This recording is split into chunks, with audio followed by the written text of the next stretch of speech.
5 years ago, we lost. All of us. We lost friends. We lost family. We lost a part of ourselves. Today, we have a chance to take it all back. You know your teams, you know your missions. Get the stones, get them back. One round trip each. No mistakes. No do-overs. Most of us are going somewhere we know. That doesn't mean you should know what to expect. Definitely. Look out for yourself. This is the fight of our lives. And we're going to win. Whatever it takes. This is our moment. This is our mission. Assemble. Be ready. Be ready for y'all. Be ready. Be ready. Be ready.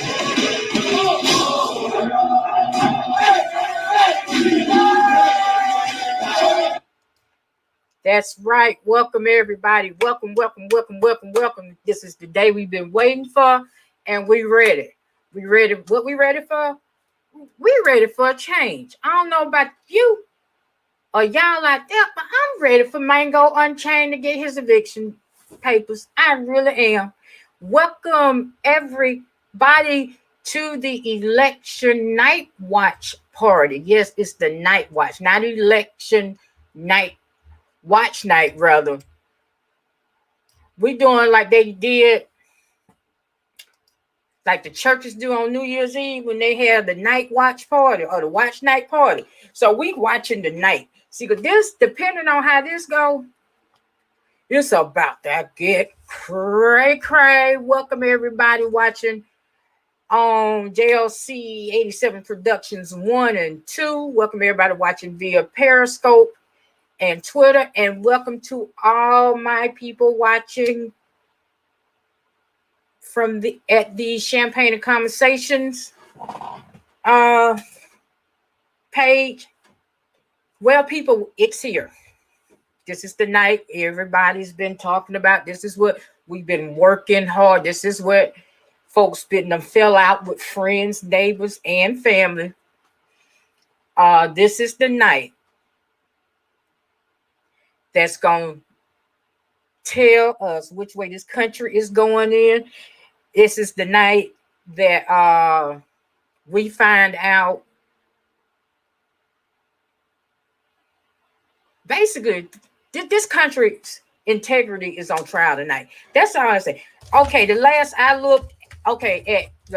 I looked, and I'm using MSNBC, Biden had 89 to 45's 51.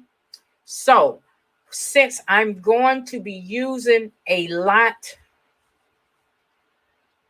of different medias, I am getting ready to let me do my disclaimer because I am enacting the Fair Use Act.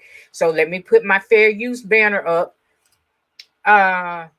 Fair use copyright disclaimer under section 107 of Copyright Act 1976. Allowance is made for fair use for purposes such as criticism, comment, news reporting, teaching, scholarship, and research. Fair use is a use permitted by copyright statute that might otherwise be infringing. Nonprofit, educational, or personal use tips the balance in favor of fair use. Now that we've gotten that out the way, y'all, like I said earlier, if y'all caught my earlier live, I'm nervous as hell. I ain't gonna lie.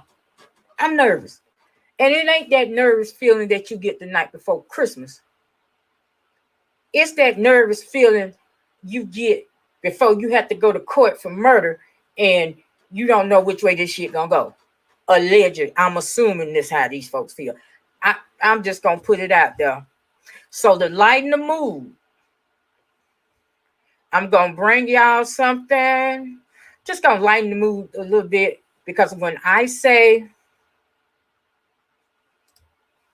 that I am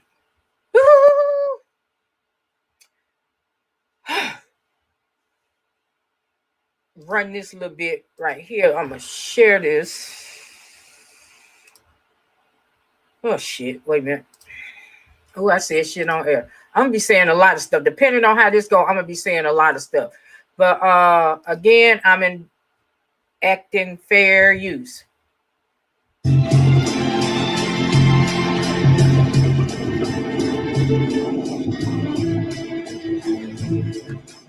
Just a little light satire to cut the tension. Two Republican Senate candidates get scared that Trump is dragging them down. One of the wettest we've ever seen from the standpoint of water. Will they continue to cling to him if he's potentially plummeting to the bottom of the ocean?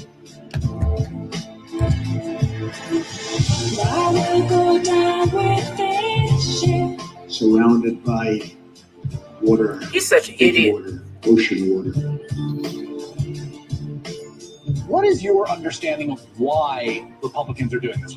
I think it's that same genetic impulse that pulls the lemmings over the cliff, one after the other.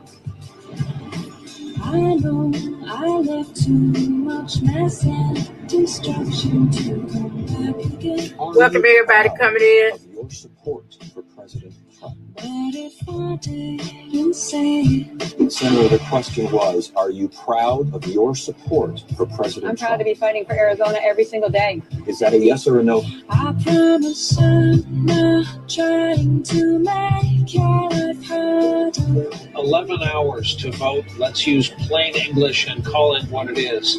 Voter suppression. I will go down with this shit.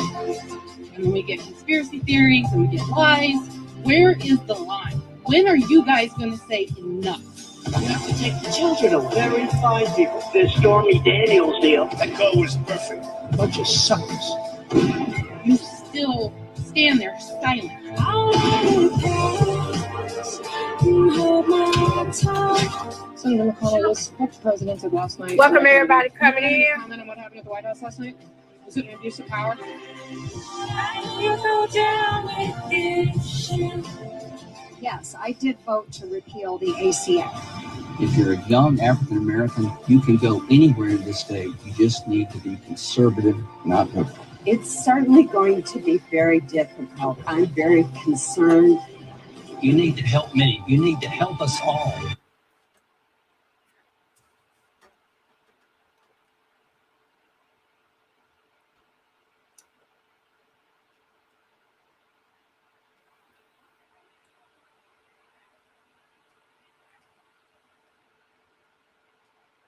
These idiots. Exactly, Puppet Master. These idiots. Right now, I'm not sure what. Honestly, I'm not sure what I will be doing though. Let me see. I'm getting ready to share screen. And like I said, we will, for the national, see, they showing commercials and shit, but we're going to be with MSNBC. I'm finna unmute him. I might go back. 200,000 votes still to come. Waukesha is one of those. When you get to these suburban counties outside Milwaukee, welcome everybody coming in. Very, very strongly Republican counties. Trump didn't do quite as well in them in 2016 as Romney had done in 2012, as Republicans traditionally do. But you still haven't seen the kind of movement in places Why like aren't we Waukesha surprised that Alabama went to Republican Trump? Party that you see in those metro areas in some other states. So that's a thing to keep an eye on tonight. But in Wisconsin, too, the vote is going to be mixed here, by the way. The vote method, remember we say in Pennsylvania, there's going to be these wide disparities, mail and same day. We expect in Wisconsin, a lot of cities and towns reporting their votes in, they're going to mix them together. So it's going to be a little, probably a little bit smoother here and a little harder to tell if we're looking at same day or early vote. Steve, to that point, we got a bit of a problem in the Milwaukee area. We want to bring in correspondent Cal Perry. Arkansas. And Cal, this Okay. year, depending on where we're 89-72. concentrating, Damn, Trump just there's picked up straight 21 shenanigans votes. going on. There's U.S. mail slowdowns going on. There's voter suppression going on. And what you have to report on is a slow count of tonight, correct? Yes, and election officials want to make it clear that does not mean that anything is wrong here. They had planned for this. Here in Milwaukee County, they separate out the early voting. They separate out those votes and they count them on their own. And we're now told by election officials we should not expect complete results until 5 a.m. local time here. That is 6 a.m. Eastern. Another thing to keep in mind here, there was a tremendously bad primary here in April that the Democratic Party is telling us that they learned from. They went from 5 polling locations in Milwaukee to over 170, which is why they tell us no news is good news. That is the reason that there were no lines. The state party telling us they put together a campaign for 2020 based on the pandemic. They told us on the phone that the Trump campaign is still running a ground operation like the one that Obama ran. So they think they have a major advantage here. Also, just want to throw in, I think the other thing that we saw here in Milwaukee that played out smoothly is because of the thousands of election volunteers who came out in a pandemic, made sure that people were socially distanced, and that they got in and out of these polling centers. 21 minutes till the West Coast polls close. Good to hear that, because you can go several minutes of our coverage and manage to forget that we're carrying off this election in the middle of an uncontrolled pandemic. After all, that would account for the record-breaking right now is vote. 40 We have so many important battleground states still outstanding. We need the game. The Democrats need coming up within game. 20 minutes. We're going to take a break. Our live Decision 2020 coverage continues right after this. Okay, I'm going to take them out. Okay. While they're going to commercial, because I don't understand going to commercial. We missed out on a lot this year. So I'm going to come out of here, and I think I'm just going to go with my first mind and go ABC.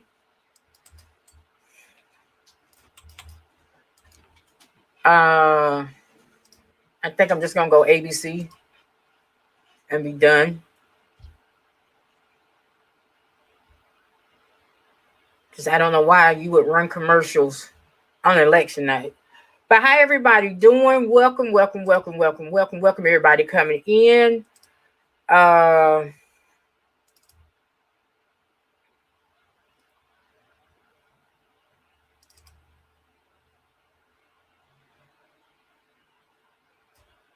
Okay, wait a minute.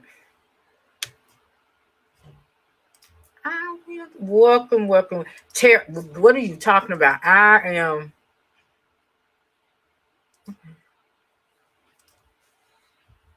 Oh my God.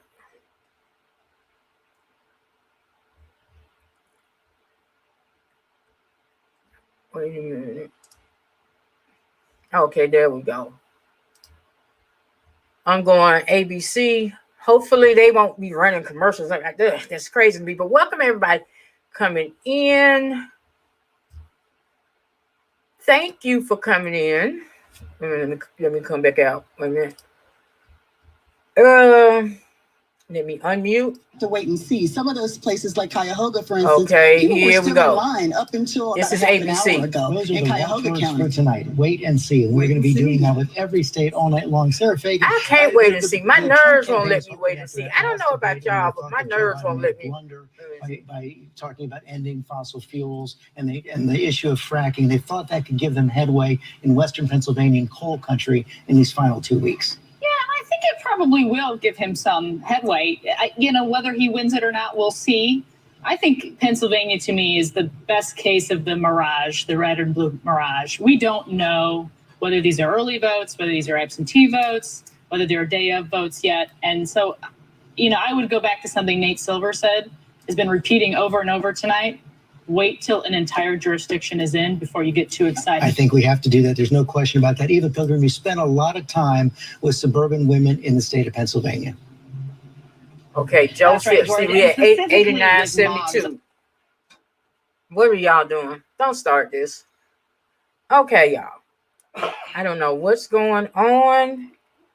Talking there about politics amongst their mom groups, but this year that just wasn't possible because so many of the things that are very political right now directly from impact your them lips, and their from your children. In their fingertips to text God's chains, you can ears. see what some of those things are. They're talking about masking their children. They're talking about virtual learning. Are you sending your kid back to school? Should we go on vacation this summer? Those were all the discussions that they were having. And a lot of these moms telling me that, previously in other elections, they weren't really that plugged in. They've maybe voted in a 41, presidential election prior, 51. but this year they thought it was very Biden is important taking to vote Illinois right George. now. Eva Pilgrim, thanks very much. Let's go to Nate Silver before we go to break. Nate, let's take one more look at your magical I shouldn't call it magical, your very scientific forecast there. And what happens if Pennsylvania flips this year, went to Donald Trump 4 years ago, goes to Joe Biden this time around? So again, I'm Thanks, going to make things a bit more Louisiana. suspenseful. Give Donald Trump Wow. Florida, Georgia, North Carolina, but then if you give Biden Pennsylvania, it's going to show us the numbers going up. We'll see where it calculates here in a second. It's not quite the same as Ohio because it's a little bit of a more purple state, but you see Biden's up to 91%. Despite losing the South, if he wins back Pennsylvania, they have to hold the Wisconsin and Michigan. That's really interesting. It kind of brings you back to where you were at the beginning of the night. It narrows the range, right? If Biden wins Pennsylvania, things are not going to fall apart from the Midwest. He's also not going to have any type of landslide victory. It would bring the probability back. It would mean that you have a close election where Biden is favored versus kind of wide range of possible outcomes.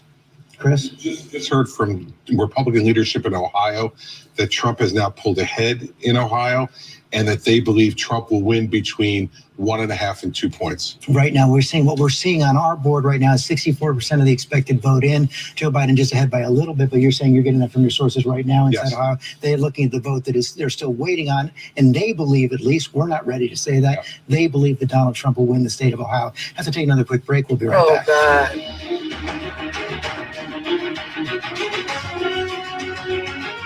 I care too much.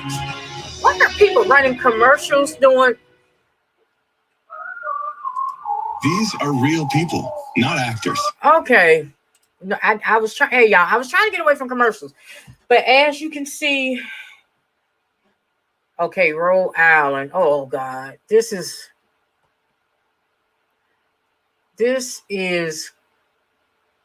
working my nerves right now. I don't know about y'all. Oh, Jesus. But welcome everybody that's watching. Thank you for spending election night with us. If you were here from the beginning, I hope you enjoyed the little intro that was put together. I thought it was cute in it, but it's so broke down what's at stake. And oh Lord, this is just crazy. I've never been this anxious over an election ever, y'all. From what I see with Georgia, let me see.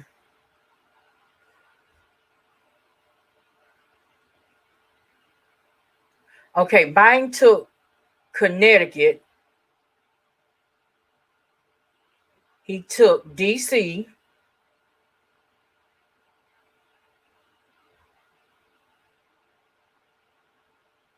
Let me see, DC, Delaware. Okay, we're in Delaware, Florida, damn it, 45, Illinois. Biden is leading. He got Illinois right now. Mango Unchained is leading in Indiana. They gave Indiana the Mango Unchained. Kansas is still too close to call. Missouri, as y'all can see, look like it's gonna go to Mango Unchained. Kentucky went to Mango Unchained. Louisiana went to Mango Unchained. I tell you.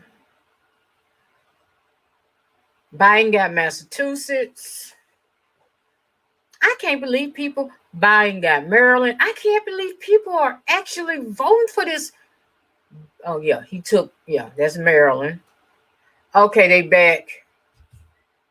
Let me unmute. ABC News election headquarters in New York, coming up on 10 p.m. in the East. There you see the electoral map.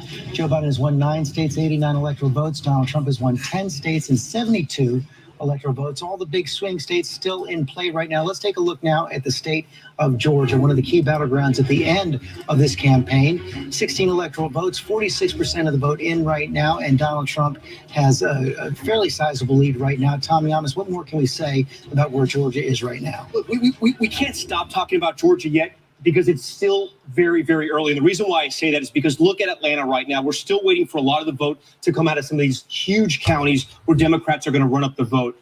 Joe Biden's doing well in these counties around Atlanta where he needs to win. He's building off Hillary Clinton's lead that she had here. He's expanding the map even further. The problem for Joe Biden is that the red counties, President Trump's base, and this is something we're seeing throughout the country, at least in some of the big battleground states, President Trump's base is showing up and they're voting. And a lot of this, you see all the red around here, almost the same as 2016. The blue counties are the same. What we have to find out, what we have to figure out is what the count is at the end of the night in the Atlanta counties. If Joe Biden can run up the score there, he can tighten this up. But President Trump has got to be happy with this number at this hour right now. But again, a lot of the vote out in Atlanta. Lindsay Davis, what are you seeing in Georgia?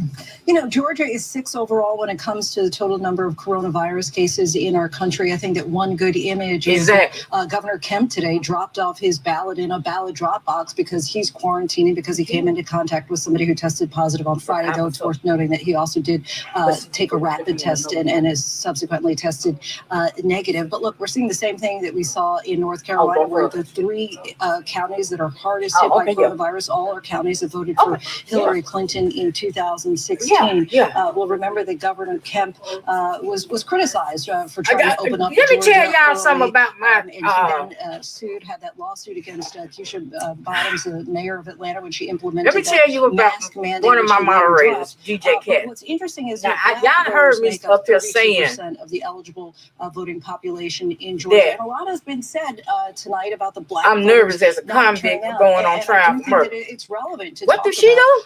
The disproportionate effect. She go and fixes her something. She fixes something. Welcome everybody coming in. Welcome. I'm going to bring this out so y'all can see what's going on. Have died as a result of coronavirus. Okay, Lindsay Davis, thanks very much. Let's take another look at the state of Texas right now. Not expected to be a battleground this year, but it is close right now with about 76% of the expected vote in. Donald Trump has about a 2-point lead over Joe Biden right now. Tom, what stands out? George, as I put Texas here in the middle of the map so we can see it a little bigger, absentee, basically neck and neck, George. Look at that right there. Democrats had to build a lead on the early vote, especially in a state like Texas, but Republicans showed up early as well, and they voted there in Texas. Look, a lot of red counties. Texas has been Republican for a very long time. Jimmy Carter was the last Democrat to win this state. Some things that are good for Democrats are around the Dallas County suburb areas, and we'll show you why. So Fort Worth, which is usually a Republican stronghold, let me clear this out here. Tarrant County, 49%. It's neck and neck. President Trump won this by almost 10 points 4 years ago. We go a little bit higher here to Denton County. It's the same story. President Trump underperforming there. But here's something that's interesting. In Houston, Harris County, the biggest county so far, it's essentially the same race as it was 4 years ago. Harris County, Houston is an area where the Democrats have to run up the score even more if they have any chance of winning in Texas. Because you go to one of these red counties, George, look at that. In East Texas, it's 3-1, and it's like that all across East Texas. Matt Dowd is in Texas. Matt, it looks like I cannot believe people are actually voting for this dude. In the final days of his campaign, he started to break a little bit, uncharacteristically, from President Trump.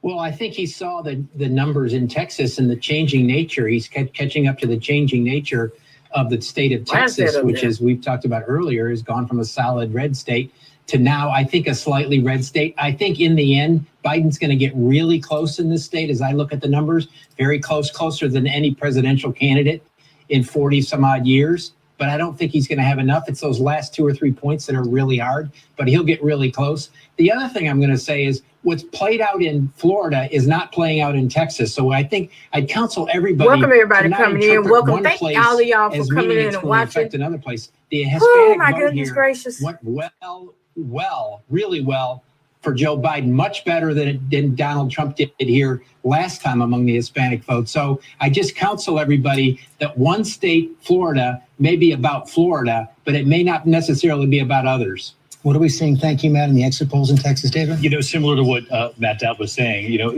some pretty decent exit polls for the president, though, who's looking at this, 55% approve. But to Matt's point on the Latino vote, which is significant, 59% went for Joe Biden, though I'll point out that Hillary Clinton had 61% 4 years ago. So Joe Biden still has some room to grow there if he's going to match her numbers. Okay, coming up on 10 p.m. in the East, polls are going to close in 4 more states. We'll be right back. Okay, y'all.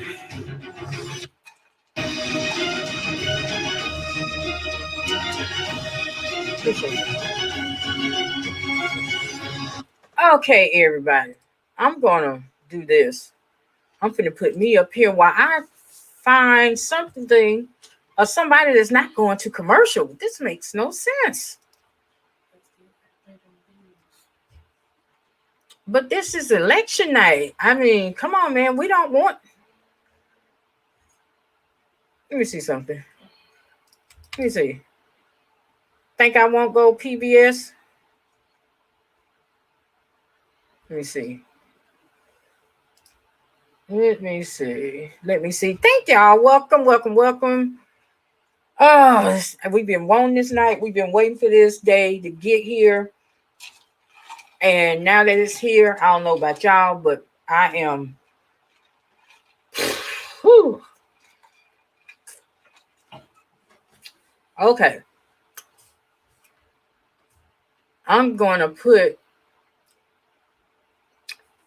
This is See a boost in PBS. turnout. They still think there were more of those voters in Wisconsin that had not voted at all or hadn't voted since maybe the Bush era. And then the other core group is southeastern Wisconsin, those never Trumper Republicans that weren't quite sure if they were sold on Trump and whether they were going to turn out for him or not. That is Zach Schultz. Okay. Wait a minute. Did I pause that? Yes, I did. The key state of Okay. Wisconsin, from Wisconsin PBS, joining us. PBS, get it together now. Welcome, welcome, welcome, welcome, everybody coming in. Thank you for joining us. I'm trying to get. Is this a sign? Is this an omen?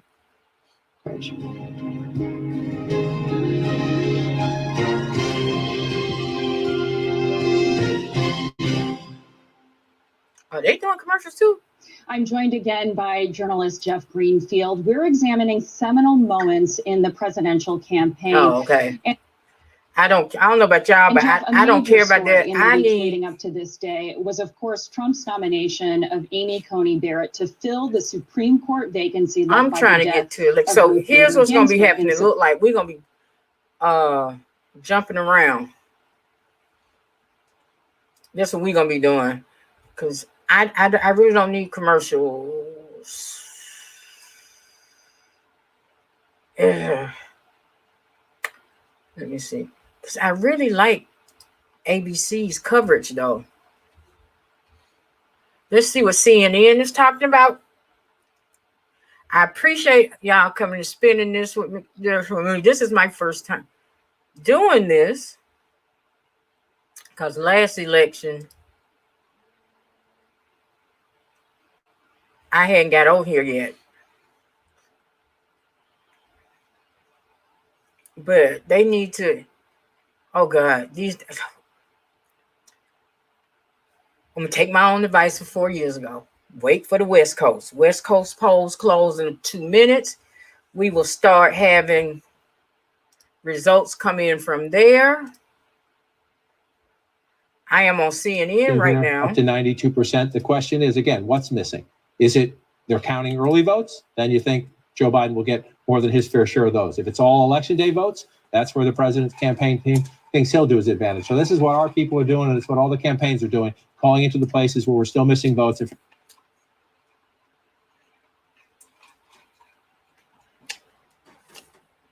Okay, y'all. I'm on CNN now. Everybody seems to be, I don't know if because it's so much traffic on here. But why we wait?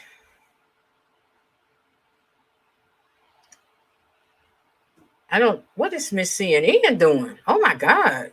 This year There we is go. the mail-in in-person early election day vote, they're different, right? We know Republicans were more likely to come out today. Democrats were more likely to vote early. So the normal rules don't always apply. You have to find out what's missing. So let's pull it out a little bit more and come on the map Show and us look what's at it, see missing. if anything's What's changed missing? while we've been here. I just want to check on the size of the president's lead here. 179,000 votes in Texas and some change. So we're going to wait in Texas as well. Just want to see how we're doing down here in Harris County. This is the largest county in the state, 82% of the vote in. So we'll continue to watch that. Joe Biden making it closer. The question is, can he find a way to the finish line? We'll just pull out and look at the map. We're starting to fill it in, 50% to 48% in the popular vote. That's not how we pick a president, though, Wolf, and we'll keep counting. We certainly will, and we're only moments away, John, from another round of poll closings. Voting is about to end in 4 states, including the key battlegrounds of Iowa and Nevada. A total of 21 electoral votes are on the line right now. We got a key race alert right now. We believe it's too early to call in Iowa, for example, 6 electoral votes right there. Too early to call in Nevada, right there, 6 electoral votes. Too early to call in Utah right now as well. Another 6 electoral votes there. It's too early to call in the state of Montana. 3 electoral votes right now. Let's take a look at the Electoral College map where things stand right now. There you can see in the race for 270 needed to win the presidency.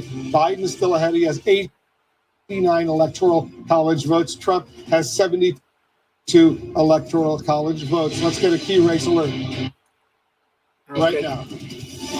Now here's where things stand in these key battlegrounds. Let's start in Ohio right now. 69% of the estimated vote is in Ohio. Trump is ahead by 102,000 votes over Biden, 50.5% to 48.1%. In North Carolina, 84% of the vote is in. Biden has a very small lead of nearly 30,000 votes, 49.7% to 49.1%. In Minnesota right now, 29% of the vote is in. Biden has a relatively comfortable 300,000 vote lead over Trump, 64.2% to 33.8%. In New Hampshire, more than a quarter of the vote is in, 26% of the vote is in. Biden has a nearly 20,000 vote lead over Trump, 53.6% to 45.1%. We've got 7 more states we want to check out right now. Let's check out Florida. Right now, Trump is pretty comfortably ahead. 93% of the vote is in. He's got a lead of 382,000 Really, votes Florida? over Leave it to Biden. Florida. In Fuck it up. Florida, 29 electoral votes. In Florida and Pennsylvania, only 20% of the vote is in. Trump is ahead by Really? some 46,000 votes, 51% to 47.7% in Pennsylvania. In Michigan right now, a quarter of the vote. How the hell almost is Trump winning Trump is in ahead Michigan? by 228,000 votes, but it's early. 23% of Yo! the estimated vote is in, 57% in Texas, 77% of the vote is in. Trump has a 215,000 vote lead over Biden, 50.5% to 48.1%. In Wisconsin, more than a quarter of the vote is in. Trump has a narrow 28,000 vote lead over Biden right now. It's still early, 50.6% there. In Georgia, 51% of the vote is in. Trump has a pretty comfortable lead right now. Thanks for nothing, Georgia. 46,000 lead over Biden, 16 electoral votes in Georgia. In Virginia, more than half of the vote is in, 53%. Really, Trump's Virginia? lead is 189,000 votes over Biden, 53% to 45.3%. Let's walk over to John King at the magic wall. John, what are you looking at right now? Okay, CNN, come on.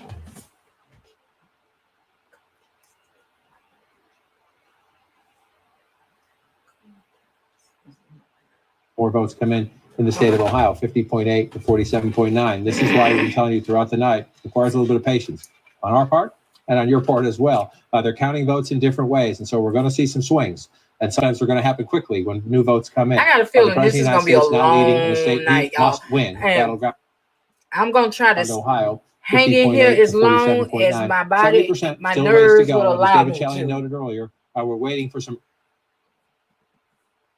early vote here. We're waiting for states to count their votes. Some are doing it in a different order. Early voting, mail-in voting. Okay, let me try. Let me see something. Because, CNN is tripping. Today voting. We'll see how it plays out. Just want to check to see if the margins are changing at all as we play through this. This is a big shift. This is a very big shift on the map. President Trump. Ohio goes back to red for now. We're not done. you have a ways to go. 30% of the count there. You're looking at Pennsylvania right now. If you're looking at this map right now, let me just pull it back out a second. If you're a Democrat sitting at home right now, you're looking at this map and you say, oh my, it's happening again. Pennsylvania, Michigan, Wisconsin. If you're a Republican, you're saying that's what we needed. Here's the thing. Slow down. We have a long way to go in all of these states. No offense to anybody, but we're 21% right here. We know Pennsylvania has some issues. Some of the mail-in votes won't even be counted until tomorrow. It's worth looking at. These are all real votes. The question is, we don't have context yet because we're so early in these states. So just be careful. Don't look at the map at this hour and make any judgments because we're in the middle chapters here. In some states, in the early chapters, again, the president has a lead in Michigan right now. Last time we were here, he was leading in Wayne County. We knew that wasn't going to happen. Joe Biden is ahead now, but that's a tiny, tiny vote count. There's a long way to go in these states. That's what makes them interesting. They're going to flip back and forth a little bit. Let's move over to Wisconsin and look. And again, the president has a narrow lead here. 51 if you want to round that up, to 48 if you round that up. But again, 30% of the vote, a long way to go. So when you pull it out like this, people look at it at home and you think, wow, we're not done. We have a long way to go. In a lot. Yeah, I don't know what's going on with CNN. So what I'm going to do is I'm going to do this and we're going to move. We're going to be bouncing around tonight because I think what it is, you got everybody trying to get online and see what's what.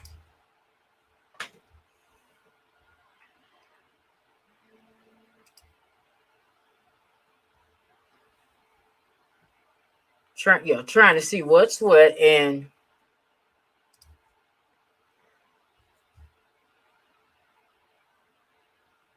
it's just too much. It's too much. I don't know about y'all, but like I said, my stomach is in knots right now. Thank everybody for coming over. I appreciate y'all coming over. Pennsylvania is at this point 23% of the expected vote in.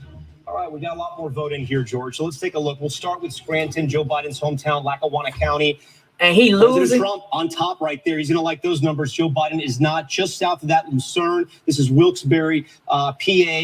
Joe Biden behind again there. You know, he's doing better than Hillary Clinton. That's some good news. But President Trump still on top. And we got to talk about Philadelphia again. We're still waiting for a lot of the vote to come in here. Philadelphia, giant margins. But this is what John Carl was just talking about. George, we just don't have the vote in. Only 9%. Those counties around, this is Bucks County. This is kind of one at Montgomery, excuse me. Let me see if we can find Bucks over here. Philadelphia. Let's go over here. Yeah, Chester. Oh, we don't have Bucks yet. Chester's another big suburbs around the Philadelphia area. Joe Biden doing well there. So, I mean, look, George, 23%, and it's hard to kind of pull any kind of narratives at this point so early in the night. Pittsburgh, we'll look at this because this is where Joe Biden has to run up the score, and there he has at 80%. That's a great number for him, but only 15%. And George, it's tough at this hour. It may be a little early to start to play on narratives, but Rahm Emanuel, let's try to do a little bit. This is looking a little bit right now like a replay of 2016. I'm not sure. God. The problem we have is you have so much early voting, and every state is different of when they count that. And so we're looking at counties, and you can extrapolate. I mean, you look at how close Ohio is. It's basically 6%. If you're interested in the Georgia, better than it was in 2016. You look at, I think it's still going to come down to returns. Pennsylvania. If you look under this entire election is going to be basically still under there, everybody thought going into WSB. it. But if you look at where Joe are displaying Biden was performing in Georgia. Ohio, Akron, Toledo, Hamilton County, Cuyahoga County, Franklin County, you can extrapolate that that's very good news for both Michigan, Pennsylvania, and Wisconsin.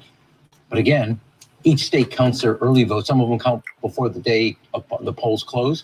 And then in Pennsylvania, they don't start counting them. They have still got 3 more days of ballots to come in.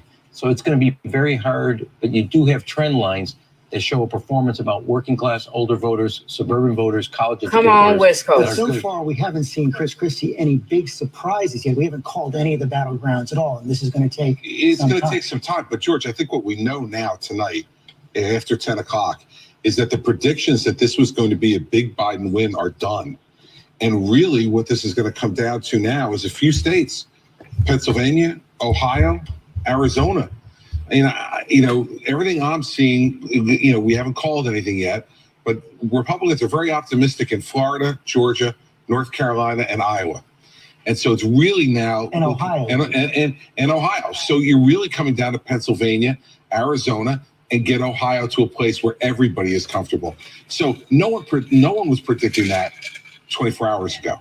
They were predicting 330 votes for electoral votes for Joe Biden. As you're talking, I just got some news in my ear, and I want to pull up the state of Arizona because this is potentially big news right here from the state of Arizona. Yes. 70% of the expected vote is in from Arizona. There was so much early vote in that state, more than 90%. That put Joe at The 100. 2016 vote came in before Election Day, and one of the things you see right there is that Donald Trump is now losing with 70% of the expected vote into Joe Biden, 55 to 44. Tom Yamas, let's take a dive. Yeah, George, at this hour, this is a major story and a major development. Not all the vote is in right now, but Maricopa County, this is going to be 3/4 of the total vote in all of Arizona. Joe Biden is on top. 4 years ago, this was a county, let me show you, 4 years ago, this was a county that President Trump won. It was tight, but that Joe Biden has this lead right now is very encouraging news for Democrats. We're going to go to the Democratic stronghold now of Tucson, Pima County. This is where, look at this number, George. I mean, these are the kind of numbers that Joe Biden would want in some of those other battleground states with 80% of the vote in. I'm going to go to this county right here, Yuma. President Trump barely won this. This is a border county. You have conservative agricultural families, but you also have the Latino vote there as well. President Trump looks like he's doing well. He's building on the lead he had 4 years ago. But again, Maricopa County, and Maricopa really it's a reflection of America. You have big cities like Phoenix. You have medium-sized cities like Scottsdale, agricultural. You have the universities, the tourist areas. Joe Biden's looking at this number right now. It's going to make him very happy. David Muir, what do the exit polls say about Arizona? A couple of things coming out of Arizona right now that are really interesting. Okay, First so of all, give Biden independents them outnumber 11 Democrats and Republicans in that Them state. 11 electoral votes that puts him at 62% 11. independents. Put him at According to 100 the to exit 72. polls are going with Joe Biden. And when you go down some of these numbers, President Trump's job performance, 53% disapprove of his handling of the job as president. The opinion of Trump, 54% have an unfavorable view. So underwater, and more so than many of the states we've looked at so far. Look at Joe Biden, 50% favorable. And when you start getting into some of these key areas, COVID, Joe Biden has the edge in handling COVID. The economy, though, is Donald Trump's strength, it appears, in Arizona, at least according to the exit polls. Got a 3-point lead there, but still very close. One more key area, George, Hispanic and Latino vote.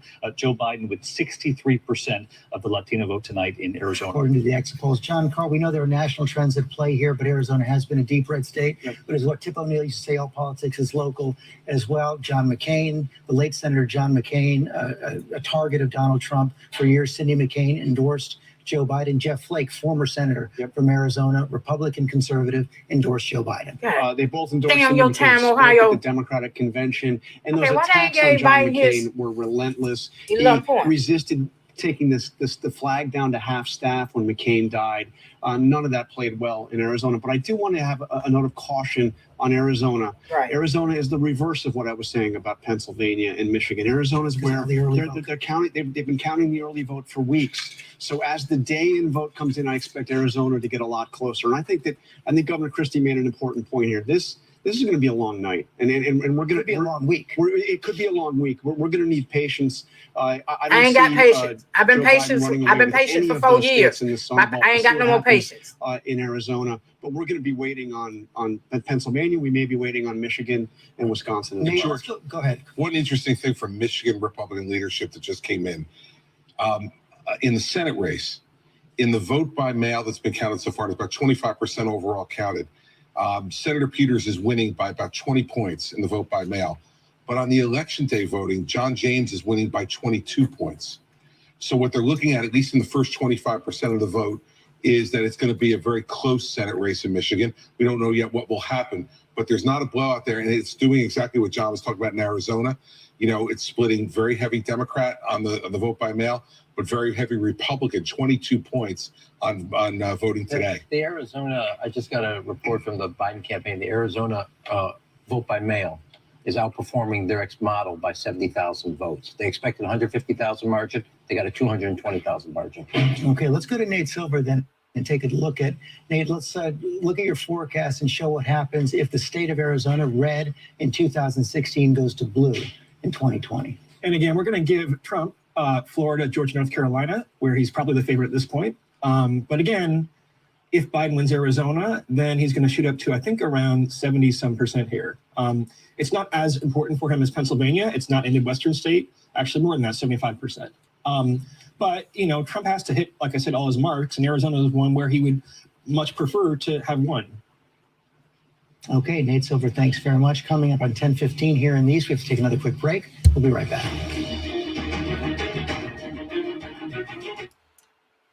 Okay, shop for everybody, shirts we ain't online. missing nothing. They doing Last commercials. night. So, you know, I'm going to do my, you know what? I'm not doing no copyright disclaimer. I did it at the beginning. I'm not going to be doing that all night. Y'all, why Biden still got like a 17-point lead when it comes to electoral votes. It should not, I don't understand people. It should not be this close. It should not. Oh my God. DJ Cat, you got anything to say? My nerves too bad. I'm just trying to stay hope. I'm just trying to keep hope alive and just try to hold on to some positive energy and just hope that common sense prevails. I don't understand how nobody can look at what this man has done, listen to what comes out of his mouth, and still vote for him. Like my mind is blown. This is And y'all the what amount of support that's out here for this person. Like I don't get it. I don't get it. this is wild. This is wild, y'all. I didn't expect it to be this close. Like, as of right now, we got a total of 191 votes. I thought that at least 80 of those, like 180 of those would be Biden's. I don't understand people.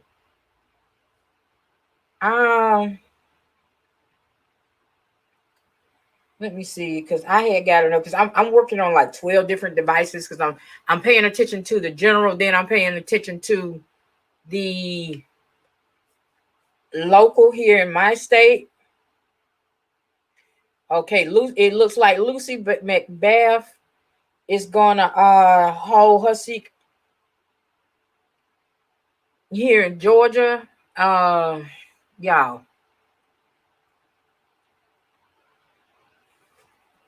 I'm finna crank up some music. I got to. Oh, wait a minute. The guru is back on. Wait a minute.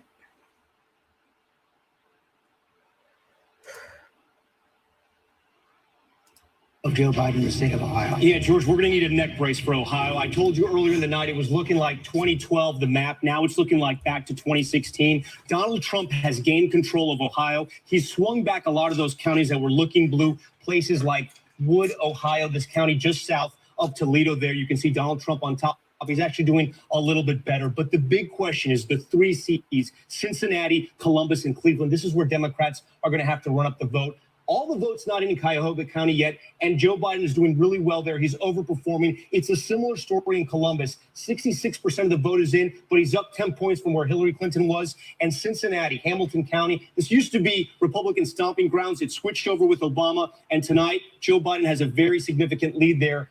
George, the story is this. He's going to have to run up the vote in the big cities. The rural counties are sticking with Donald Trump tonight. Well, that seems to be the question, that the margins are good. And the thing about that is, but are enough voters coming out for him? We've seen significant turnout in the three counties are the cities. one not that just makes the early less vote, but on money, and election this day. man don't they care. were The man, predicting at oh my about 2 o'clock God. in Hamilton County, we were at 60% of our total registration number, which is a really, really, really big deal. And they were projecting to beat 70% of our total registration number, which doesn't happen all the time. I think the big thing is these urban centers, they're counted slower.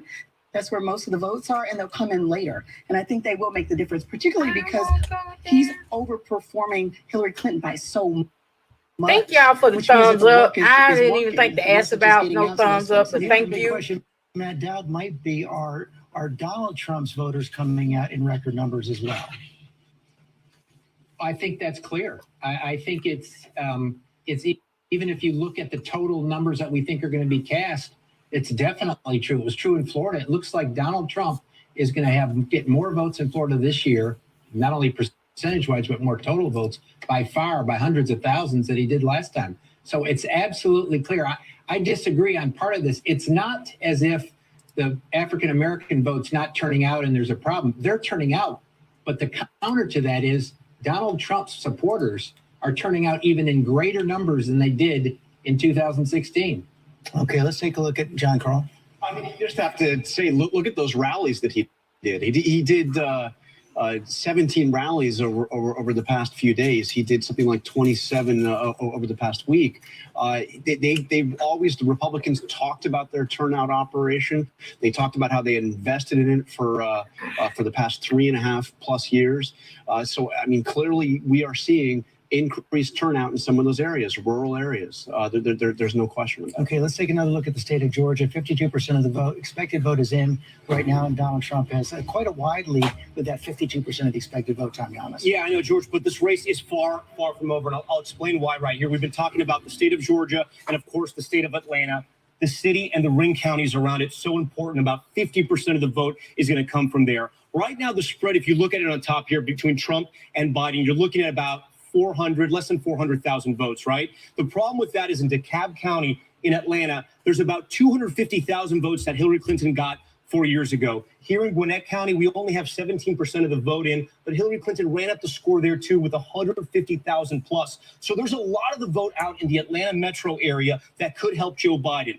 The story for Donald Trump, counties that he swung, counties like this, tiny little counties like this. I'll give it back over to you. Give it back to me. We have a Senate projection right now. It's in the state of Alabama.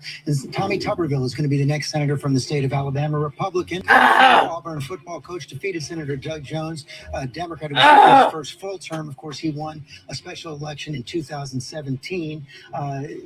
John Carl, the president had a lot of personal interest in this race. He did. This was Jeff Sessions' seat, and Jeff Sessions left the seat to become Donald Trump's attorney general and to become Donald Trump's hated attorney general. And when Sessions tried to get his seat back, the president endorsed Tommy Tuberville and worked very hard, actually, to get Sessions to lose. Not a surprise that Doug Jones is losing here.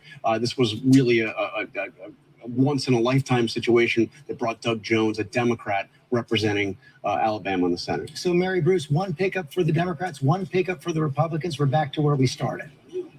Exactly. We are back to ground zero essentially here tonight. If you look at the math, then in order for Democrats to be able to flip the Senate, they now need a net gain of 3 seats if Joe Biden wins. Again, that's because Kamala Harris would then become that tie-breaking vice presidential vote. If Donald Trump wins, then they would need a net gain of 4 seats tonight. Democrats, though, of course, are very optimistic that they can still tonight gain the majority. Coming up on 10:30, a long way to go on this election night 2020. Oh, no.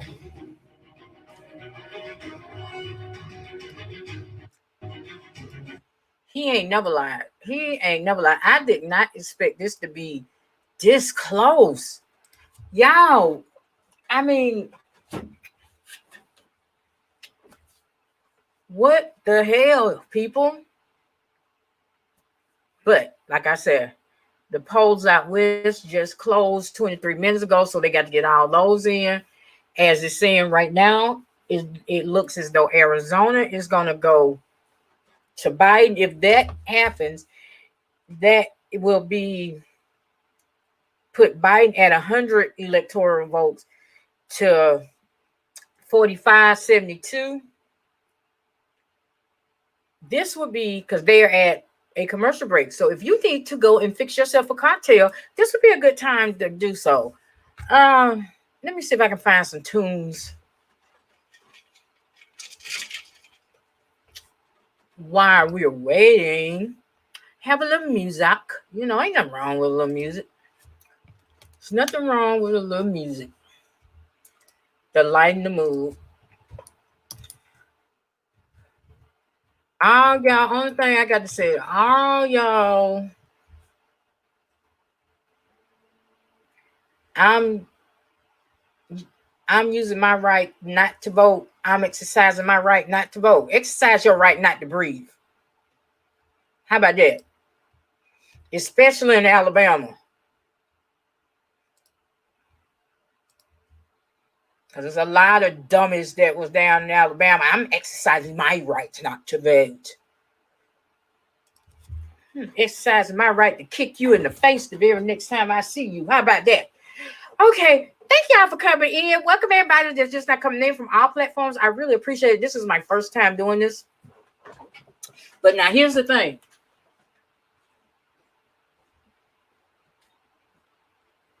Wait a minute.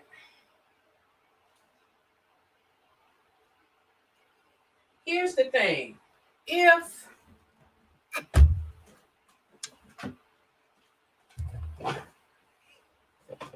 let's say I won't say the unthinkable, but the unimaginable happened.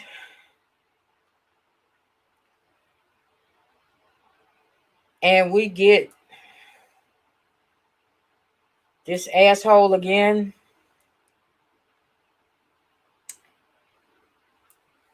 For the midterm election, oh, we really got to show out. We would have to show up and show out. But wait a minute, I think they're back for something. Oh, this is a local. Wait a minute. It is loud. This is definitely what looks like a traditional election night party, George. I want to go ahead and take you inside. The people who have gathered here to show support for Senator Kelly Loeffler are excited tonight. They've been getting updates every once in a while. You hear the crowd cheer. They know how tight this race is, but they also know their candidate is in the lead. As Loeffler traveled the state, she touted her record as the most conservative senator, also her A rating with the NRA, and her endorsement by Right to Life. The night is still young, but her staff says right now she is polling farther ahead than they had projected. They say they are cautiously optimistic, but they say Senator Loeffler is energized and she is excited and looking forward to keeping her seat red. Rather, I'm going to go ahead and toss things back to you guys in the studio. Live in Buckhead, Lori Wilson, Channel 2. And this is the local Georgia candidate, Democrat Reverend Raphael Warnock, speaking with his supporters just a little while ago. Let's see if we can listen in and see where he is. And we have reporter Michael Seiden there with it is now live. Michael, how's it going?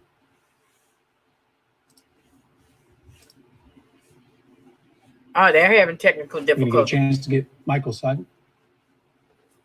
Hey, Michael. Okay, I don't own the right to that music playing. Y'all gonna get me caught.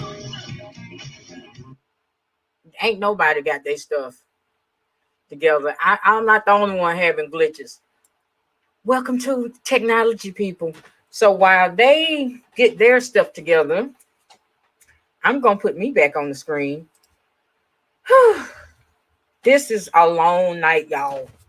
I didn't expect you can join us okay. for live Team 2 election night coverage. You can get all the latest perspective and analysis. We go back to the reporters out in the field, those campaign spots on WSB Tonight over on Channel 2 when we see you at 11 o'clock. For now, let's go back to ABC News live coverage of election night 2020. Oh God, welcome y'all. Damn, Purdue winning. Ugh. Georgia look like we're going to be stuck with Purdue. And here's the thing, people. This school year is like no other. And in the mornings, Channel 2 Action You might News want covers to like no one else can. Bringing you the newest information on the brace coronavirus. yourself for what looks like going to be a... I love your voice watching from Pittsburgh. Thank you. Thank you and welcome. Welcome from Pittsburgh, Jordan. This looks like it's gonna be a long night.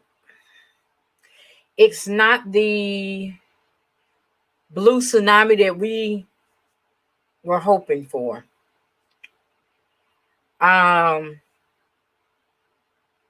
I got so much I want to say, but I got to get it together in my head first, because if I say it now, I'm just gonna leave it at that. I'm gonna have to gather my thoughts. Like I said, I'm still waiting for West Coast. The only West Coast numbers we're getting back is from Arizona, which is leaning toward Biden. Here's the thing: if Biden takes California, now California is responsible for a big chunk of the wealth in this country. Only somebody that number is higher is Texas, and I think they only have a single digit vote count. So this is crazy. Now, I also picked up on, they said that 45 Mango Unchained was leading in the popular vote. So now, like I said earlier,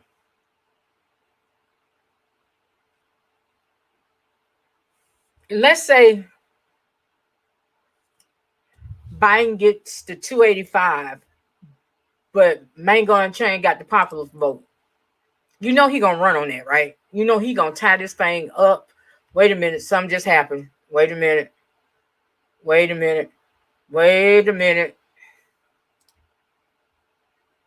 2016 map. We can add 2 more states right now, though. Joe Biden's going to win the state of New Hampshire, and it's 4 electoral votes. Donald Trump had fought pretty hard. They thought that was one of those states they might be able to take back in 2020, but it was not to be. Joe Biden will win the state of New Hampshire, and it's 4 electoral votes, but Donald Trump will hold on to Louisiana. Fuck you, Louisiana. Votes, no surprise there. Blue state stays blue, red state stays red. So let's take another look at those key states up in the northern tier of the country. Michigan, Wisconsin, and Pennsylvania, the so-called blue wall. Right now, that's where things stand. Michigan with 33% of the vote in, Donald Trump has a lead. Wisconsin, 35% of the vote in, Donald Trump has a lead. Pennsylvania, 31% of the vote in, Donald Trump has a lead. John Carl, the question there is that a red mirage or is something different happening here? I mean, in all of these states, first of all, they're going to take time to get final results. All of these states are states that do not process mail-in vote as it comes in, which is the opposite of what we see in Arizona, the opposite of what we see in Florida. So we always knew there was going to be a bit of a red mirage factor here. As they open up those ballots, as they process that, those are going to be more Democratic votes. Those numbers will change. The question is, how much will they change? Okay, that's an important point right there. I want to come to Pennsylvania in a minute, but right now we're just getting some results in from the state of Nebraska, and Donald Trump has won all of the votes yet in the state of Nebraska, but he has won 3 of the 5 votes in the state of Nebraska. That's the overall state vote.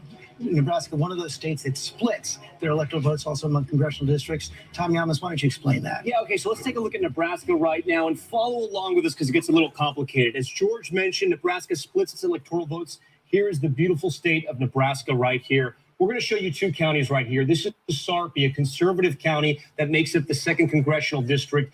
Donald Trump should be on top right now, and he's not. He won this county 4 years ago, and that's good news for Joe Biden because just above this is Douglas County, and it's like the numbers are reversed here, George. Hillary Clinton won this 4 years ago. This is Omaha right here, right? And Democrats usually always win this area, even though Trump pulled off the win in the congressional district 4 years ago. It was because of that other county. The numbers are inverted right now. Still very, very close here. To give you an idea of the size of this county, it's essentially like this. It is minuscule. But if the race were to come down, and I don't want to say it, but you know what it is. If it were to come down to 269, whoever won that one county, that tiny little county, Nebraska, those would be the most important Americans right now on the planet. That turns it into a 270, 268. We also have something I want to say right now. I can't believe you already have their number. Hello, can you hear me there? You should have their number. That's not practice, bro. I have their emails. We do have another state to call right now. The state of Utah is going to go to Donald Trump. Again, not much of a surprise right there. Donald Trump is going to win the state of Utah, and it's 6 electoral votes. Even though that's the home of Mitt Romney, of course, is the only Republican senator who voted to convict Donald Trump in the impeachment trial.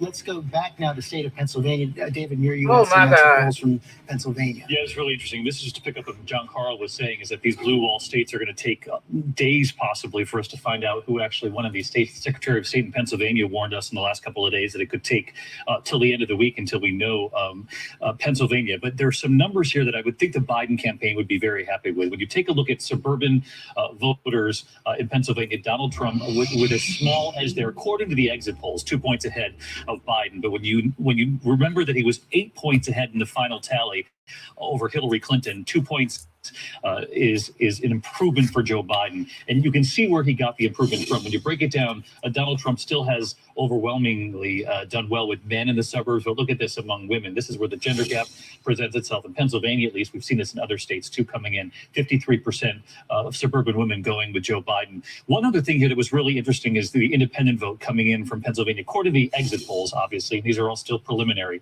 53% of independents are going with Joe Biden. That's a flip from 4 years ago. 4 years ago, Donald Trump won independents in Pennsylvania, 48-41. Now Biden ahead by, what is that, almost 10 points in According to Pennsylvania. the exit polls, we'll see if it holds up as the real results come in right now. We want to take another look at the state of Minnesota as well. Again, that was a state that President Trump had hoped he might be able to flip, like the state of New Hampshire. Right now, 36% of the expected vote is in, and it appears that Joe Biden has a big lead. Let's go back to Alex Perez in Minnesota. Yeah, George, and what we're seeing is that Joe Biden has a huge lead in Hennepin County, the most populous county here in Minnesota. We're seeing 93% of the vote coming in from Hennepin County, about 70% of that vote right now going to Joe Biden. Those are the kinds of numbers that Democrats want to see here in Minnesota. You know, Obama, there were 19 counties that Obama won that Hillary lost to Trump back in 2016. And the Democrats are hoping they're going to be able to win back those so-called pivot counties. Now, the important vote, the rural areas, the Iron Range, the other part of the state, we still don't know the exact numbers from that area. That part of the state. Welcome everybody coming in the room. We're just sitting here watching. You know, if you like me, I'm taking notes and writing down numbers. The magic number is 270. Ramsey County, the populous areas of this state looking good for the Biden campaign. George. Alex Perez, thanks very much. Let's take another look at North Carolina. Right now, we've got the state of North Carolina with 93-89 vote in. Is a very close race right now. Donald Trump at 50, Joe Biden at 49. Tom Yamas. Yes, we have just one county that we have no data on right now in North Carolina. The race is very, very close. We're looking at a spread of about 40,000 votes. This is Granville County right here. This is a swing county. President Trump won it back for Republicans 4 years ago. There's about 15,000 votes for Republicans, 15 to 20,000 votes. That could affect the score. I mean, this is such a close race. This was a state that President Trump outright won 4 years ago, and yet right now it's a nail biter. A lot of the swing counties, President Trump has been able to hold on, especially in the southern part of the state on the border of South Carolina. But Charlotte, this is Mecklenburg County. This is where they wanted to hold the RNC, Republicans, hopefully to drive out some voters there later on in the year. That didn't happen because of COVID. Joe Biden's doing exactly what he has to do. This is he's not driving up the BBK, votes. baby. So to win in North Carolina for Joe Biden, he's going to have to do it there and in Wake County as well. We're still waiting for some of the vote in there, but you can see Joe Biden is building on that Hillary Clinton lead in those counties. If he can keep doing that, there might still be enough vote out there, but President Trump right now on top with about 40,000 votes. Byron Pitts, what are you hearing in Raleigh? Well, George, I can tell you that at this point, the Democrats in the state are getting nervous. The expectation was that they knew they would have an early lead. Lord, They thought it would be 93, big enough that 95. they could hold off of Republican surge. They were looking for a double-digit lead. When the numbers came out, it was only 9 points. And since that time, 93 steadily by as these 95 hours Mango pass, you've seen Unchained. Oh the, my God. President Trump gain ground, and eventually he's taken the lead. And the sense is that the Democrats may be running out of time. And George, it's still early, right? I mean, North Carolina could go either way. But at this point, one of the things that we can see is that hard work can outwork money. In this state, for instance, in the Senate race, the Democrat outspent the Republican 2-1. And in TV advertising, the Trump campaign spent in TV and radio ads. The Trump and the RNC spent $41 million. Biden and the DNC spent $56 million. And that cash difference at this point doesn't seem to be a sufficient difference for the Democrats in a state in which they felt good going into the night that they might have a comfortable lead that they could hold on to. But to this point, the Republican strategy to start close and then finish strong seems to be the direction that we're going in, George. Byron Pitts, thanks very much. We have another call to make, another projection to make in the state of Kansas. Donald Trump is going to win the state of Kansas. Again, that's a strong red state, has always been. 6 electoral votes. He won by 21 points back in 2016. Donald Trump. So they put him in well. I want to bring in Senator Chris Coons now, Senator of Delaware, close friend and advisor to Joe Biden. It looks like we're in for a very long night. 93, 95. Maybe even Okay, several that's what days of this to go on. Is this really going as you expected tonight? Hell George, no. we had a record early turnout. 100 million Americans voted early, whether in person or by mail. And as we're hearing from all over the country, we had record turnout in many states. So I'm optimistic. When there's record turnout, often that means Democrats win. And I'm hopeful that Joe still has several paths to 270 and towards being our next president. I think his message all along that he and Kamala Harris can bring our country together, can move us out of this deadly pandemic and the mess that Donald Trump's bungled mishandling of the pandemic has gotten us into, has connected with voters and moved people to the polls. I've been checking in with local elected officials, colleagues in the Senate, the labor leaders in several states, and I'm still optimistic about a number of key states that haven't come in yet.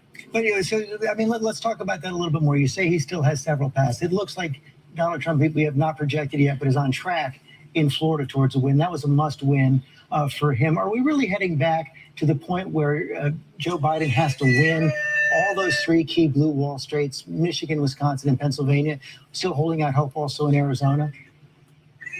Arizona, I'm optimistic about, given what I'm hearing from a number of elected officials and local organizers there. And I think that means there's several different paths. It doesn't all come down to Pennsylvania. But I'll remind you, George, part of why Joe was a great candidate from the outset is he's someone who was welcome everybody born and coming raised in, and y'all. straight in I'm just Pennsylvania acting up. and Claymont, I'm just Delaware, being has dramatic. always I been ain't close gave to the up yet. people I of ain't gave up Pennsylvania, hope. and I think has run a I terrific haven't. race in Pennsylvania, as I'm well just as in saying. Michigan and Wisconsin and Arizona. Those are states I'm optimistic about this evening. Senator Coons, you still think we're going to hear from Vice President Biden tonight? I'm hopeful, but not certain. You know, I think we need to remember that elections aren't called on election night.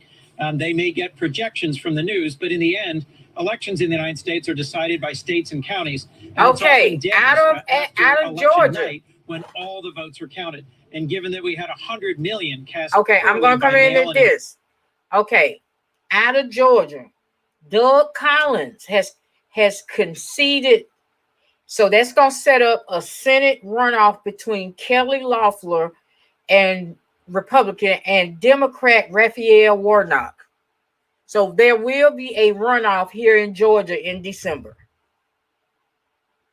And we were told that they didn't know. We are sort of relying on what Kellyanne Conway told you at the beginning of the evening, that he will, in fact, address the nation at some point. I got to say, I'd seen some photos from some photographer friends of mine here, colleagues in the White House who were in the room where the president's supporters are gathering in the East Room of the White House. And it looks very much like it is a room where he will speak. There is a podium. There are teleprompters up. So I would not be surprised if we hear from him at some night. And just in terms of a quick mood check, George, you know, they've got, again, these 2 war rooms here on the grounds of the White House where aides and campaign staffers are feverishly monitoring these returns coming in. We've been told that the president has been going between the residence and these rooms and touching base regularly with aides. So they're keeping him up to speed on that front. But the mood check here is they're feeling extremely confident by what they're seeing. Those North Carolina numbers they like very much, and that's giving them some more confidence in states like Arizona and Nevada as we watch those numbers rolling over the course of the evening. Cecilia Vega, thanks very much. ABC News can now project the Democrats are going to retain the House of Representatives. Not a surprise here. Democrats went into the night with a healthy margin in the House. Yes. We can now say the Democrats will keep that margin.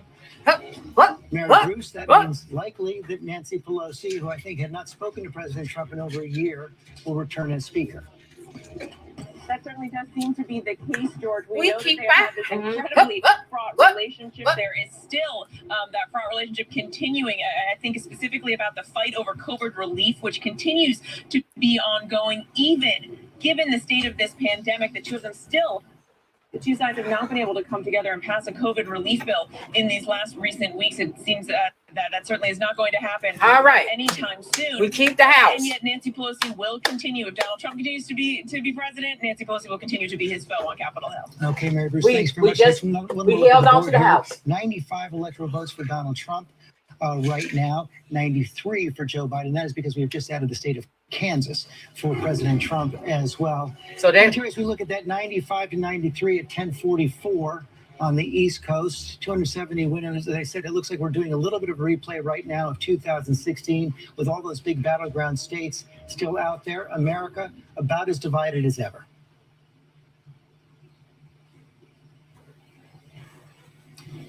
Terry Moran? Yes, I'm sorry, George, I was looking at something else, but it does look that way, and it looks like it comes as a surprise to Democrats who thought they had the wind in their sails. But it turns out, I think one of the reasons the polls have been so battered is that Donald Trump represents a realignment. The pollsters don't understand a post-Donald Trump America, it seems to me. He wasn't a Republican, he was a nationalist. And that is something that this country hasn't seen. Other okay, countries Biden have. got We've 113 seen to that. 105. The loyalty Okay. of people who are looking for a different economy, a different culture than the 113. Western cultures are trending, and they keep returning The 105. populist nationalists to power. Donald Trump is that person. I think it does come as a surprise, certainly to Yeah, he's a pollsters, nationalist, all and to right. many A Democrats white as well. There's a lot of nationalist. things Yeah, I wherever said this it. race comes out for Democrats to do when it comes to the white working class and working class among many of the minorities as well. Thank you, Terry. Another state has just gone to Joe Biden, Illinois, and it's 20 electoral votes, solid Democratic state, won by Hillary Clinton in 2016. Way to go, by 17 Illinois. points. Rahm Emanuel, your home state. I mean, what's interesting, right, there it is. I'm going to drop it the same way he's going to drop it on New Jersey. Here's what I would say when you look at the whole map. Every state right now that we're seeing is performed to actually what was expected, except for Arizona. That's the only one that's outperformed, that is different than what happened in 2016. Well, but that's an important distinction. You say to 2016, not necessarily to the wealth of polls we saw coming into this election. Okay, welcome everybody. I really appreciate y'all coming over here. Welcome everybody. Please thumbs up this. I know here at 11 o'clock in Georgia, it's going to switch to the local. So then I'll probably go to CNN so we can keep up with the national. Gets settled, you'll see Joe Biden is overperforming in certain areas and underperforming from a vote total. But when you look at the polling, what some of the expectations that people have right now, just on election night, is they saw things happening in North Carolina, Georgia, etc. Still could happen. But what's happening is really it's going to come down to 4 states: Pennsylvania, Michigan, Wisconsin, and Arizona. Perhaps Arizona. I mean, Georgia. I did some quick back of the envelope math, and it looks to me like Trump would have to get between 65 and 70% of what's outstanding to win Arizona. It's not impossible, but that's a really tall hurdle. And we've seen repeatedly in this campaign where the president is underperforming with seniors. Certainly, COVID hit Arizona very hard, and this could be an example of what we're seeing where the COVID crisis is actually having a disproportionate impact in Arizona compared to other states. And if that's the case, then he's got to pick up Michigan or Wisconsin in addition to holding Ohio and holding Pennsylvania. Right. If he loses Arizona. I mean, John, I'm going to go to you on this because this is where the Nebraska 2nd Congressional District comes into play. If Joe Biden wins Arizona, wins Michigan, and wins Wisconsin, but loses Pennsylvania, You get to 269, and that's a tie. And the way the tie is broken is it's broken in the House of Representatives, but it's not the majority of the House of Representatives, which the Democrats control. Every state's congressional district gets a single vote. And the Republicans control more congressional districts, more state delegations than by one. They have 26. If Joe Biden wins that 2nd Congressional District in Nebraska, 270 Right. to 268. And by the way, we call it, it's got a nickname. It's called Obama-Hong, because Obama won it when they started splitting the Delta. So, it is a district that I would say Biden is favored to win. You do not look at this person and ever think of the word patience, but I'm actually going to advocate it. It's going to be a long week. It's going to take a while. it's going to come down to four to five states, and that's what's going to happen. I was going to say we have a very competitive congressional race going on in 82. Cart Eastman and Don Bacon. And as you know, this is a rematch. Progressives and Democrats came together to support Cart Eastman. So if it comes down to that, I think we might win it. Okay, we got to Keep take an eye a on quick Nevada break. We'll be also, right back. George. Okay, y'all. They're going to commercial. Thanks, everybody. Welcome, everybody that's just coming in. You're not missing none. I'm watching it down here in the monitor over here on my end. Y'all, I didn't expect it to be this close. I'm going to be for real. I'm going to admit it right now here at 10:49 on election night on the East Coast. I didn't expect it to be this close, especially after this COVID thing and the dumb shit that he's been and the way he handled all that. I did not expect it to be this close. By this time, I expected it to be like 118-5 or some shit like that. I did not expect it to be this close. I cannot believe people are voting against their own interests. This man don't give a fuck about you if you make under 7-8 figures. And those seem to be the majority of people that's voting for him is poor white folks. I'm just going to put it out there. He don't give my poor white people out there, my poor Caucasian brothers and sisters. Mango untrained and unchained don't give a shit about you. Why y'all just throwing y'all votes at him? Just like I said earlier, he basically told y'all were gonna be better than a nigger. Are y'all better than a nigger now? Huh, white folk? Huh, rural white folks, are y'all better than a nigger? I think not. Come on, man. We got to be better than this. I'm not believing this. But hey, like I say, I'm not taking my own advice that I took in 2016. I didn't get upset until like 1, 2 o'clock in the morning. We still got to wait for the West Coast votes to come in. So, we could easily be looking at West Coast votes come in. Biden get all those votes, it's over. I'm just saying. But I do not understand Ohio. I don't understand it. What the hell, Ohio? Y'all got hit worse. Ooh.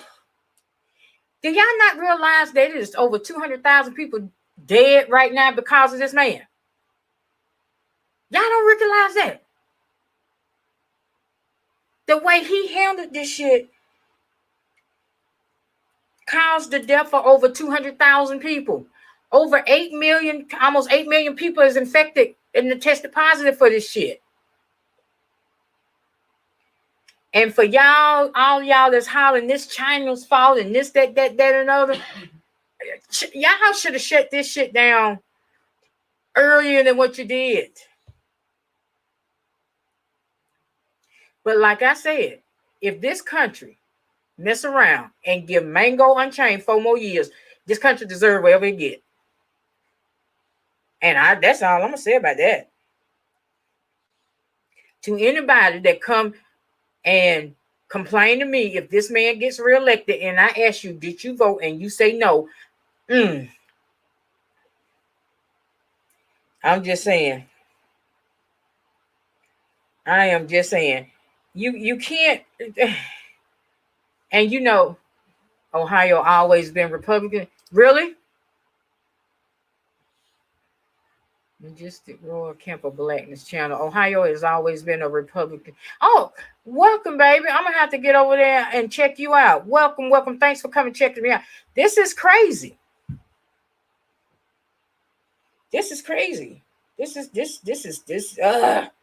Oh my God.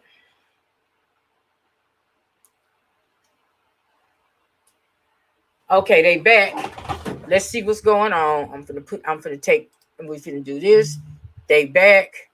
108, 113. That shit-eating grin on his face. Not going to switch yet in any of the key battlegrounds. We're still looking at a lot of states. We can project now that Donald Trump, as you see up there, has won the state of Wyoming, and it's 3 electoral votes, solid Republican state. No surprise there again. And we can report In the Senate, Lindsey Graham will hold on to his seat in South Carolina. Damn it! Faced a fierce, surprising challenge from Jamie Harrison. Damn, y'all tired South Carolina. Dollars in the final weeks of this campaign. It wasn't enough to put him over the top. Really, Janine South Norman, Carolina?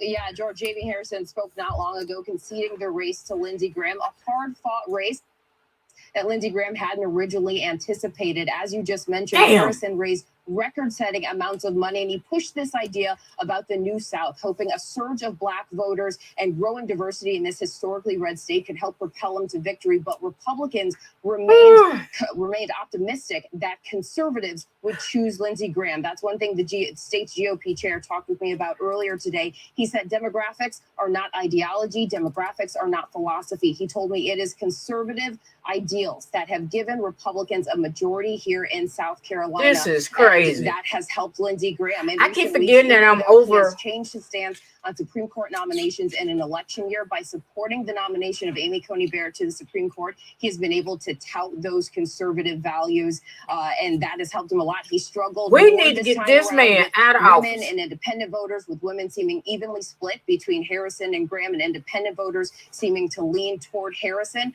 But in the end, Graham pulled this one out. He will hold on to his seat, and that will certainly help Republicans as they remain optimistic in maintaining a majority in the Senate. Janine Norman, thanks very much. John, I want to go to you. One of the reasons Jamie Harrison was able to raise so much money is that Lindsey Graham become such a target of progressives and liberals, gone from being the best friend of John McCain to basically Donald Trump's biggest supporter. Yeah, no doubt. I mean, there was when Obama first got elected, I think he was Rahm Emanuel's best friend. I mean, he was the Republican you like to work with. He was, but he hitched himself. Wait a minute. See what you said. Calm down. It's all spiritual. To Donald Trump. Child. Totally. After calling Trump wow. he attacked Trump in the most vicious terms during that Republican primary. Yep, and sure turned did. Right around. And, you know, Jamie Harrison was able to raise presidential level money in a Senate race, but not enough to win in South Carolina. No. And Mary Bruce, Lindsey Graham was such a key player in the confirmation of both Brett Kavanaugh and Amy Coney Barrett to the Supreme Court. He is the chairman of the powerful judiciary. See, and here's the thing: if this don't go the way that we wanted, that we're hoping that it goes, you know, you're going to have those skeptics. I told y'all, y'all vote didn't count. Y'all vote didn't count. Oh shit! Am I looking at 113 and 114? Would absolutely never consider a Supreme Court nominee this close to a presidential election. He went back on that promise, of course, leading the charge on the Hill to get Amy Coney Barrett confirmed. Lindsey Graham has really gone from being, you know, one of the president's opponents, one of his fiercest foes, to being his absolute top ally on the Hill. I can tell you, anyone who covers Capitol Hill knows in Washington, if you want to know what the president is thinking, you go and find Lindsey Graham in the basement of the Capitol. And he is not hard to find because often it works the other way around, too. If he wants the president to know what's happening on the Hill, he often comes and finds us to telegraph through the media.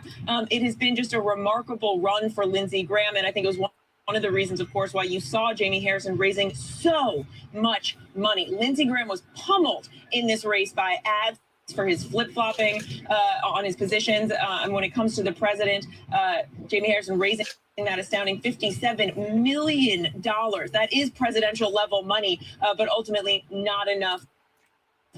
Lindsey Graham, it appears, will continue to be the president's top ally, closest friend on Capitol Hill. Mary Bruce, thanks very much. Christy, now the Senate battle is going to come down to North Carolina, Iowa, and Maine. Yeah, and the Republicans have to win 2 of the 3 there. And I think they're in good shape to do it. I continue to hear from North Carolina Republican leadership. They're getting more and more confident as the night goes on that Tom Tillis is going to win a narrow race there and that the president will win the electoral votes. And in Iowa, 113, 114, 45. Spoke to a couple of Republican leaders there who think that Joni Ernst is going to be in good shape tonight. We are going to keep an eye on it. We're going to be back in just a minute. Some of our stations are going to go to the late local news right now, but our election coverage continues in just a moment. Okay, y'all. Now, I'm here in Georgia where there are big races, Senate races and everything going on here. But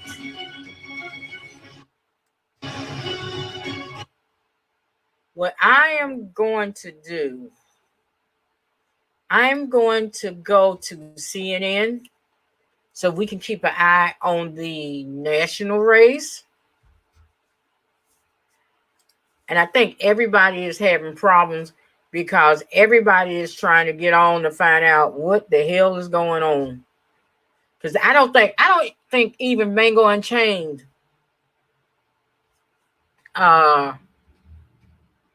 folks thought that it would be this close, that it would be a tennis match like this. There's no way. There's no way they thought that.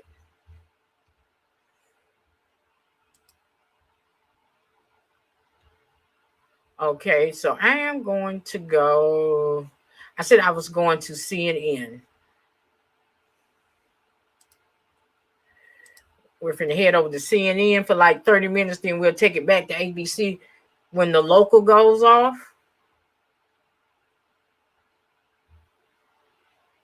I did not say no. Come out of here. It seemed as though my computer, like the rest of these, is doing what it wanted to do.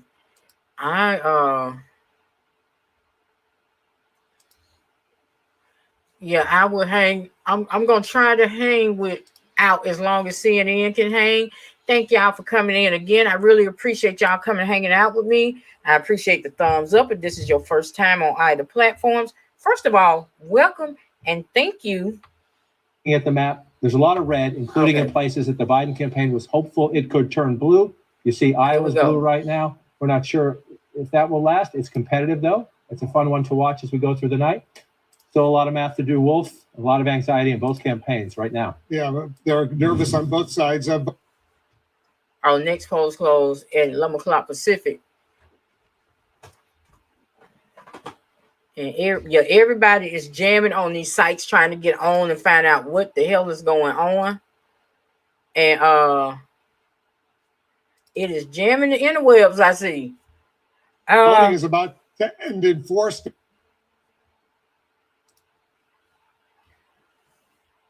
Get it together, CNN. That's why I left you last time. Welcome, welcome, welcome again. While we get that together. I'm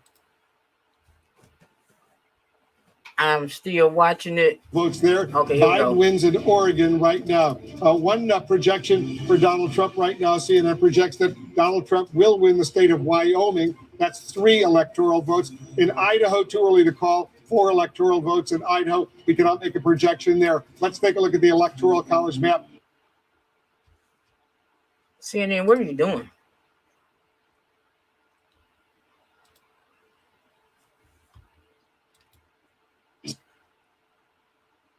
He's saying it's too early to call in Idaho.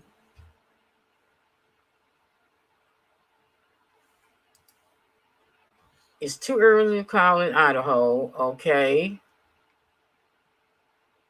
56.8% to 41.5%. In Michigan right now, 39% of the estimated vote is in. Trump has a significant lead there right now as well, 239,000 vote, but it's relatively early. 39% of the estimated vote is in, and the early vote, which skews Democratic, is not yet in. In Wisconsin, 42% of the vote is in. Look at how close it is. Trump has a 25,000 vote lead over Biden, 50% to 48.3%, 10 electoral votes in Wisconsin. In Arizona, 75% of the vote is in. It's Biden going has to a Biden. significant lead in Arizona, 208,000 vote lead over Trump, 53.7% to 45%, 11 electoral votes at stake over there. Oh, so he still ain't got those yet. King. All right, so right now, Biden has a significant 192 to 108 lead in the all-important Electoral College ballot. Oh, did they say 192 to 108? The West Coast, which again, when I started doing this many years ago, this was competitive territory. Not anymore. Washington, Oregon, California, locks for the Democrats in presidential politics, and that's great. Those are great building blocks, right? They're not competitive anymore. The only reason Republicans go to California now is to raise money. 192 to 108. So now the question is, you need to get to 270. This What is did the I hard say? part. I You heard hate to say that? it You heard that, DJ Cat? this way, but it's easy Right for a now, with Democrat the West to get Coast to just came in. 192. Biden got 192. The Mango Unchained 108. What is going on with the interwebs around here? Everybody and their mama is on these dang on interwebs. I'm finna try to get this straightened out. Southwest, if this happens. So that would get you to 209. So then you come this way, you're looking at the map, right? Where are the Clinton states? That was a Clinton state. All right, so you think that's going to happen for you. And you keep looking at the map here, Virginia, which is really interesting right now. It is still red. You just assume, and we'll see if it's a change. If it's that kind of a night, it's that kind of a night. But you assume that one's going to come back into the fold, and they're just waiting for Democratic votes to come in, having a problem in the county or something. That gets you there. Then you come up to Maine, and you assume if you're the Biden campaign, you're going to win the whole thing. We need to see this. Maine does it by congressional district. There's one of them that President Trump carried 4 years ago. The Democrats believe they're going to carry that state. They believed a few other things about tonight, so we'll see what happens as we go through. So let's, for the sake of argument, give it to them. So then you're up to 236, right? Maybe they get one in Nebraska. Let's just leave that off the table right now. Let's just wait and see how you play. So you're at 236, right? There's 246. That's 262. That's 262. So you're looking at this map, and where do I get it, right? Where do I get it? Well, that's the easiest one, and we still don't have, I didn't get Rhode Island on this map, so let me come in here. Well, if you put Rhode Island on the map. You get Rhode Island, that would get you 286, but that's with Pennsylvania. That's with Pennsylvania. You bring Pennsylvania back off the map, you're at 266. This is where you get close here, right? This is where you get close here. We're going to keep going out to the west, and we do that. That gets you to 270. So could it be in a race against Donald Trump? Would it be West Coast? Something if Barack Obama's birth state is the one that puts you over the top. That would be interesting if you go that way there. But so you have Hawaii, you have Nevada and Colorado. We're going to watch. So this is interesting. So you don't need Pennsylvania.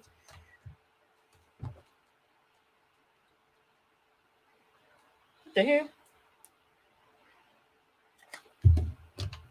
Y'all, this is my nerves are bad. Even the interwebs want to act up because they don't know how to take. Because they didn't think it would be. Let me do that and cross over again. We come back in here. And let's start in Arizona. We'll go west to east this time. And again, this one has held up pretty consistently, but we've also been waiting for a little bit. Sometimes you get votes in spurts. Sometimes you have long pauses. We're at 75% right now. That's 8 points, 9 points if you round up right there. That's a pretty healthy lead. Most of it's coming from here.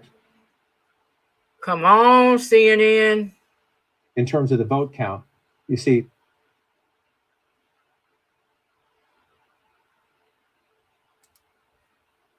Okay, they're giving me issues. They are giving me issues again. But yeah, this is what this feeling like. And with our decision team and our desk team in a little bit to see where that is. Some of these other places, Loudoun County, Joe Biden holding that there. You come over Fairfax County, we're waiting. Northern Virginia, Arlington. So it's Fairfax. Fairfax is the biggest basket of Democratic votes we're missing. I just want to check down here in Southeast Virginia. See Chesapeake area here. 60% of the vote in there. So we're missing some votes in Democratic areas that could flip that. But if you're in the Biden campaign, you're getting a little bit nervous about that, even though your data and your math tell you should be okay. But at this point of the night, you'd like it to change. Exactly. Again, we're just waiting on these three. And this is the patience. It'll take some time, and all three of those are. We have a key race alert right now. I want to go to Nebraska right now, the second congressional district. There, 57% of the vote is in. Biden is ahead by some 16,000 votes, 53.4% to 44%. Oh, that's one electoral vote, but we can use all we can get. Electoral vote. I don't give a damn. Potentially in Nebraska, if Biden can hold on. So let me come back over here if Biden can hold on. So we're waiting. Nebraska and Maine do their congressional votes by, let me pull it out like this. Nebraska and Maine do their votes by congressional district, their electoral college votes. So again, especially now, if you're in the Biden campaign and you're thinking, we might not get Florida, we might not get Georgia, we might not get North Carolina. Looks like our dreams of Texas are not going to happen this year. Closer, but close doesn't count. Doesn't get you the electoral vote. If you're at this point in the campaign where normally you think, well, what's one? Guess what? One can matter. And so again, in this scenario, this is a scenario on the board here. So let me just take these away. Right, if you can hold this, you're moving closer, right? You're moving closer. That's assuming Virginia flips back, and that's assuming you hold Arizona and Nevada stays. So these are just these. That would be a change. Okay. Donald Trump carried that. and that would be a change. Trump carried that. So that's what you're looking to do. Trump had 306 last time. If you're Biden, you have to subtract from that to get him down below 270. That's one, and that's progress, but these are the big ones. These are the big ones. Again, when you're in the tight part of the campaign, if you think you're going to have that close of a race, and it sure looks like we are, CNN pissing me off. You know, everyone counts, and so and this includes the main one up here. So this gets okay, y'all. The math gets really interesting, and again, they're having technical difficulties there. So here's what I'm going to do. I will just find us another. What the hell? What the hell is this? Welcome everybody. Welcome everybody. Let's go to. I know where we can go. Let's see what MSNBC is talking about.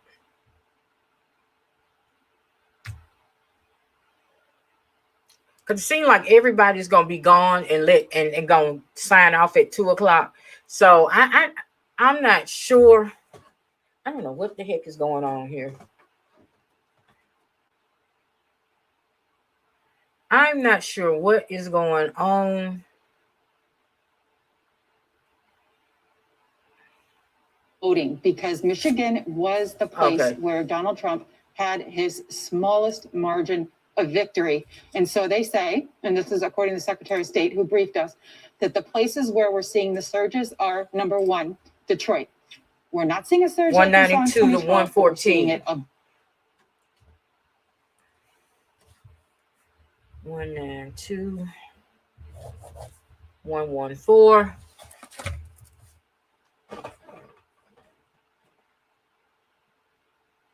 Okay.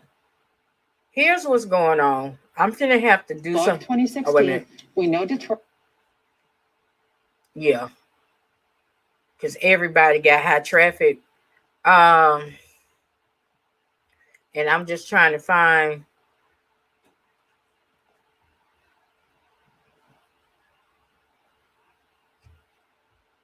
We won't have even unofficial results for 24 hours, Rachel. 24 hours from now. They're not expecting any unofficial results until Wednesday after 11 p.m. Are you serious? That's what she said. Wow. I mean, if you're looking at a Friday final, right? Like for unofficial, that would not be unreasonable, considering that some of these places, like in Macomb County, haven't even registered their early votes. Wow.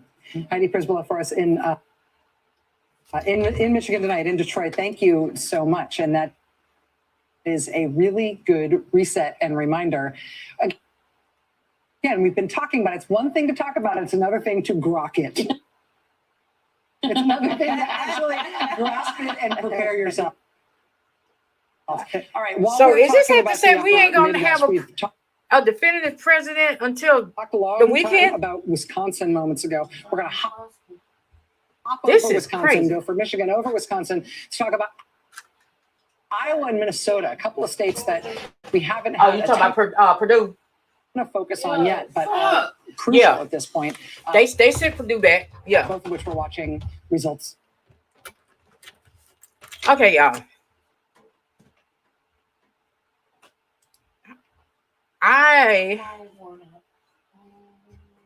It's going to be a runoff between Warnock and early absentee vote. And remember, you're always talking about Joe Biden doing much better with the early vote than the same day vote. So the target here, this was a Trump county. Biden would certainly like to flip it. That would represent progress for him in the state. But the test for Biden is yet to come in a county like this. The test is going to be the same day vote where Trump is expected to do better. I think you've heard the story a number of times in a number of different states tonight. So a place like Clinton County, this is a prime example. What happens when the same day is counted? Does it turn into another Trump victory and it looks like 2016 all over again? Or does it represent Biden progress when all is said and done? Clinton County is a very good example because I remind you, in 2012, the Mississippi River, including Clinton County, was Obama country. And then it flipped along with the rest of the state. This is 2016 in Iowa. There were more counties in Iowa than any other state between 2012 and 2016 that flipped from Democrat to Republican. So Democrats have looked at this. Look, on paper, Iowa was a 9-point win for Donald Trump in 2016. It was also a 6-point win for Barack Obama in 2012. That's the opportunity Democrats have seen here. You see good numbers for Democrats in some of these places. I think here's a good example. Okay, yeah, we took the House 236 to 199. So we keep the House. We need that Senate. In Democratic territory, Biden winning this thing 56.5 to 41. Okay. It's different than 26.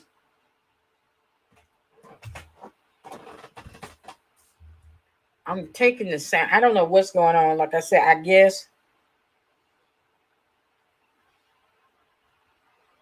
Oh, wait a minute.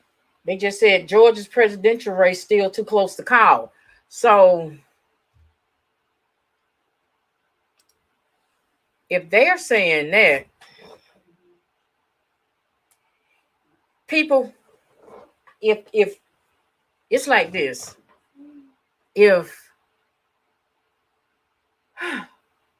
the West Coast don't come in big for Biden, and by big I mean giving him another 100 damn electoral votes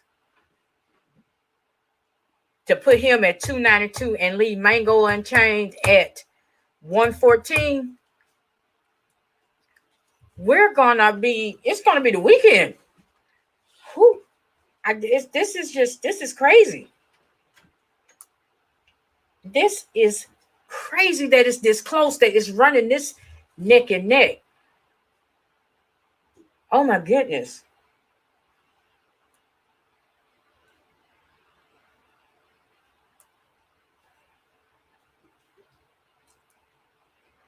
Oh my goodness. Okay, so Biden got Colorado. Iowa is too early to call.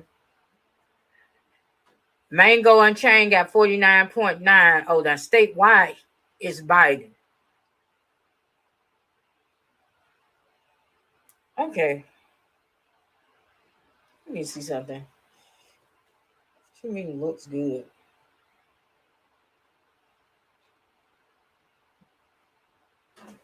Look at this. Look at this. It's just his. Oh, this. He looked like a rat. He looked like a rat. It's a strong candidate, but that's a fascinating. Welcome everybody coming in chat. Thank y'all for Okay, joining Steve, us. can we talk Minnesota, or am I asking too much? Let's call it up here. Minnesota Let me just get this screen Minnesota's going to go to loaded, and Biden. Let's go north In to terms Minnesota. of Minnesota, I mean, just for context, Clinton only won Minnesota in 2016. Again, it was a Clinton-held state. It was a blue state in 2016, but by like 1.5%. It was close, just like New Hampshire was. I can't do that. Minnesota's the upper Midwest state that got away for Donald Trump in 2016. You know, he was able to flip Michigan, he was able to flip Wisconsin, able to flip Iowa, and then this was almost a flip. Yeah, Minnesota, the last time it went for a Republican presidential candidate was actually 1972. It's been going Democratic every election since then. But Trump That was nearly before I pulled was this off born. in 2016. And I'll just take you through here some of the early votes here. Look, Hey, you got that's early. over. This is Hennepin County. This is core Democratic, you know, Twin Cities metro Sorry. area here. Let's just see what is left. About 45,000 votes to go.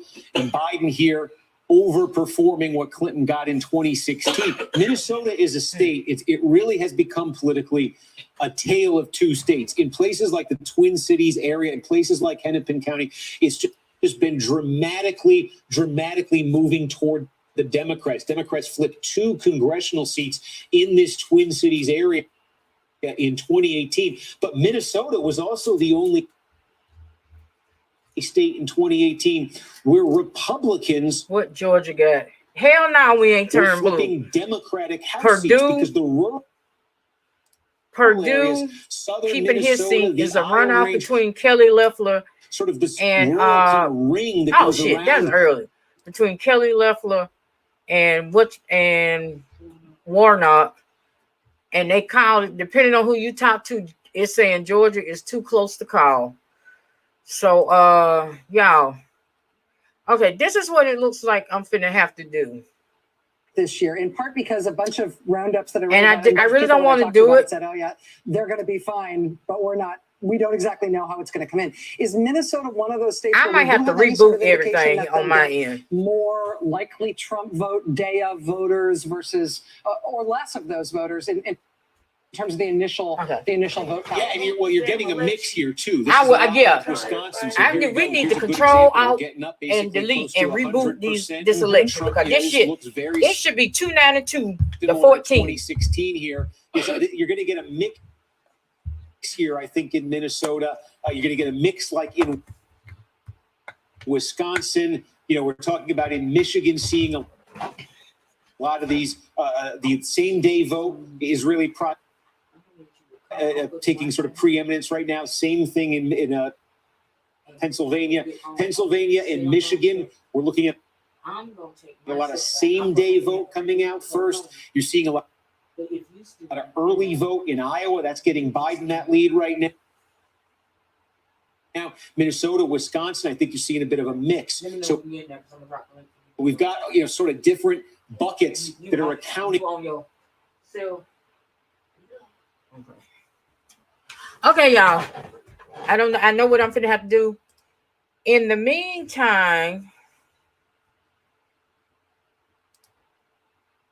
14 in the votes that have been counted, there's a Biden up by 16 and a half. DJ So you're Cat seeing a 2 is and gonna a half host point lag and there. tell her This is a case where the thoughts on Senate everything. candidate, the Democratic Senate candidate, is lagging behind This Joe is for Biden DJ by Cat 2.5 only. points in the margin. And yes, you're right. Again, the presidential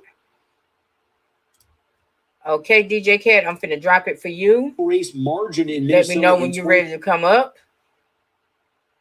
Oh shit, it dropped that link in all of them. I should have just dropped it in the first one. But yeah, because I'm going to have to 2016 was a 1.5. We'll see where this one ends up tonight. But if you tracking 270, race to 270. Why is you in under my name? Edit name.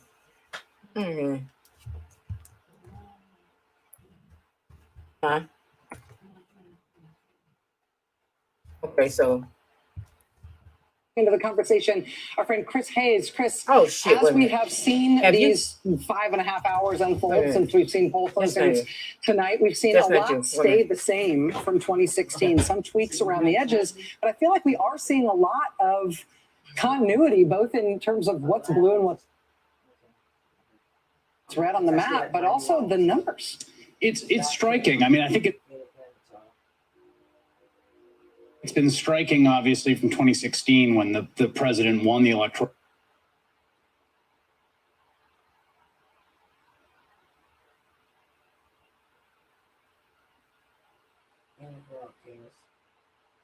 He has basically stayed the same. And going into today, the number that I kept thinking about. Okay, yeah, I'm gonna bring DJ Cat up, big first term and I'm gonna of incumbents and serve full terms.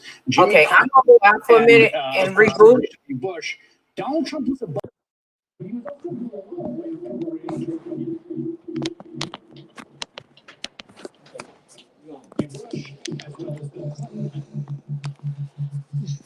Sorry for the feedback, everybody.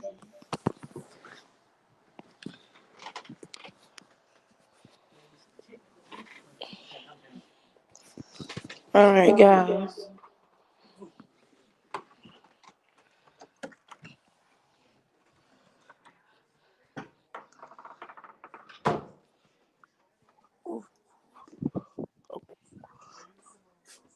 Welcome, everybody.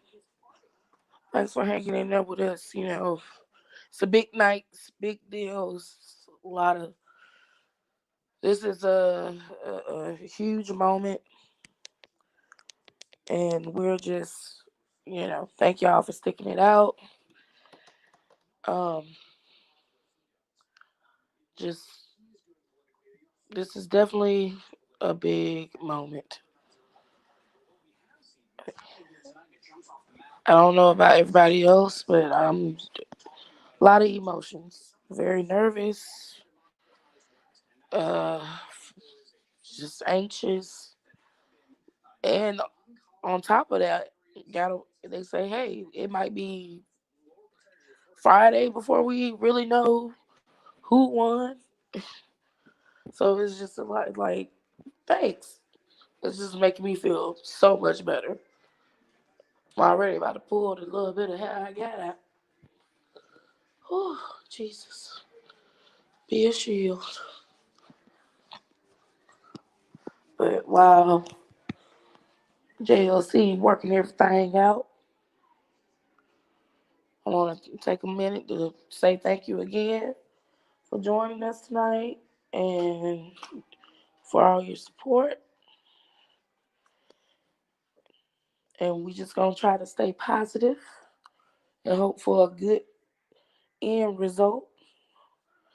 But I'm trying to hold on to the thought that no matter what happens, we're gonna be all right. Because they say it's more than one way to skin a cat. So I'm gonna hold on to that. And y'all try to hold on too.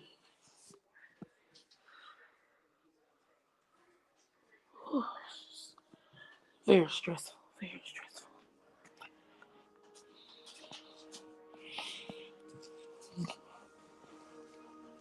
But at least with the electoral votes, we got a little bit of advantage at the moment. Well, as if you're voting for Biden. So there is that. And if, hey, he gets it there, he pretty much got it, right? At least that's how Trump beat Hillary at downtown electoral college. Guess we needed to work in our favor today. Whew. I'm nervous. I have to go get myself another cocktail. This is a lot. It is a lot.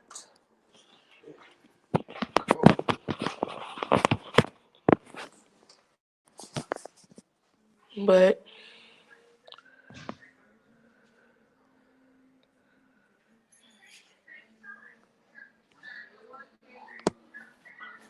we're up.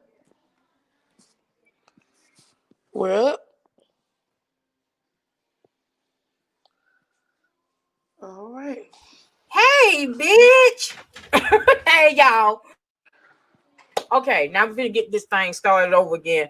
I was having some technical issues, but we got it together, so we're gonna get everything back on track. Appreciate my moderator, DJ Cat, for holding it down for you, girl.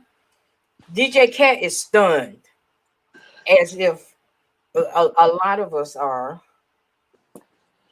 because I expect it to be down to the wire like this. But okay, let's get all this set back up. Let's see. I'm gonna mute myself. You can continue the Girl, I'm my nerves is bad. I was waiting for you to get everything together. I'm gonna need another cocktail. This is a lot. This is a big. This is like that orange person saying. This is huge. This is really huge. It's a lot. It's a big night. And if he win, ain't shit gonna be beautiful about it.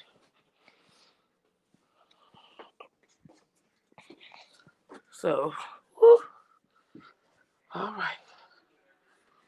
Well, we gonna be all right.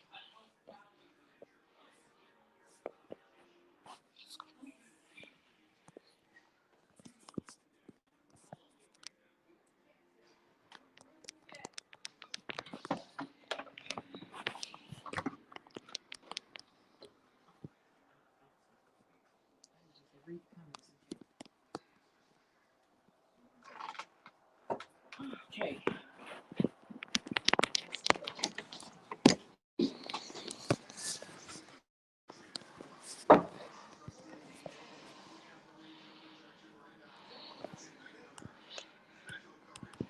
Okay, y'all. I'm just trying to get everything back together. Thank y'all. Why am I hearing myself? Okay. Oh, it's 45 degrees here. Well, I don't know about y'all, but it is chilly. And I ain't talking about that little Indian girl in TLC. Okay. The fuck? Wait a minute. Okay, let me see. Let's see here. Let's get this thing back together. Let's get it together. Who y'all? I honestly did not think it was gonna be this close. I'm just gonna go on put it out there. I'm just gonna go on and say it. I didn't think it was gonna be this hard. I thought by now we'll be at 292. Biden, the 14 ain't going unchanged. But it seemed as though America, this is America. I'm just saying. But let me see. Let me get this right here. Make sure we good before I bring it back up here. I had to make some adjustments and some things. But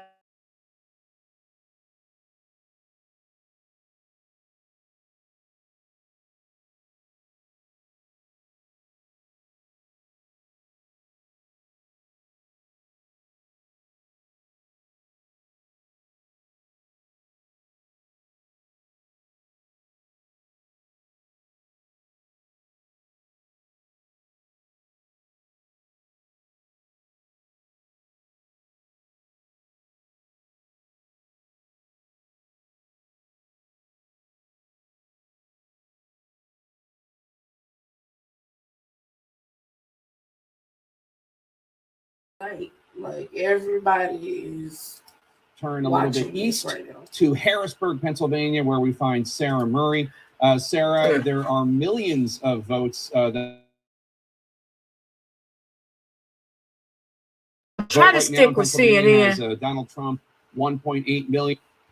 But every time I do that, and it's still 192 Biden to 114, bitch, baby. I mean, ain't going change. 4 million. But there's still more than half the ballots waiting to be counted. What can you tell us? Yeah, I mean, Jake, look, there is a lot of outstanding vote here in the Keystone State, and this is not going to be a process that moves particularly fast. That's what election officials have been warning us about. We know there are a lot of these big counties, Philadelphia County, Bucks County, Chester County. They are going to be counting all night long. And these are not places that have really experienced any issues. They're not having any problems. It just takes a while.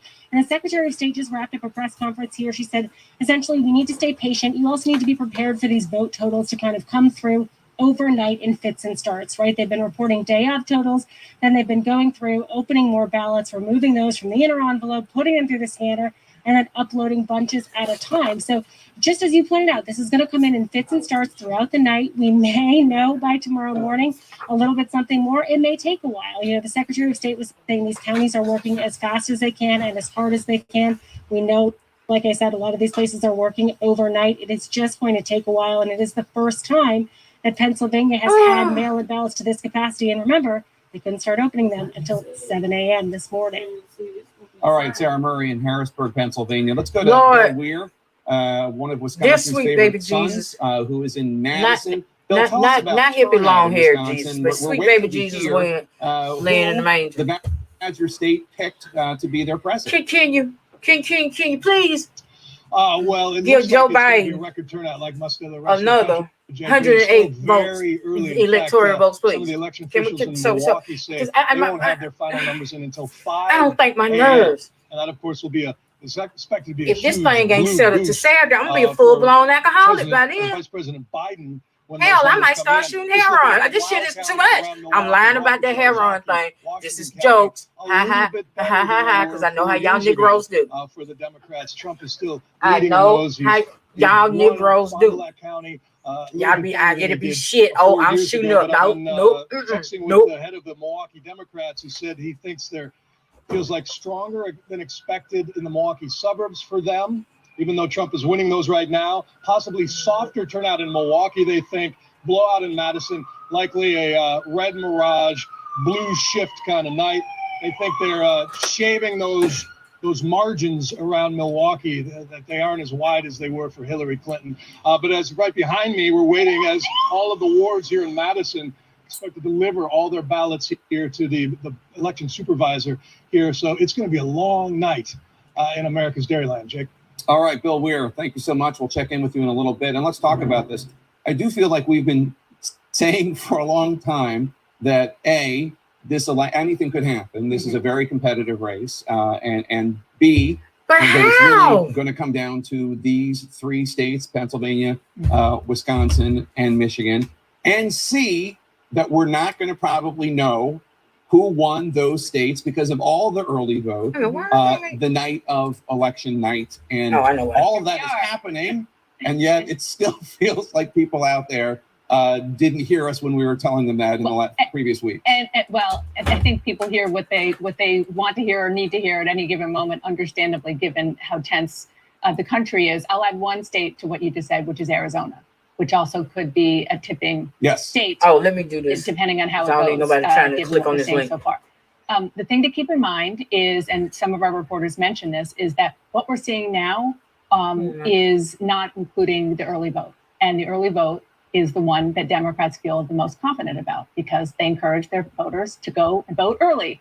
And so that is the missing piece of these vote totals that we just haven't seen yet, which is a really, really key piece because it could change the dynamic abruptly. And I'm talking about early vote in Michigan, Wisconsin, and Pennsylvania, those 3 blue We wall just states. can't draw any conclusions right now about what's going on up there. And even Arizona is still unknown.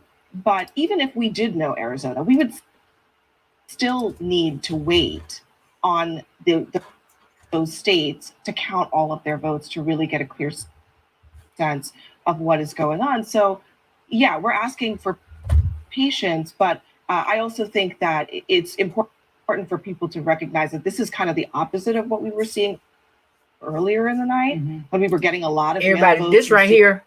States like Florida. It's and my it was looking backup okay channel for Biden. and Now well, we're my baby channel, my newborn. getting a lot and that's the of one that I election do day my half votes, and half, not from watch those parties and all the other watch parties that's states, coming and up. those are going to benefit. So if you Trump, could go but and show that one some we just have to love wait as and well, see. I would really we can't appreciate even it. say really what is happening in some of these counties because the percentage of the vote is so low, you can't draw any real conclusion. And just to underscore what we're all saying is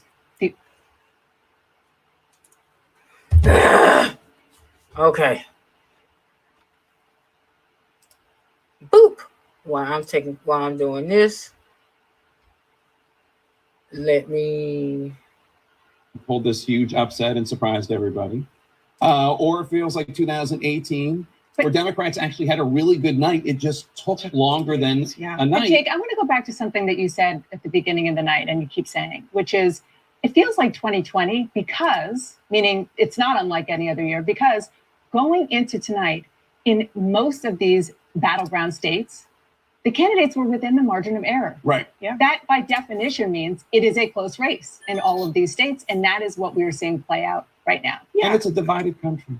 It's a divided country. It's a close election. One thing that we can You say ain't never lied. based on how close the race is in some of the places that Donald Trump was really at risk of losing is that the Republicans really delivered in the sense that they were able to keep those races close and in their direction as we speak right now.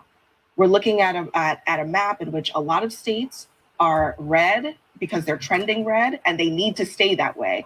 And for President Trump, that is a really important thing because we would be having a completely different conversation tonight if we were talking about Joe Biden actually expanding the map in a serious way early on in the night. Yeah, Wolf, back to you. All right, guys, thank you. Let's get a key race alert right now. Oh, no. Let's start off in the 2nd Congressional District in Nebraska, one electoral vote is at stake. 57% of the estimated vote is in Biden has a 16,000 vote lead over Trump, 53.4% to 44.8%. In Arizona, a lot more of the vote is in, 75%. So they give him enough 12 votes. They put him over 200. Impressive 203,000 vote lead over Trump, 53.5% to 45.1%. In Minnesota right now, 61% of the estimated vote is in Biden. That's another 20,000 vote lead over Trump there as well, 54.3% to 43.6%. And there's more states. Let's continue the key race alert right now. In Ohio right now, 88% of the estimated vote is really in. Ohio Trump has an impressive 434,000 vote lead over Biden in Ohio, 53.2% to 45.3%. In North Carolina right now, 95% of the vote is in. Relatively close, only a 75,000 vote Trump lead over Biden, 50% for Trump to 48.7% for Biden. In Iowa right now, 70% of the vote is in, very close, only a 31,000 vote lead for Trump over Biden, 50.3% to 47.8%. Let's go back to John King at the Magic Wall. So close in some of these states, there's still a lot of outstanding votes to be counted. Yeah, and we're going to wait late into the night for some of them, we're told. And again, some grace to the local election officials because they have to deal with this wild and different 2020 mail-in voting, in-person early voting, election day voting. However, in some of these states, as you go through them, number one, again, Pennsylvania, we're still waiting, 50% estimate. We're going to be waiting on that one for a while. Here we go again. Okay. Let me go here. Let me leave here. Let me leave them alone. Wisconsin, the same thing. So again, if you lived through 2016 and you're... I can't go through this shit again. I can't go through this again. Yes, I lived through 2016, but god dang. Y'all. Let me see, how long we've been? I think we've been there a little over 2 hours. I'm going to try to hang until the networks hang, and that's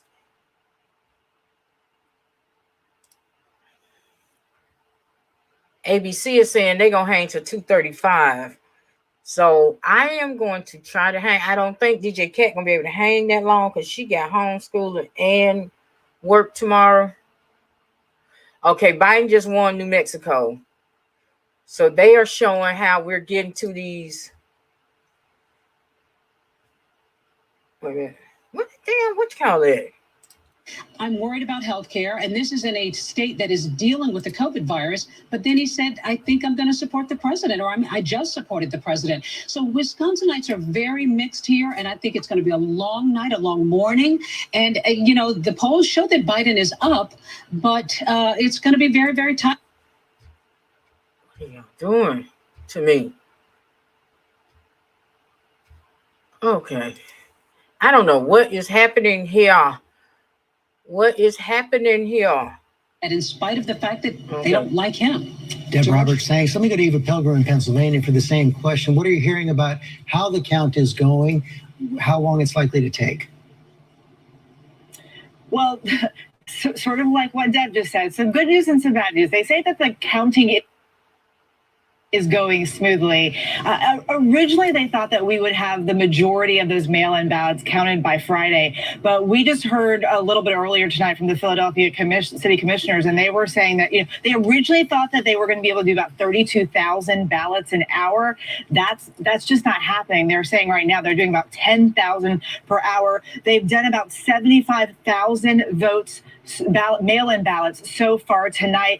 They've estimated they have about 350,000 to count. We're supposed to hear from them again at about midnight to give us an update. That's the next kind of ballot drop number that we're expecting to hear from them. 192, 118. He just picked up 4. It's just going to take a long time. I've heard you say this tonight repeatedly, George.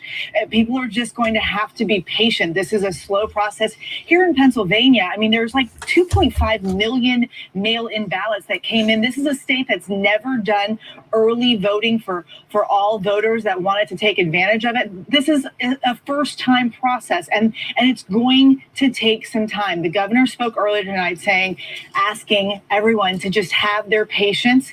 They are doing the best that they can. People are working around the clock, as we're seeing here in Philadelphia, but it is going to take time. They want to make sure this count is accurate, George. Which is the most important thing for them to do right now. Eva Pilgrim, thanks very much. We can project 2 more states right now. The state of New Mexico is going to go to Joe Biden, state of New Mexico, and it's 5 electoral votes. Hillary Clinton won it by 8 points in 2016. Joe Biden will win it tonight. And the state of Idaho, it's 4 electoral votes. No surprise there. Going to go to Donald Trump. He won the state by 32 points in 2016. We're under the table right now. And Sarah Fager, let me start with you. We're coming up on midnight now on the East Coast. Is the night going as you expected? What's the surprise? What should we be looking for ahead? I think the night's going better than I expected. For Republicans? For Republicans, yeah. I mean, I was in the camp where I thought Joe Biden was going to win this, and it is far from clear that he's going to win this election. And the president seems to be doing much better in the upper Midwest. Now, again, we don't know exactly what vote is in. It may be heavily election day vote, but clearly in some of those counties, the president is overperforming, and even overperforming what he did in 2016. So I think this is going to be a nail biter. Ron? I think the way I look at it is every state to date has performed like they did, not changing. There wasn't really a move in the sense that some people thought there was this tailwind coming, except for Arizona. And the only state that's flipped so far is Arizona. It hasn't flipped yet. It hasn't flipped yet, but it's going to tighten considerably. It's going to tighten, but I'm going to go out on a limb then, given it's midnight, it's way past my bedtime, and say that those are numbers that are hard at this point for the president to break. That said, we have big numbers in Atlanta and Metro Atlanta, big numbers in the metro areas of the upper Midwest that are out. It's going to come down to those 4 states to make the determination. And we are going to be here every night Friday. So I look forward to seeing you every night. I mean, so we're going to be here right through it. And I'm going to sit next to you. So we're going to be there, but it's going to be a while here. And I think what the problem is, what was your baseline is going to determine your mood. And it says, if you thought this was going to be a big tailwind, you go, oh boy, that was disappointing. As Nate said, the truth is it hasn't been. It's actually, the states are doing exactly what they did. It's also looking very good for Republicans to control the Senate. Joni Ernst is ahead. Tom Tillis is ahead. It's not done in North Carolina. The Georgia senators are ahead. If you go to a runoff, especially, if Biden does pull this off, you're likely to keep control of the United States Senate. People like a split power, and we will see at least one runoff in Georgia. You don't want split power. No, we don't. We want to take the whole darn thing, of course. I think a couple of big picture things I'm seeing is that the strategy to flip Republicans to Democrat didn't pan out. And so now we're all hoping that enough Democrats came out, particularly in urban centers and some suburban areas, to really carry the day. And I think that was the big surprise aha, I think, for a lot of us who were expecting, particularly with what happened at the convention and Lincoln Project, that all these Republicans were going to flip. But we're seeing Donald Trump win in big margins where he won before. So are there enough Democrats, particularly in these areas where we're seeing Joe Biden actually overperform Hillary Clinton in 2016? Will that be enough to carry the day? Donald Trump's overperforming Donald Trump. And that's part of the problem for Democrats right now. And for Ron to say the evening's got about as expected, it's not what I was hearing about 6 hours ago. Okay, so what we're seeing is that the president is enormously competitive in Wisconsin, where he was not supposed to be competitive, according to the polls. He's competitive in Michigan, where he was not supposed to be competitive, according to the polls. And he's winning in Florida and winning in North Carolina. And so, I think it's going to come down to Pennsylvania. At the end of the day, I think if the president wins Pennsylvania, he's going to be reelected. And if he doesn't, he won't. Matt Dowd. Well, I'm going to go along with Ram on this one, because look at every single state and look at the polls. Really, if you fundamentally look at the polls, they're basically been in alignment, give or take a point or two, been in alignment with what we saw. We will soon find out a divergence from that. And my guess is the first divergence from this is Arizona. And once Arizona diverges, I've looked at the data. It's almost impossible for Donald Trump to come back from where he's behind with what's left in there. And the other thing to look at is Michigan. Michigan is not as close as it looks right now. If you look at all of the numbers, all of those numbers that are in are almost all election day numbers. It's almost no absentee, which the Democrats were supposed to overperform in. And I still think North Carolina, there's a lot left to count, and there's a lot of mail left to count in North Carolina. So that race, I don't think is over yet. But the first state that we see that switches is likely to be from Donald Trump to Joe Biden. And that's the most significant thing we're waiting on. Heidi Heitkamp. I totally agree with Ram and with Matt, but I think the story that we haven't talked about tonight, which is the popular vote. How much is Biden going to win the popular vote and still see this enormous challenge in the Electoral College? And that's going to reignite all of that dialogue again. If this is a 5-point win in the popular vote, I think that there's going to be a lot of challenges in this country holding the country together. 7 out of the 8 last elections won by Democrats in the popular vote. John Carr, you get the last word here. Well, I think there are dangers out there for Joe Biden in Pennsylvania by looking in Ohio. Tom, if you can pick up 2 counties that border Pennsylvania in Ohio, Trumbull and Mahoning, in both these counties, Donald Trump seriously outperformed what he did 4 years ago. Now, that's in Ohio. Ohio's one state, but right on the other side, key counties in Pennsylvania. We're going to be watching it all day, all night, perhaps all week long. We'll be right back.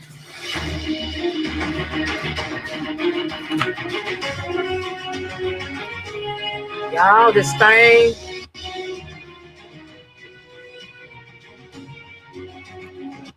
This right here. Oh my God. I'm gonna be honest with you. I was one of those. I did not expect it to come down to the wire. I did not expect him to get these many electoral votes. By now, it should be 2. And this was in my mind. I'm like, okay, we're gonna be at 292 to 18. It's gonna be over. This country, he done messed up too bad. But it goes to show people don't care. This is telling a lot about this country. It really is. It is saying a lot about this country. It is saying that somebody can be responsible for over 200 people, 200,000 people losing their lives because they mishandled a pandemic and still be in the run to keep their job. Oh man, y'all doing too much. They're doing too much. They are doing it. This is too much. I'm going to try to, like I said, I'm going to try to hang in as long as the media outlets hang in. I know, like I said, I'm going to lose my moderator, DJ Cat, in a few minutes because 1, she has homeschool in the morning. 2, she also has to work, so she's going to have to turn in. But I am going to try to hang in there for as long as I can. And until we kind of see, because I'm gonna tell y'all right now, if I was to log off right now, let's say I end this live right now, y'all know what I'm gonna be doing. I'm gonna be on my computer, on both of my phones, looking at TV, and on my iPad, following this thing. Oh Lord, they just start shooting over him. Is them gunshots or firecrackers? You know, because it's bad enough that, you know, you got businesses down here that done boarded up all their stuff because depending on which way this thing goes, it's going to be interesting. So nationwide, Joe Biden is at 50%. It's 192 electoral votes, 18 states for Donald Trump, 118 electoral votes. I want to bring in our political director, Rick Klein, right now, because Rick, we've been saying it, but now let's put some meat on the bones on this. This is going to be a long night. We are not going to know who the next president is tonight. It might be well into tomorrow or beyond before we do. Tell me everything you know from the key states that are still out there. They are shooting like crazy, Wisconsin, Georgia, North Carolina, about where the vote is, how long it's going to take. Yeah, George, it's overwhelmingly likely that we're well into overtime in those states, particularly Georgia, Michigan, Wisconsin, and Pennsylvania. We know that there's a lot of outstanding vote. In Georgia, it's primarily the urban counties. We've had some counting issues there, and we know that at some point they're going to basically have to resume tomorrow. And in Michigan, Wisconsin, and Pennsylvania, election officials have been telling us for weeks that they're not going to be ready to have a complete vote count. In Wisconsin, we're expecting more information overnight. In Pennsylvania, though, it's going to be several days. I think it is now fair to assume that we're into an overtime scenario with several states on the line. I think North Carolina may be a little bit different, but the other four, they're all big states, George, are now very likely to head into tomorrow or beyond. And we should also explain it generally takes more time, not always, but it generally takes more time to check, verify, count a mail ballot than it does one made at the ballot box. Exactly. You have to go one by one. And it's one of the ironies of this surge in early voting that it may actually force election officials to take a lot longer on the back end. They've been preparing for this for weeks. They have been warning about this possibility. And it is now a probability, or even more than that we're talking about having to wait a while to get this complete and accurate count.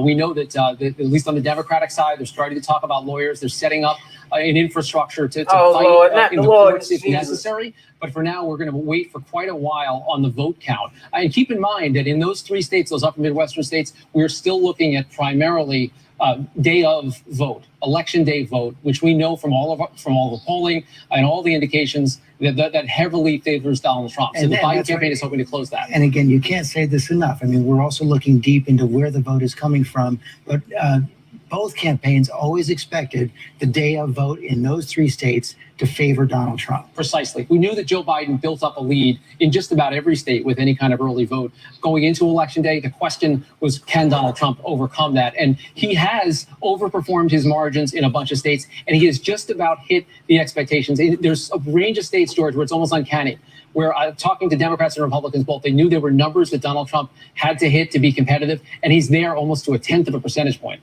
Dan Abrams, thank you, Rick. Dan Abrams, we talked about this moments ago. You guys are getting more relevant by the minute. Just walk people through what to expect in the coming hours and days. Well, look, I don't think anything in the coming hours apart from preparation, right? I think that what you're going to see in the next few hours is the legal teams gathering and sort of playing it out as to all the various possibilities that could occur. What happens if there's a fight in Pennsylvania? What happens if there's a fight in Michigan? What are the laws in Wisconsin? What are the recount laws? I mean, that's the first place we got to be looking at right now, which is the automatic recounts. For example, in the state of Pennsylvania, if it's within half a point, there's an automatic recount that will take place in the state. Those are going to be the first round of sort of legal issues. Round two is going to be, okay, now there's been a recount. Let's get down to the very specifics of ballot by ballot. But we're not there yet. So there's no question the lawyers are on hold. The lawyers are preparing. The lawyers are learning the laws, particularly in those three states. I'm sure they already know them, but they're going to be brushing up on the laws in those three states as they prepare for what could be litigation, getting down to the point of ballot by ballot in some of these states. That's the point I wanted to bring to Kate Shaw. Remember back in 2000, it was Justice Scalia on his own who actually stopped the counting in the state of Florida. That's right. And obviously that's a nightmare scenario that it all comes down to one state, and there's the possibility of the Supreme Court intervening in a state process, right? Remember, elections are typically run at the state and local level, right? That is the sort of design of our system. So it was, I mean, unusual doesn't even begin to count for it, for the Supreme Court to essentially halt the state process in Bush versus Gore, and then ultimately, essentially, to hand the victory by, stopping continuing counting to George W. Bush. So I don't think anyone, I think probably most John Roberts, the Chief Justice, wants to see a replay of that this time. Kate Shaw, thanks very much. We're going to take another break. Some stations are going to leave us now for late local news. For the rest of the country, our coverage continues.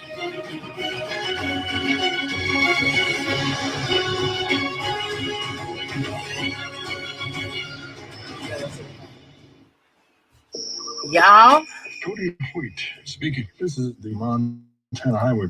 Let me go back here. If anybody, and I'm like I said, I'm gonna keep it real with y'all.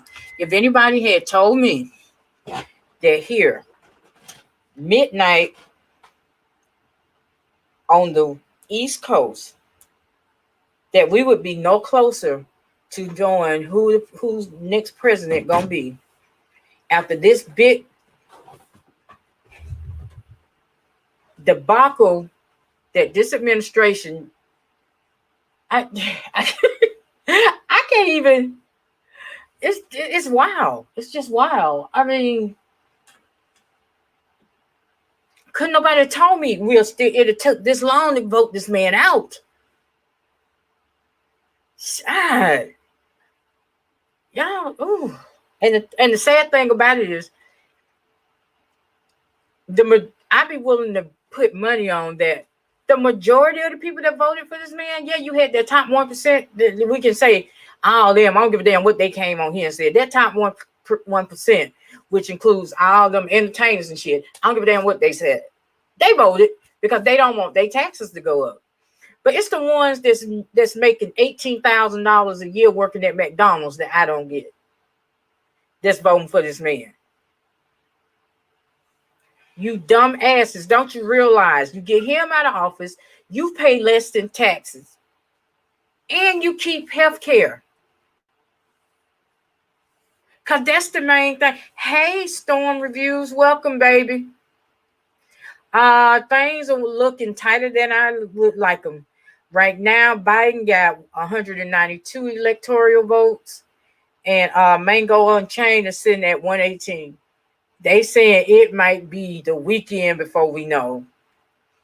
They was trying to call Georgia, then he couldn't call Georgia because a lot of votes still got to come out of Atlanta and the surrounding area. So, this is gonna, like I said, I'm gonna hang in here as long as the networks hang in. I will hang in. Right now, the networks are saying that they're going to call it a night at 2:30. So I will do my gosh darndest to hang in as long as they do. I just hope. I just cannot believe Michigan and Ohio. Y'all.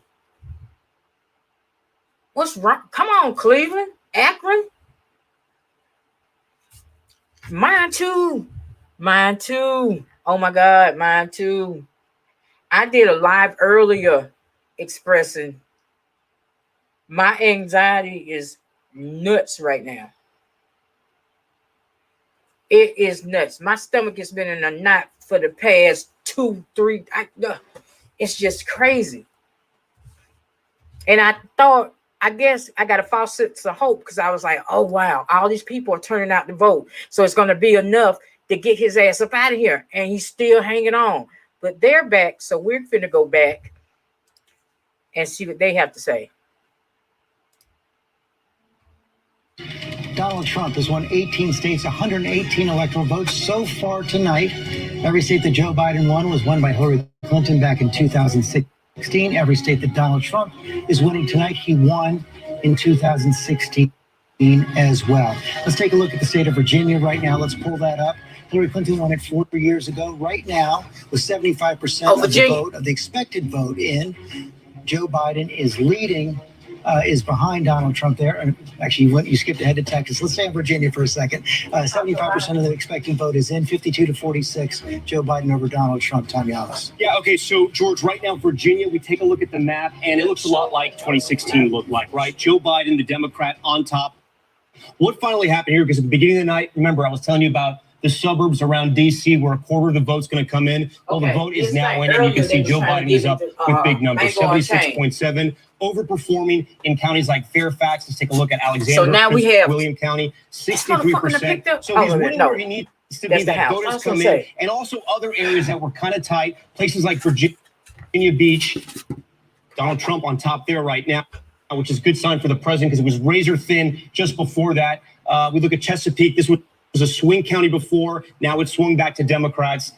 Look, Virginia wasn't a big story. People thought it was going to go for the Democrats. The votes come in outside of D.C. It's going for Joe Biden. Right now it is. Let's pull up Texas now. Let's pull up the state of Texas. Stay up Come on, at the Texas. board right now. Let's see how much. 192 to 136. The expected vote is in. Shit. Right now, and Donald Trump's starting to pull away. Yeah, he is, George. And something really interesting about Texas, John Carl and I were just talking about this. If you look at some of the big counties like Harris County, Houston, so Joe Biden in Houston, the biggest city, really, he's Ohio, basically doing what Democrats did 4 years ago. I'm going to give it back on time. You got to do that because we are now projecting that Donald Trump will win the state of Ohio. Donald Trump will win the state of Ohio tonight. It's 18 electoral votes, go to Donald Trump. He won it 4 years ago. He will win it again tonight. Chris Christie, I guess that It's not a surprise, but still important. Really important because there was no way for the president to win without Ohio. And as we know, no Republican president has ever been elected without Ohio. So, you know, when you talk about a must-win state, and you got that much history behind it, it's a must-win state. So he pulled it off. It took a little longer than we all thought, but he pulled that one off, and it allows him to continue in the game. The question of that sense from now is, what is that going to tell us about what happens in Wisconsin, Michigan, and Pennsylvania? Well, you just don't know. Let's remember that Ohio was the one state in that area that didn't flip in 18. So I don't want to cast aspersions about what might happen. So Ohio was red for Trump, and then it was red again. We lost statewide in Ohio for a lot of reasons. We didn't win any of the congressional races that we were fighting in 18. But Michigan, Wisconsin, Pennsylvania, they all flipped presumably in the midterm. So I still hold out hope for those other three states, even though unfortunately my home state of Ohio did not come through today. Rahm Emanuel, Donald Trump is getting out his vote. Yeah, I mean, so we can start to extrapolate certain information, and that is that Donald Trump is in the race of Donald Trump versus Donald Trump's beating 2016 Donald Trump. And while the numbers, and we keep showing how Biden is beating Hillary, but the total vote is not showing up at the right now in areas that Democrats need. So when DeKalb County is still out in Georgia and other areas, what is your expectation for that vote? And so, come on, DeKalb. Well, he may be winning 65-35, etc. The totality of the vote is not matching the totality of.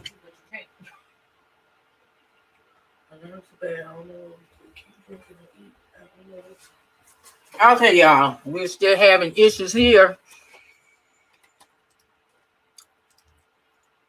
But yeah, this is Donald Trump in Pennsylvania. I'm hearing on the ground in Pennsylvania, African-American turnout down in Philadelphia, and that fracking issue did in fact hurt Joe Biden in Pennsylvania, that you see big turnout in those areas for Donald Trump. And what are you seeing, David, in the exit polls from Ohio? A lot of really interesting things coming in on Ohio. First, take a look at the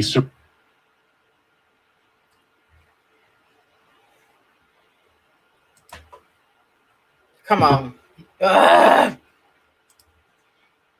I don't know if I should take this as a sign that I should lay it down for the night and just pop in with updates. The exit polls for Joe Biden. Wait a minute. On handling the economy, 56% with Donald Trump, well over 42% for Joe Biden. Job performance, 54% approve of the job performance from President Trump.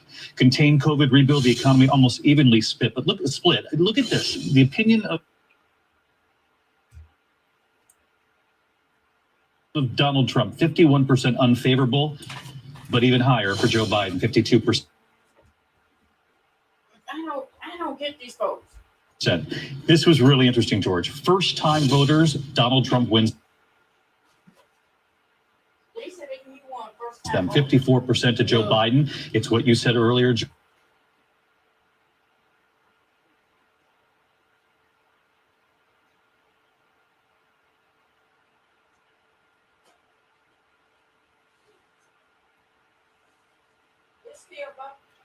Yeah.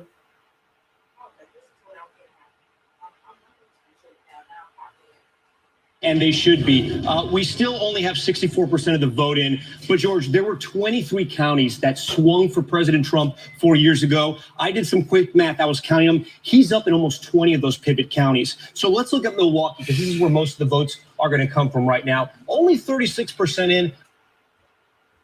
Look at Joe Biden's numbers, though, underperforming from 4 years ago. He's got to get that number up. And let me bring this up over here. This is crazy. Welcome everybody to just this came. If you just coming in around Milwaukee, and they're called WOW. I didn't think it was going to be this close. Here. I didn't think Donald this Trump country 53%. could be as we look at what he did 4 years ago. He's slightly under. Let's go over here to Waukesha, 61%. He's holding steady. And over here, Racine. This is a really interesting county. This is a county that went twice for President Bush, twice for Barack Obama. President Trump barely won it 4 years ago. He's on top in a big way. And we have to talk about Kenosha because it's interesting what's happening here. Half the vote is in, right? But Donald Trump barely won this 4 years ago. There was huge protest because of the shooting of Jacob Blake, social unrest in the streets. It got national attention. Donald Trump right now is up here in a major way. This is not good for Democrats. Like I said, those swing counties aren't going for Democrats right now. One more county I want to talk about, Sauk County. Obama had this. It swung for President Trump 4 years ago. It was very tight. He's up there as well. We also like Sauk County because it's the home of the International Clown Hall of Fame. Very important point to make about Wisconsin, and that is this notion of the early vote. What we are told so far It in can't be that many people. And this is 64% of the vote in statewide. The percentage of early vote that is in Wisconsin right now, we estimate to be 0. They have not begun counting the early vote in Wisconsin. So yes, it's looking good for Donald Trump right now, but that will change dramatically as they open those envelopes. They do the work, the slow counting of counting the mail-in ballots. I want to bring Terry Moran in for more on that. You have more information on this, Terry?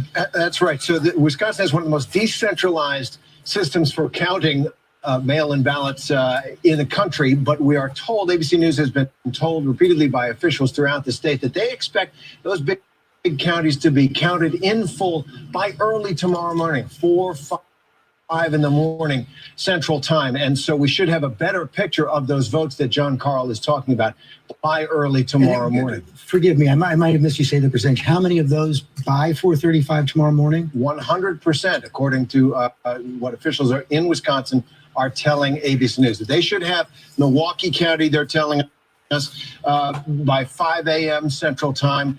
Brown County, which is Green Bay, sometime around the same time before dawn tomorrow morning. So Wisconsin should be known, at least as far as the count is concerned, by tomorrow morning. That could be one of the first of those blue wall states to come in. Deborah Roberts, what more are you hearing in that from Wisconsin? Well, George, very much what Terry was just saying. The one thing that still has to be done here is that those absentee and those mail-in ballots still have to be counted. And all the elections officials around the state are saying that they just have not gotten to them yet. We're hearing, as Terry said, 5 a.m. for Milwaukee, 4 a.m. There's a state law that these officials cannot go home until those absentee and mail-in ballots are counted. So they fully expect to have them counted. But they say they're deliberately working on these overnight, could very well be into the wee hours of the morning. And to John Carl's point, 2 million of those ballots around the state. So they could make a significant impact on the numbers that you're seeing right now. And again, Wisconsin is always very, very tight. But it is interesting that President Trump won Kenosha by just 200 plus votes last time. And at this point, he seems to be doing very, very well here, the site of those protests and so forth. Apparently his message of strength, he was here a lot in Wisconsin. Apparently that message seems to be resonating, but those absentee and mail-in ballots, I think, are going to tell us a lot, and we won't know that until the wee hours of the morning, if not maybe late tomorrow. Sarah Fagan. Well, we know the absentee and early vote in Wisconsin is about 57% of the vote. And there is a lot out. But looking at model data, it looks like Trump would lose that vote as it's on its own by only 5 points. That is going to make, that to me means Wisconsin's going to either be very close or it's going to move to Trump. Mary Bruce, what are you hearing from the Biden campaign on that? Well, George, they continue to stress, as they have in the days leading up to this, that they believe that the early vote has gone overwhelmingly to Biden. And that means that they still are optimistic, still are confident. In fact, a Biden campaign official just tweeted that we are going to win. They still are confident, even though, of course, we are at this waiting period, this intense waiting period, constantly urging everyone to be patient here. But we have to remember that the early vote, we still don't have a good sense on in so many of these critical states. That blue wall, yes. Would they have liked to win Ohio? Yes, but they still said that what they saw there were glimmers of encouraging news, especially when you look at the margin by which Biden was doing in suburban women. They see that as a good sign for Joe Biden, especially when it comes to Michigan, Wisconsin, potentially Pennsylvania. They are urging us to be patient. As all of these other states come in, I can tell you the supporters behind me here are still holding out hope, very enthusiastic. There's just a lot of cheering and applause and honking because that is how we hold an election night rally in this pandemic. The Biden team here, when they called Virginia, they are now blasting out results here on the screens behind me. But the Biden team, cautious, but still feeling very confident, George. Bruce, thanks very much. Nate, so I want to bring Virginia you went to in, Biden right now. Just give us a sense. I'm getting real tired of these live feeds messing up. It's rush. What you say? Okay, Poon. But it's not a map where you necessarily have, or a night when you have a neat narrative. It's not quite 2016. It might wind up being 2016. It's not quite 2018 yet. We're somewhere in between. Can you tell yet whether the popular vote is going to come in fairly close to where the most of the national polling averages was? I think you had it, between 8 and 9% at the end? Our best guess is that Biden's going to underperform by somewhere on the order of 2 or 3 points, but he might win by 5 or 6. It's a very early guess, but it's regionally correlated, right? So in Florida, Biden has a bigger disadvantage than that. He's going to lose Florida by several points, we think, in the end. In Arizona, he might hit his numbers or beat his polls potentially. In New Hampshire, he's very close to his polls. So it's very regionally driven. And the question is, what happens in Pennsylvania, where he was ahead by about 5 points? If you had a Florida magnitude polling error there, then that would be a photo finish going to the court, frankly. Nate Silver, thanks very much. We have to take another quick break. Okay, y'all. Hey there. This is crazy. Y'all tell me y'all thought it was gonna be this close. I can tell you I did not. I mean, all the things that's at stake. And what's irking me so much is this: that you had a lot of people that look like me, melanated people, that proudly got on social media platforms and announced with pride, with their chest puffed out, I'm exercising my right not to vote. Really, bitch? Really, hoe? Okay. And y'all mess around, let this fucker get back in here. And him and his Senate friends get together and take all the shit, all these social services that you are used to. Then what?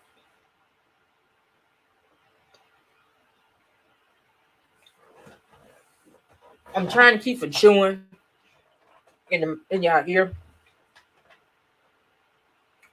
205 to 136. Okay, so now Biden is at 205.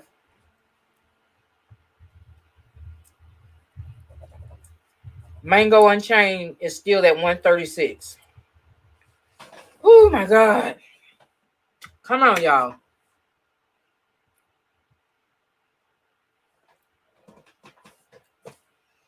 And who was that said they don't leave work to don't nobody go home until all the votes are counted? Was that Wisconsin? Yeah. But see, here's the thing. This is why as soon as the mail-in and early votes come in, they should be counted. But then I think the thing is, you take a chance, you get some crook. Nationwide, Biden is at 50%. Mango Unchained is at 49%.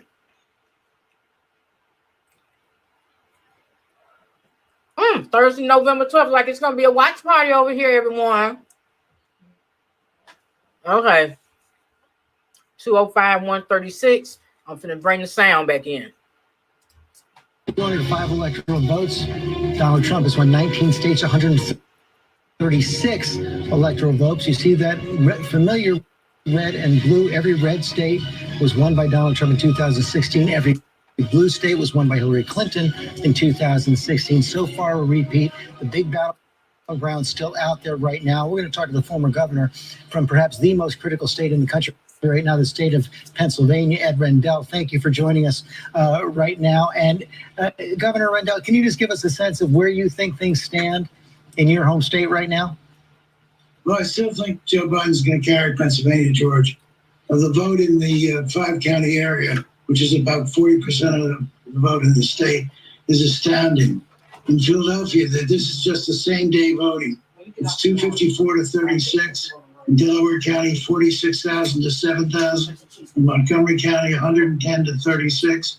And the mail vote, if the mail vote splits, Democrats have voted 1.6 million. Republicans have voted only 550,000. I think Donald Trump will be down in the mail vote about 900,000 votes. So I don't think he can carry Pennsylvania, although he's doing better than most of the polls reflected. What's your sense? That's why when folks started talking about them polls, I didn't pay them. I'm like, I ain't stuck the polls told me they're going to start counting Hillary was supposed to be. Mail vote right after midnight. I guess they just started. And they're going to go for a few hours, then they're going to pick up in the morning. My guess is it could be done by Thursday night, but it could carry on into Friday morning. Right, you took some time during the primaries. It took an awful long time for Pennsylvania to finish counting. Well, that was our first experience with mail voting. We've only had absentee voting, and you have to either be disabled or out of the county to vote absentee. So this was our first experience with mail voting. We weren't well prepared. We're better prepared this time, but it's just too many, 2.4 million votes can't be counted because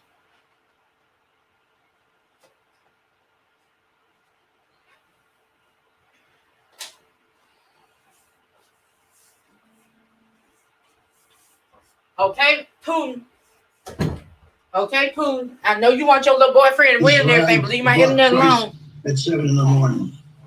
Okay, so you're still confident. You believe Joe Biden will win, and you think we'll know by Friday or before?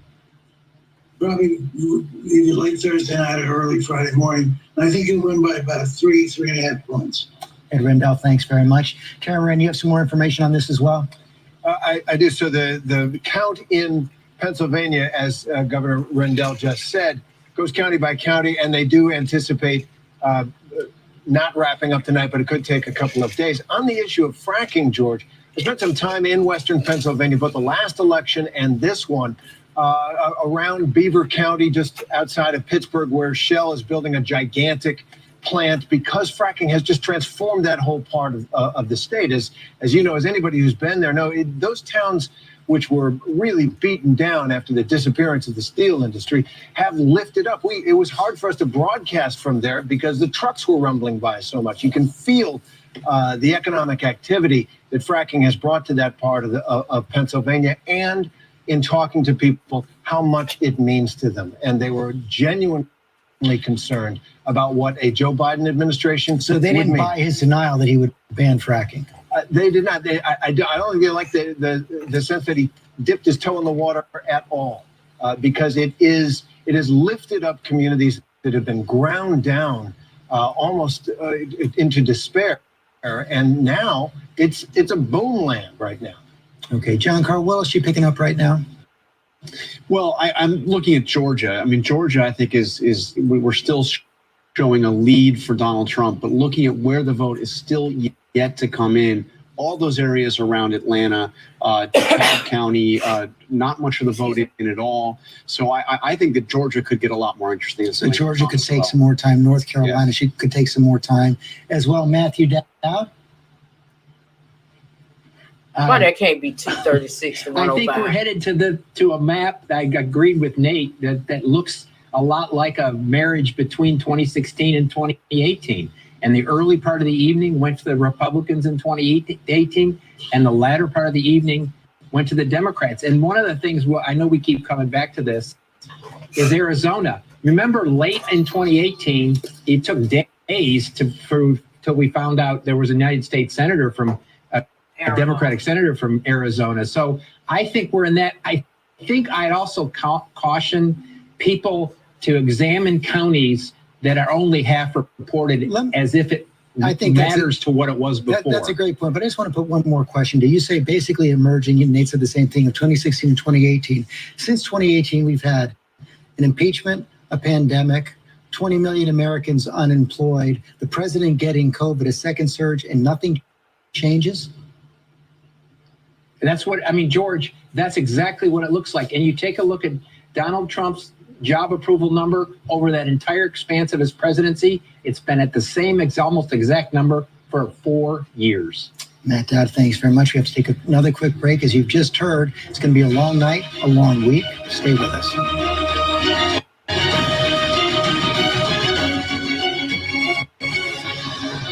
Whew. I don't think my nerves could take. Yeah, Puppet Master, this is too much. This is too much. Oh my God, this is too much, y'all. Whew, how y'all feeling out here? Are y'all nerves is on edge as mine? This is crazy.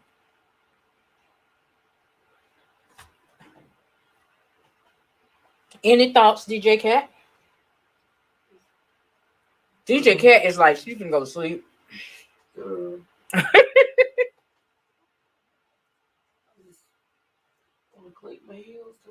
Over.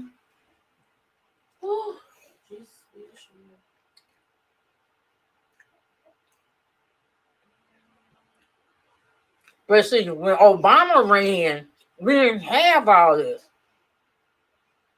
The first time he won by 11:30, we knew. And then the second time he ran and won by 11 o'clock, we knew it wasn't no what you call. See, and that's why we going through this right here.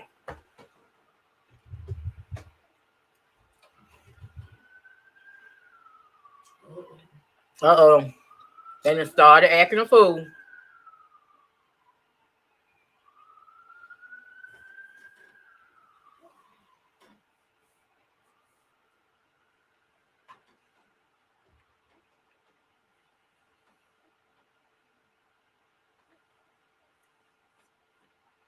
Me too, Storm. But I've been stressed. Oh.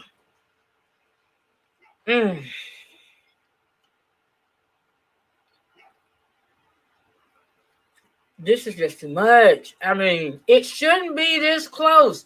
It should.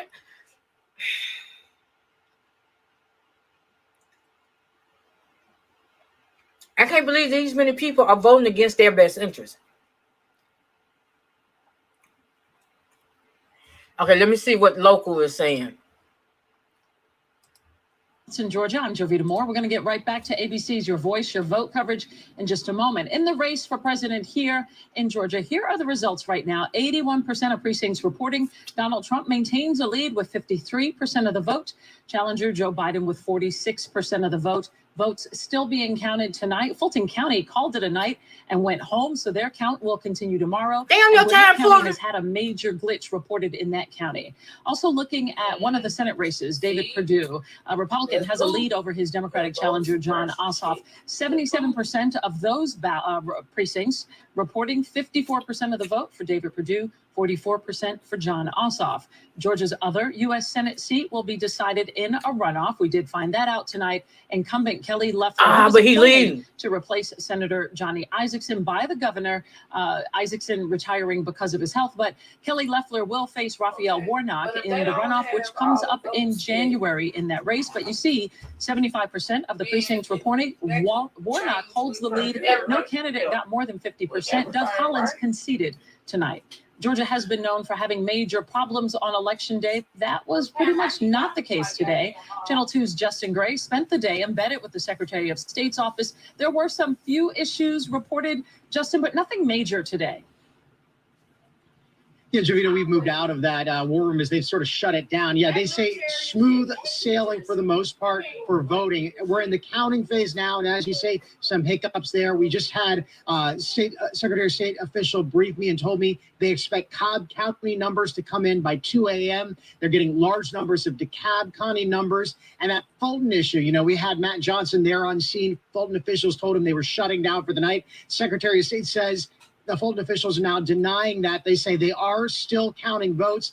They are still counting those absentee ballots. We'll continue to track it for you. We're live in Atlanta. Justin Gray, Channel 2 Action News. So many numbers from across the metro area not yet in. We have a team of producers monitoring these results throughout the night. Election results will continue to scroll at the bottom of your screen. You can also get them on our website, WSBTV.com. Get the latest results in a few hours on Channel 2 Action News this morning. Here's ABC Now. Yeah! Builder surplus is selling! Y'all, I cannot believe it's going to come down to this. I can't believe it.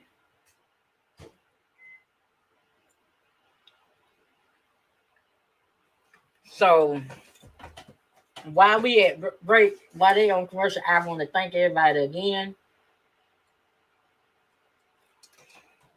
for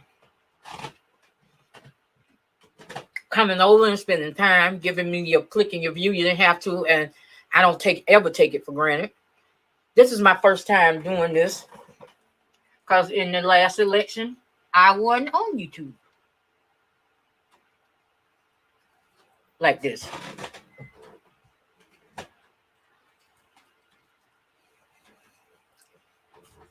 Let me see something. I'm going to run something to give us a little glimmer of hope.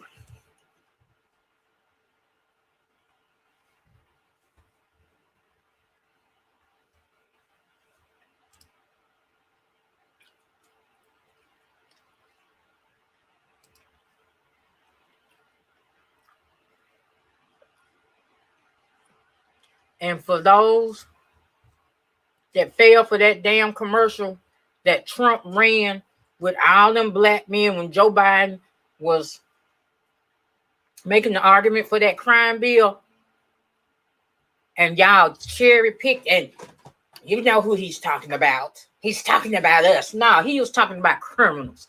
That's what Joe Biden was talking about. But if y'all gonna be fool enough to fall for that dumb shit,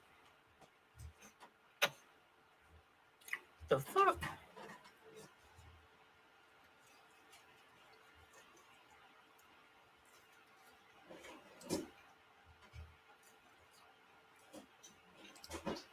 This stuff is nuts. Let me see. I'm still watching. I really want to get this and share this with y'all. Again.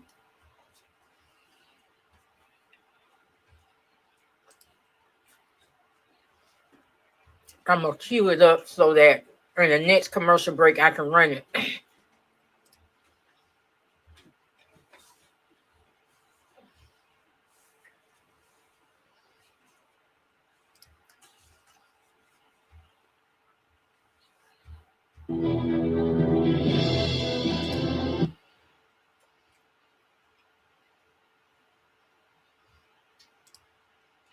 And they bet. Come on, Putin. Stop it.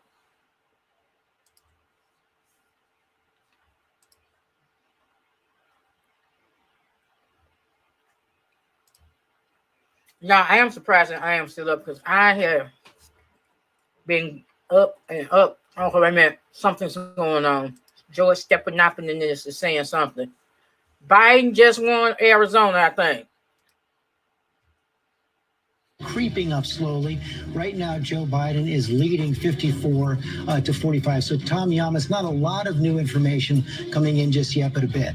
No, but a big number here, George. 4 years ago, President Trump wins Arizona by 100,000 votes. Tonight, right now, with 76% of the vote in, he's behind by 200,000. The big story is Maricopa County. This has the city of Phoenix, city of Scottsdale, 54 to 44. He's up by 10 points, overperforming from Hillary Clinton here. The biggest county. You know, Democrats thought Arizona was in play for several reasons, one of them being President Trump underperformed from Mitt Romney, but also the changing demographics. You have a lot of Californians coming in, also a growing Latino population as well. In places like Yuma County, if we see where the race stands right now, President Trump doing pretty well there. They have large agricultural families that are more conservative, so he's overperforming in that area. But when we go to Tucson, Pima County, this is the Democratic stronghold. Joe Biden exactly where he needs to be, overperforming and driving up the vote there. And John, let's talk a little bit more about the importance of Arizona. The reason Arizona is so important, if Joe Biden is able to flip the state of Arizona, it's not enough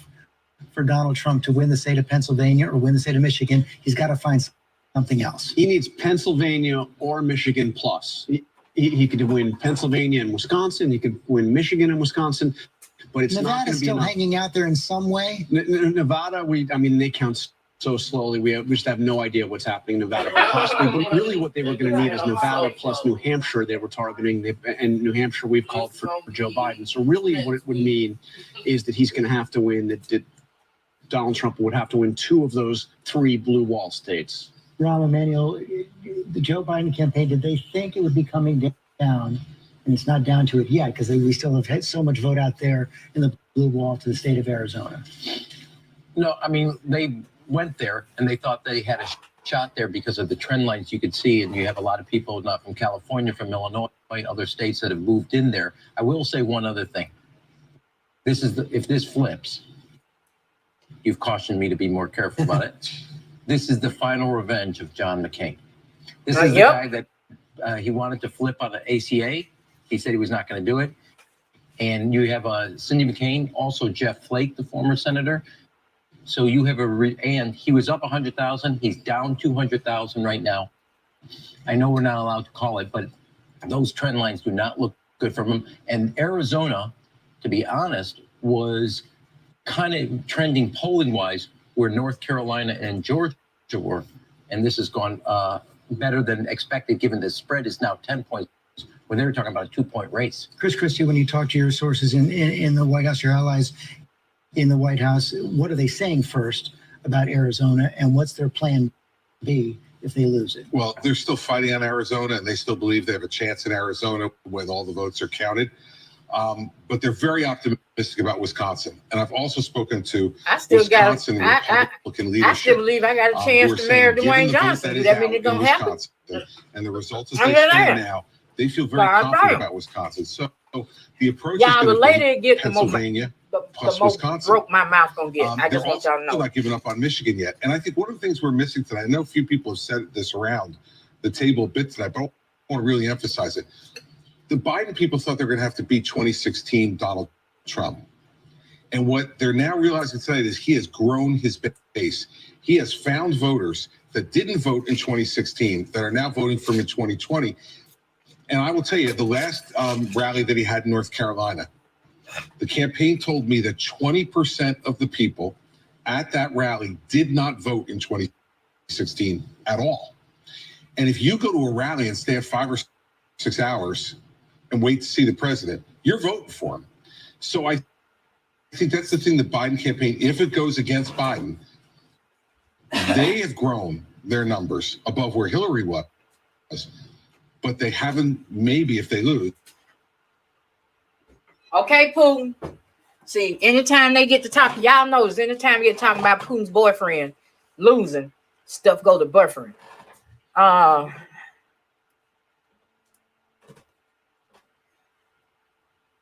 So I'm finna let me do this. I'm curious about every time I get ready to take it is the key. Whether or not we lost ways, doesn't it? Well, I mean, it depends. Was our message stronger? Was it better, or was his message stronger or better? Are his folks now more motivated? We've actually seen his folks be way more animated, way more out there when we think about what we expected to happen today as it relates to polling locations. When we think about the stand by, stand back, and stand by, I'm curious about the role that race is playing and the fact that we're not seeing the type of change that we expected to see, particularly after 2018 Trump followers. One of the things we've seen is the Republicans were touting before Election Day the places where they had seen increases in registration. Yeah, I mean, look, campaigns matter. And one of the things that we might find after this is all said and done is Donald Trump never shut his campaign down. They registered, 100,000 net more in Florida, 80,000 net more in Pennsylvania, 40,000 net more in North Carolina. In these close races, that is going to make a very big difference. To pick up on what Yvette says, and this is going to require more data, so I don't want to jump. But if you went up and pulled up Kenosha, Wisconsin today, and just pull it up versus Hillary. Right. And obviously, I don't want to tell the cameraman, but look at the difference: 60 versus 37 versus 47. Again, 47. before we don't know if they've counted the early vote yet. Yeah, I said there's We're told they have not counted. mail-in vote. Okay, so we don't know right now, but there's going to be a place that there's a lot of currents in this water. There's not a single current. Well, I don't want to bring Lindsay That's not Davis. just COVID. There's economy, there's race, there's crime. There's a lot of things we're going to have to unpack here. I want to bring Lindsay Davis in on that because that was a big part of the dialogue in the summer, from the killing of George Floyd on Memorial Day through the summer. It seemed to fade as we got into September and as COVID was surging. Perhaps it had some stickiness. You know, I think that there's a lot. I think there was a conversation that happened during the break that I think that is worthy of discussion, in that if it does bear out that Black voters haven't really turned out, I don't think we can conflate the two and say that that means that Black voters are voting for Donald Trump, because I don't know many people who were really bowled over by his platinum plan. I mean, President Trump had said in that now infamous speech in Michigan in August of 2016, when he talked to Black voters, he was targeting them and said, well, what else do you have to lose, you know, in order to vote for him? And he promised, he said, look, if I win, this was 2016, he said, if I win in 2016, and if I, you know, in 2020, I'm going to get 95% of the Black vote. I promise you. You know, at the time in 2016, I believe that he got about 8% of the Black vote. Now it seems that he's polling at about 10%. You know, I think that there's a lot of data. I would agree with Ram and Yvette that still needs to bear out. But if it ends up being that race is on the ballot, I think that it also could, as you said, it could cut both ways, that you have a Black woman of color running for vice president, when Black women are considered to be one of the most marginalized group in society. We will see if there is an enthusiasm gap when all the votes are counted. Have to take another quick break. Vice President Biden is going to speak, we are told, in just a few minutes. We'll be right back.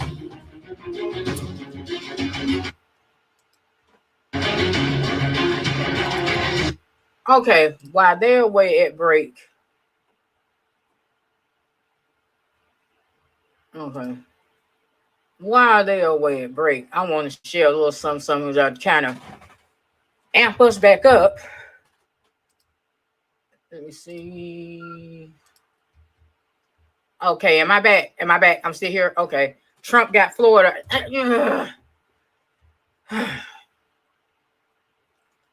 You know, don't nothing surprise me no more. And it's bad to say that, but I'm going to share this with y'all to try to amp everybody back up. 5 years ago, we lost. All of us. We lost friends. We lost family. We lost a part of ourselves. Today, we have a chance to take it all back. You know your teams, you know your missions. Stones, get them back. One round trip each. No mistakes. No do-overs. Most of us are going somewhere we know. It doesn't mean you should know what to expect. Be careful. Look out for each other. This is the fight of our lives. And we're going to win. Whatever it takes. This is our moment. This is our mission. Assemble. 5 years ago, we lost. All of us. We lost friends.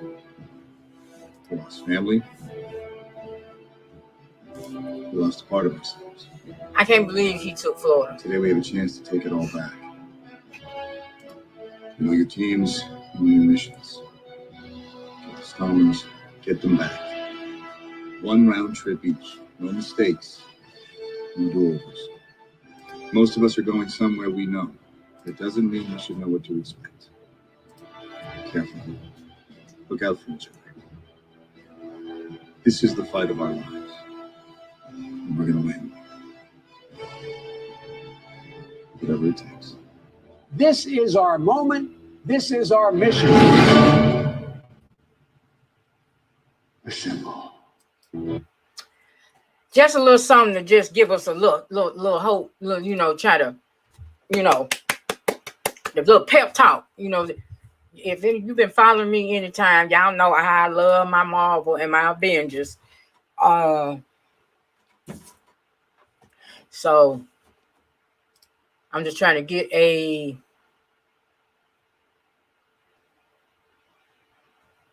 now connecting. Putin, I need you and your boys to leave me alone. See, they don't want us.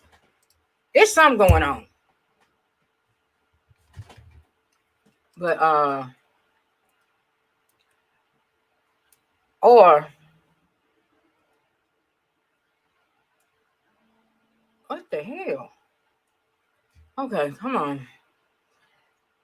Wouldn't be live TV if you didn't have technical difficulties. But hey, I'm gonna hang in here with y'all, like I said.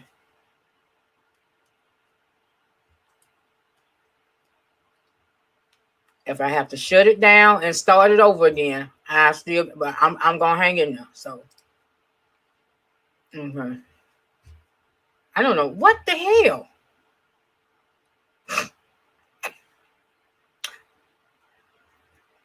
Damn, you would think I got AT&T or some shit. Okay, here we go.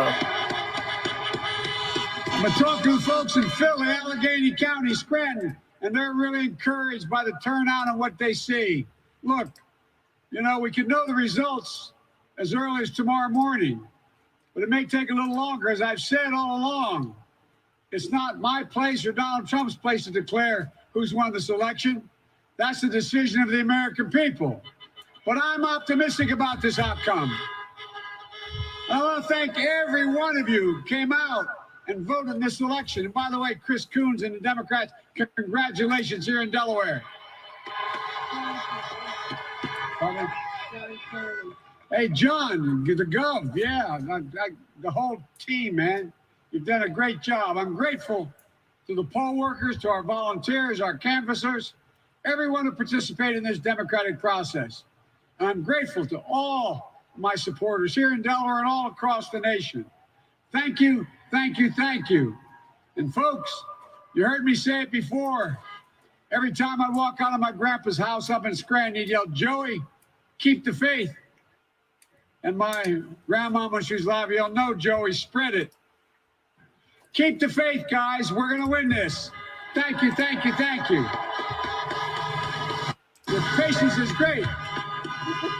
Let's walk over here. Short message there from former Vice President Joe Biden. Joe Biden there as well. As of right now, Mr. Triple L, Biden got 205, Mango and Chain got 136. And Putin keeps messing with my live stream here. Trump boyfriend didn't want us to hear that, but we heard it. Oh Lord, I ain't did this in a long time. Wisconsin, Michigan, and Pennsylvania saying he was optimistic about the outcome. Chris Christie, he did not declare victory there by any means. He said he expected to win, knows that all the votes have to be counted. Now, it's an interesting game, though, of expectations to set. More of us were expecting to hear from At least the Dems kept the house. President Trump tonight first, rather than Joe Biden. He been a whiny little bitch, baby. Biden. Is that a sign that perhaps the White House reads this the same as Joe Biden, or they just don't know? I think they don't know, George. Okay, y'all. I'm taking this. I'm still in here. Because every time I get ready to say I'm finna end this, it pops back on. And I did say I was going to be here as long and I think if as both the of them networks take the same tone, then I think everything will be fine. That people will do that. Rahm made a smart move right there. Real smart. Because now he's kind of put out there, he's put the first kind of design, the architecture, and the kind of the molding has been cast. And I think waiting and not waiting for the president to move was a smart move. And also to give people some sense that this is going to take a while, but that he sees light here at the tunnel. I've been in communication with the campaign, and they do see Arizona going that way. Lift the veil for everybody a little bit. You've worked in campaigns, so bring Matt Dowd on this as well. When he comes out and does that, how much is spin? How much is what they know? Tell us what they know, what they're seeing, what they're looking at. that all of us may not know? At about 10:30, it's a little less spin and a little more direction. At about midnight, it's a little more spin. I mean, it switches. So it depends on time. Look, he's also being clear because it is going to be, we're going to be here for a minimum of a week, all the way through. 205 to counting all these 165. ballots. And he is making sure that there's an energy level among his supporters, the legal teams, and also that at no point do 40 people point kind of difference. shift off and that, this is not going to happen or whatever. You got to keep them on the prize. What is the expectation? How long is a journey going to take us? And keep their energy level and focus. And I will tell you, you can look at this glass half full, glass half empty. I know we're not doing this. Arizona's there. There is enough votes on what is Keep in this. trying, Ron. Keep looking, baby. Listen, Are you guys listening? He thinks Arizona is for the Democrats. A broken watch is right twice a day. You put it over again.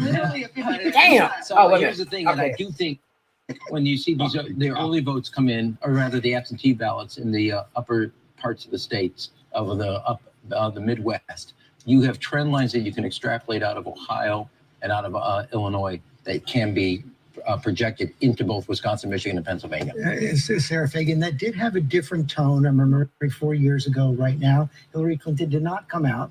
Right. She sent John Podesta, her campaign chairman, to come out telling people basically just hold on, don't do anything yet. That's not the tone that Joe Biden struck tonight. No, I mean, look, Georgia is still out, and there is a scenario if Georgia got called, we don't think it'll get called tonight, but, all of a sudden it's a totally different game. And, people are reporting that this election is, over, even though there'll be more counting to happen.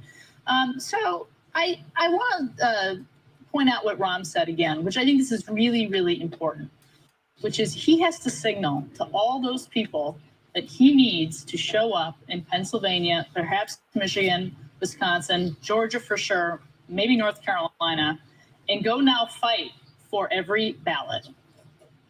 Every count. Thank you. Go ahead, Rob. I was just saying, you're going to have your energy level. Tomorrow, you're going to get an hour of sleep. You're going to be in there counting ballots. You're going to be verifying signatures. It is going to be a long week, and I need you to stay as focused as this is 5 days before election, as well as 5 days after the election. The energy on the Republican side is already there. And by the way, looking at these returns, they're really sensing they're going to keep the Senate no matter what.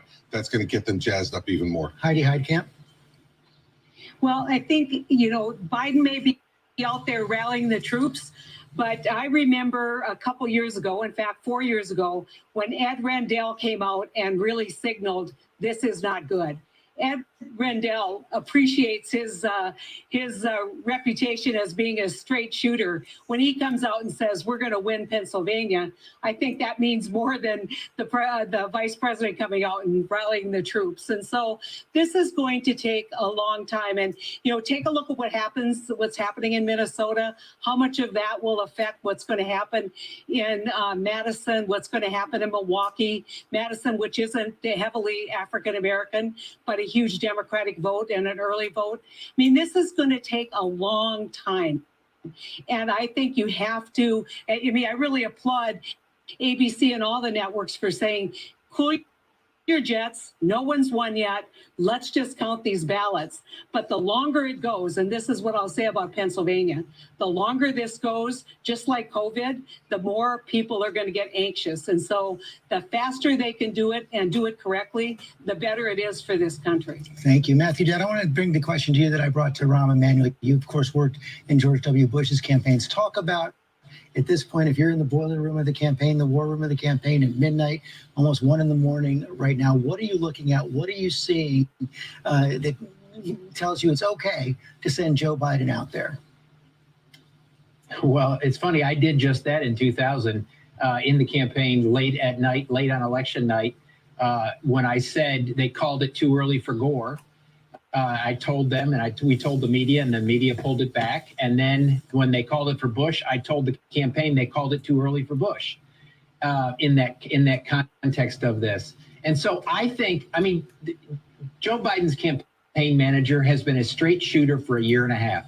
She told everybody the polls were not right. She told everybody this was going to be closer than it was. She told everybody they were worried about Florida. She told everybody they had multiple paths that they knew they had to keep intact. I think they're actually telling the truth. And if you look at the numbers, I looked at the numbers outstanding in Wisconsin, outstanding in Michigan, outstanding in Pennsylvania, and what's left in Arizona, is you would much prefer to be in Joe Biden's position right now than in Donald Trump's positions right now. That's just a picked fact. up another When you six, look at all the 205 ballots to out there, 171. you'd much prefer to be Fuck. Joe Biden right now than Donald Trump. Except right now we are calling two more states, projecting two more states for Donald Trump. First one is the state of Iowa. State of Iowa and its 6 electoral votes are going to go to Donald Trump. Also the state of Florida and its 29 electoral votes will go to Donald Trump. So again, the red states are filling in red, blue states are filling in blue. John, I want to bring you in on something else.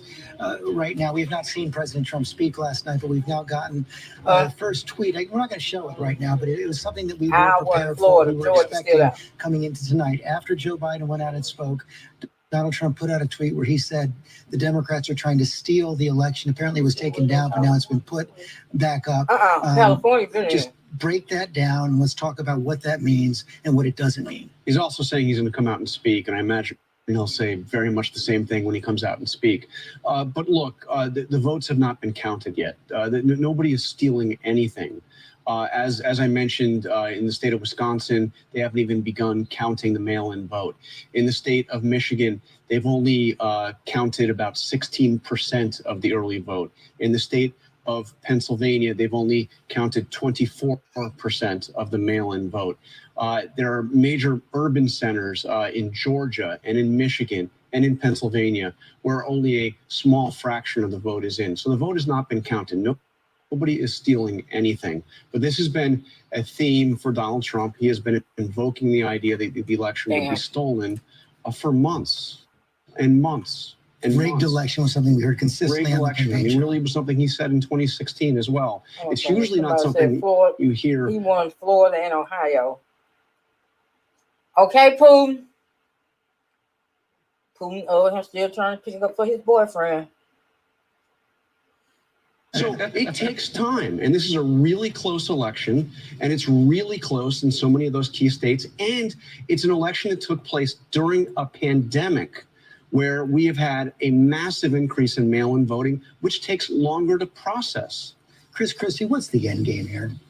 Listen, I think the president, this is a guess now, I haven't spoken to him. My guess is that the president felt like he was being restrained tonight by not going out and speaking. His instinct would be to want to go out earlier. He sees Biden go out there and lean in. We think we're going to win this thing. Feel good about where we are on track to win the election. Right. So he's saying, I'm going to win. Not that I have one, but I believe I'm going to win.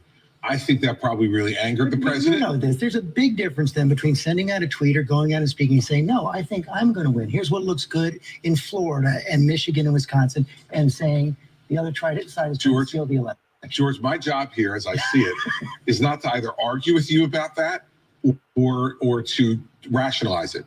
Okay. Part of my job here is to help people here and on TV understand what I think, knowing the president for 20 years, what motivated him.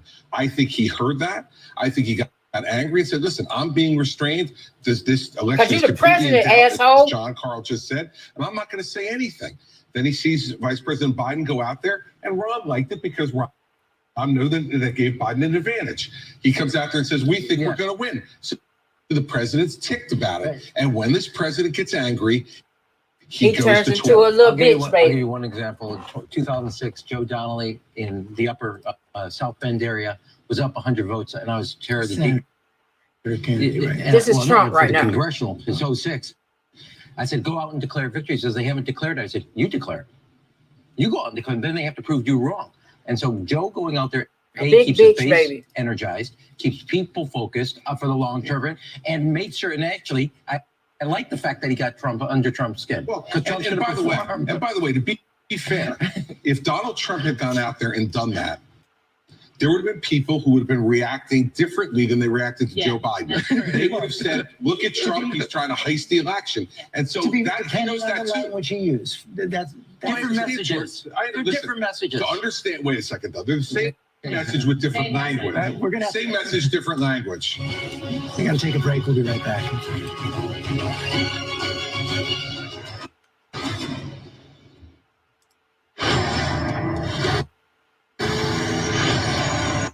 Yeah. Mm-hmm. Yeah.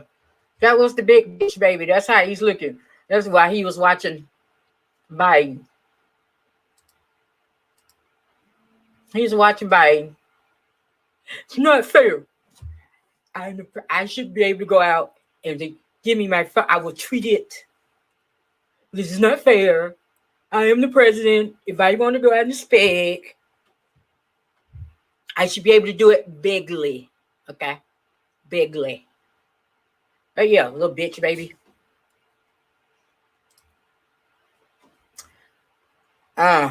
This is an interesting night. It's longer than what I thought. I didn't think I would be on here now almost 3.5 hours. I thought by now, come on now. But yeah, this is what it feels like actually.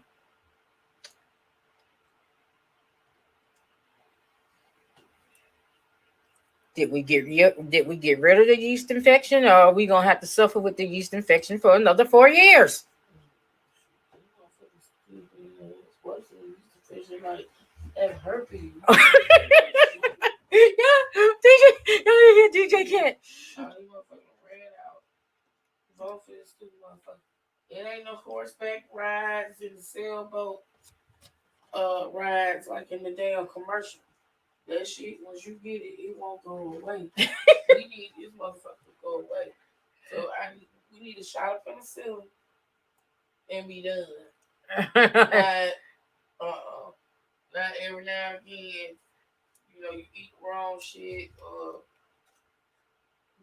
once the bad sneeze and that shit flare up. No, we need this motherfucker gone. Eradicate it. Oh Lord, y'all. And here go his boyfriend.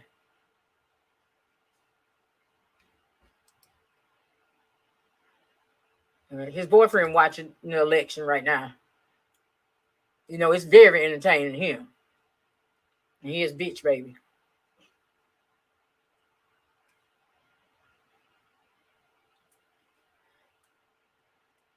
But hey, my question is this: depending on how this thing go, I'm just saying. Oh. I'm just saying. Oh, Lord Jesus. I don't need the drink, nothing else. But I do thank all of you guys for coming over and watching this and spending this time with me. I have some that's been here since I came on, and I've been on now 3.5 hours. So I thank you guys for coming over here and watching, and for your continued support. Let's see. They're coming back. Let me add my sound and see what they say. Presidential race for 2020, not even close to over. Let's take a look at where things stand right now. Joe Biden, 16 states, won 205 electoral votes. Donald Trump, 171 electoral votes. Let's put up a new map right now and show people the 14 states that have not yet been projected. Okay. We're going to put that up right now and then zero in on those battlegrounds that are most at play in this moment. There you see it right there. 14 states have yet to be projected. Oh, Georgia ain't been gave to nobody yet. For one side or Texas ain't been gave to nobody yet. Most likely Alaska and Hawaii. But we're zeroing in now on 6 states that could make the difference in this election. Let's start with the state of Arizona. You see, Putin don't like it when I talk about his bitch baby. When I talk about his bitch baby, he don't like that. He called Putin and told Putin that I was over here calling him a bitch. I'm looking at Pinal calling him County a because bitch this baby. is where Donald Trump overperformed 4 years ago, and tonight he's not doing as well. He's down 3 points in that Trump county, and of course overperforming? Tucson, Arizona, Pima County, 62% for Joe Biden, overperforming there. That's all great news for him. Mark Kelly's from Tucson. He's running for Senate right now. The astronaut against Martha McSally. That's all good news. And there's been a lot of talk about the reverse coattails. Could that Senate race have helped Joe Biden? Okay, let's talk to Whit Johnson in Arizona right now. Whit, what are they telling you there about when this remaining 22% of the vote in the state, the expected vote, is going to be counted? George, not long ago, we got off the phone with officials here in Maricopa County, and they point out that the numbers you're seeing right now only encompass the early vote. Remember, we talked about the 85% of ballots that were already out and came in before Election Day.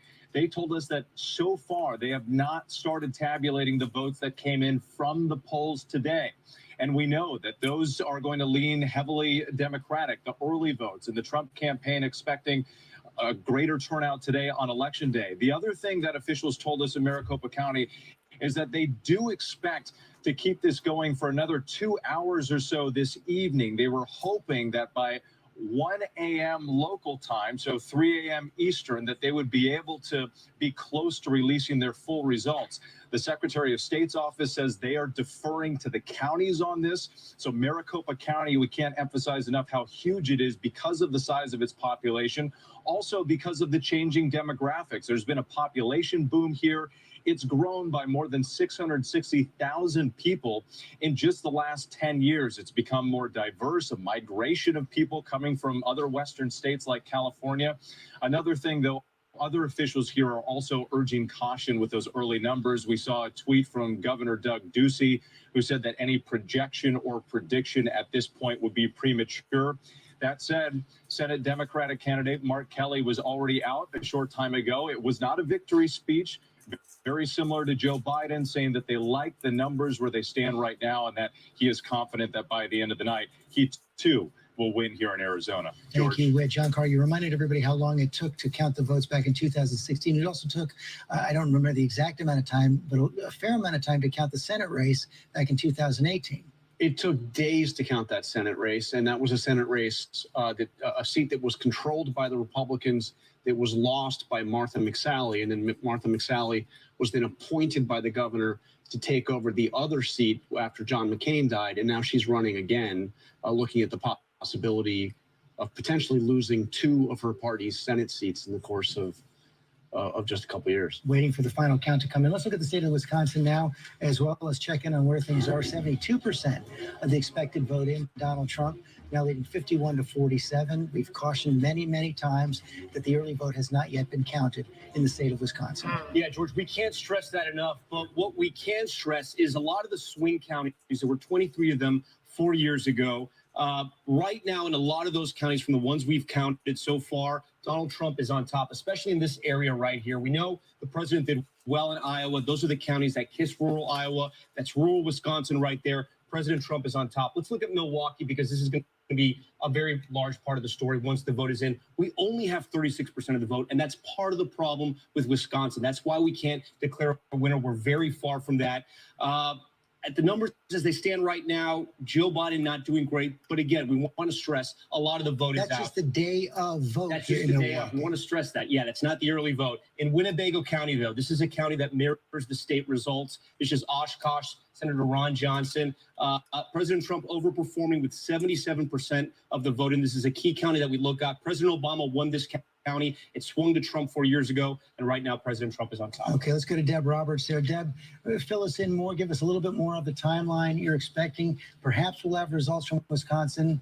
I'll put it in my own vernacular before GMA at 7 a.m. Well, I certainly hope so, George. I don't think it's going to be Thursday and Friday, as Ron was saying about some of the other states, but it's certainly going to be a late night. The Wisconsin election office says that they are just taking their time. In fact, there was a statement they put out earlier saying that that they were basically they are humbled to bring fair elections to this state, that the care and the security, the transparency that goes into each ballot is something that they take very seriously. They expect maybe in Milwaukee, the largest city in this state, maybe by 4 a.m. is what they're saying. But they've had a few hiccups too, George. In one of the counties here, they had 13,000 misprinted absentee ballots in Outagamie County. They had to kind of repair those. Nobody seemed to think that was a major issue, but it certainly was something to slow the process down a little bit. Those votes have not come in, or certainly they've come in and they were being counted, but they haven't been processed at this point. So there are still a lot of votes out there to be processed, and maybe by 4, 5 a.m. In the morning, we may have that processing done, but we don't expect to hear anything until a few hours after that. So maybe tomorrow we will know what happened in Wisconsin. Okay, let's work our way across the map. Thank you, Deb. Let's take a look at Michigan right now. 58% of the expected vote is in. Again, we still see Donald Trump is ahead. This is the day of vote. Still waiting for the mail vote to be counted. Yeah, when we talk about the day of vote, George, you know, we just made this point in Milwaukee. This is Wayne County. This is Detroit. Only 36% of the vote in right now. Joe Biden's on top, but he's going to catch up eventually. He's just not there yet because this is so much of the early vote. Look, just to give you an idea of sort of how things are sort of so twisted Michigan at this ain't hour even right started now, counting. in They which Democrats usually always early. win. Donald Trump's on top. He was at 42 4 years ago, 70% of the vote in. That vote can switch. We're going to have to wait and see what happens there. So what's happening in the counties around Detroit, the suburbs county? Let's start with Macomb. This is where the Reagan Democrats are from. 47% of the vote in. Donald Trump overperforming there. Detroit. But again, we got to stress, less than 50% of the vote is in over there. Let's check out another one of these counties here outside of Detroit. We'll come into Oakland County. This is Pontiac, Michigan. This is a wealthier county, one of the wealthiest counties actually in all the country. And Joe Biden is where he needs to be, 77% of the vote there. We're going to keep watching that. We move over to Grand Rapids, Kent. This is one of those kind of swing counties. We want to make sure we always take a look at this to see how the rest of the state is going. 66% of the vote in. Donald Trump doing a little bit better. But again, every time we hit these counties, we just want to stress a lot of the vote is still out. If you look at the swing counties in Michigan, George, the president at this hour looks like he's doing well, but there's just so much of the vote left to count. Okay, thank you. Juju Chang, you've been speaking with officials there as well. What do we think about how the vote count is going there, when we can expect to learn more? We know that the Secretary of State gave a press conference around 9 p.m. Eastern saying that they are confident they can tabulate the vote within about 24 hours. So presumably 9 p.m. this evening. However, I have been texting back and forth with the Attorney General Nessel, who said, keep your eye out for Wayne County, because Detroit is the entire ball game here in Michigan. They are confident that, as Tom Yamas is suggesting, Oakland County and Macomb County will break in their direction once advanced voting is tabulated. But I just want to shout out poll workers for a minute, George. I will say we visited a couple polling sites, and Governor Whitman declared yesterday Election Hero Day, that all these election administrators, the 30,000 rather volunteers that helped tabulate these ballots, have done amazing work under the pandemic. And we met with one polling official today. Actually, I spoke to several of them, but one of them told me that the mood inside these polling stations was courteous, was waxing poetic about democracy in action. And yet this one poll worker was also the elusive swing voter. We look at Macomb County, the Reagan Democrats who swing back and forth. This was a voter who voted for President Obama in 2012, then voted for the maverick, he said, candidate Trump in 2016, and today switched again to Biden, saying that he had failed to bring manufacturing jobs. And that dovetails with the exit polling that we're seeing. He was really upset at the pandemic handling by President Trump, and that dovetails with Michigan exit polling, where 55% disapprove of President Trump's handling of the pandemic. And he told me, quote, "It's like touching a stove. I got burned the last time. I'm not going to make that same mistake." Is this swing voter a unicorn, George? I don't know. Or does he reflect something that's happening here? It's a very good question, Juju. Thanks very much. Night. I want to keep going on the map, but first I want to go to Pierre Thomas. You just saw him pop up there, our senior justice correspondent. Pierre, we just heard from Juju right there saying it was a peaceful, orderly day for the most part of Michigan, where there had actually been so much concern about potential violence, especially after that plot against the governor several weeks ago. But this is one of the dogs that didn't bark, at least so far on election day, at least as we got through election day, November 3rd. It seemed like for the most part, this process was peaceful. It was orderly, no significant violence. Peaceful, orderly, and the fact that, you didn't have to come to me to ask a bunch of questions tells you the way that the day went. Law enforcement officials breathing a sigh of relief. But the concern going forward, George, is just what we're seeing unfold. We're going to have days possibly before we know the actual result. We now are hearing the president talk about the election being stolen. So law enforcement officials and intelligence officials are bracing to see, will foreign actors attempt to play on this notion of uncertainty? Law enforcement officials also, as you can see, have been concerned about the cities, Washington, New York City, boarding up stores, that kind of thing. So far, there's been calm. The question is, will people continue to be patient? That's what people are hoping for. But again, the longer there's uncertainty, there will be concerns. Yeah. Just to follow up on that, we know from the last election that Russia interfered in a fairly heavy way, putting their thumb on the scale for President Trump. But their big goal, even more than that, was simply disrupting our election, causing Americans to lose confidence in their entire system. Exactly. And here's what the concern is. If you have time between when we know the results, the concern is that they will put out conspiracy theories. Oh, the American system is broken. They are trying to steal the election from Donald Trump. Those things are concerns. Also, you have domestic groups doing the same kind of thing.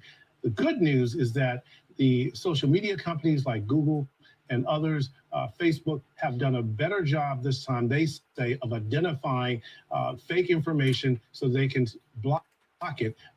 Facebook telling us that they had over 35,000 people working in the last few months to make sure that the disinformation does not get spread, George. Pierre Thomas, thanks very much. We now know that Joe Biden, we can project, is going to win the state of Rhode Island again. That's not a surprise right there. The blue map is filling in for Joe Biden. The red map is filling in for Donald Trump. We want to focus on that critical state of Pennsylvania right now. So, Tom, Giannis, when we get back up there next. Okay, Pooh. Y'all see that? You see that? Anytime Biden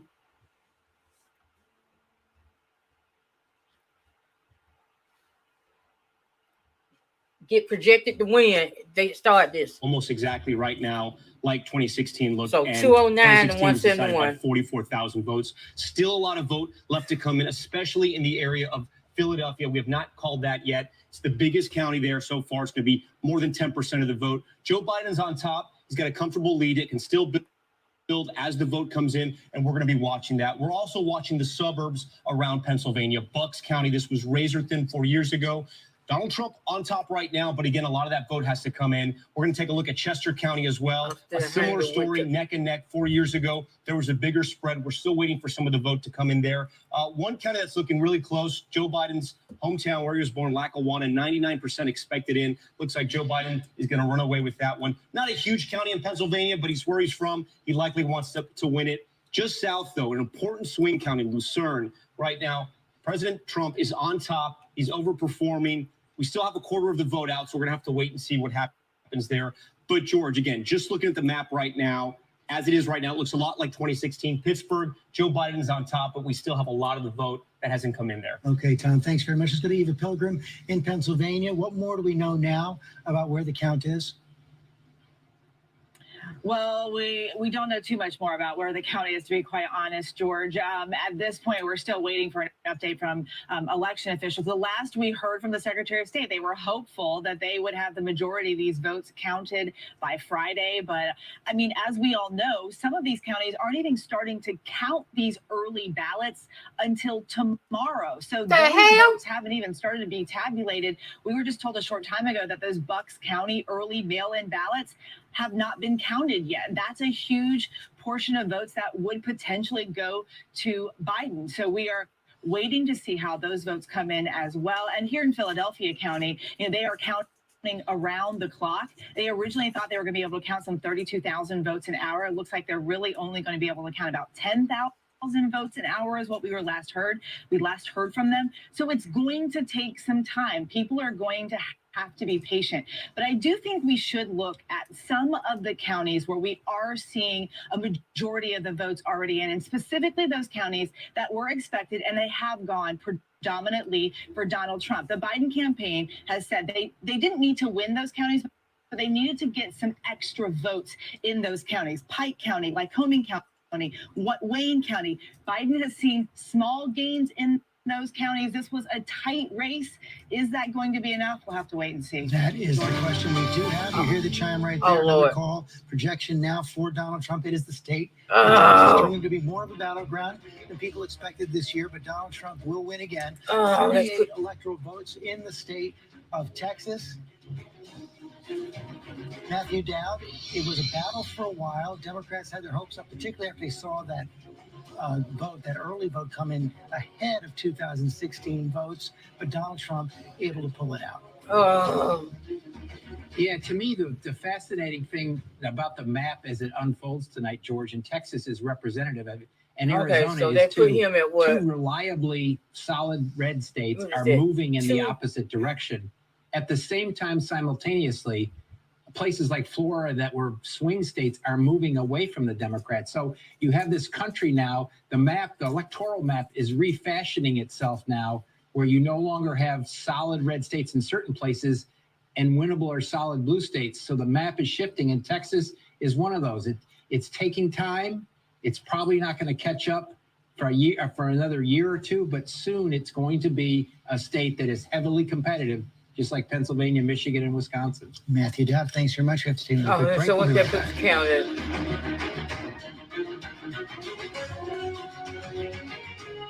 209. It's tied at 209. Oh Lord Jesus. Let me ask you a question. Do you want to get a little healthier, maybe lose some weight? Guys, I got you. 209. We at time, so you might as well say we back at 0. Y'all, Lord have mercy. Uh-huh.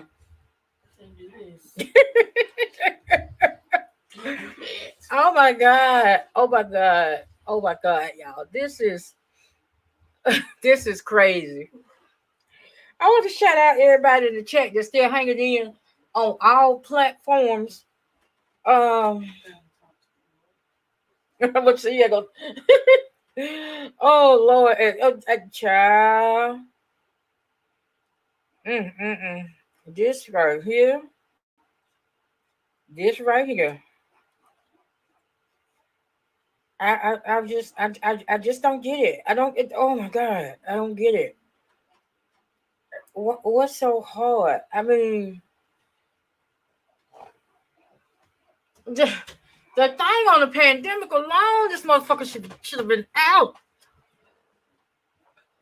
It should have been 499. He should have been gone. What is wrong with y'all folks? Oh my goodness. Oh my God. Welcome everybody. Y'all. I'm finna hit a mark that I ain't did hit. Okay. That I ain't hit in a minute. And that's I'm coming up on the 4-hour mark. But like I said, as long as the networks are hanging in there, I'm gonna hang there. When they sign off, I will sign off. I will probably be doing like they'll be doing, which means I will be giving hour on the hour or whatever updates. I'll pop in and be like, as right now, the count is this, the count is that, you know. But this is it's a tie. Oh my God. This is why I had all that anxiety. This is why. Because like I tweeted that I voted, but I don't trust this country. 26, and this is showing me. Ain't no way in the hell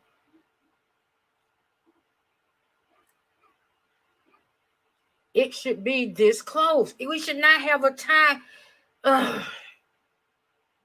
And seeing what they need to start doing, honestly, is when you get them. I don't have an answer for that. Is there something else I can help with? Okay, Siri decides he wants to talk. What they need to start doing is when they get them early votes and the mail-in votes and the absentee ballots, they need to go and count those and have that number set to the side. That way, once we get the date of votes, you know, by now, if they do it that way, by now we would know who won. But now, if depending on how this play out, we could be sitting here this time next week and still not know who the next president is going to be. Because we all know if bitch baby don't get his way, he's going to tie it up in court. He's going to refuse to succeed. As of right now, Joe Biden would have to get 100.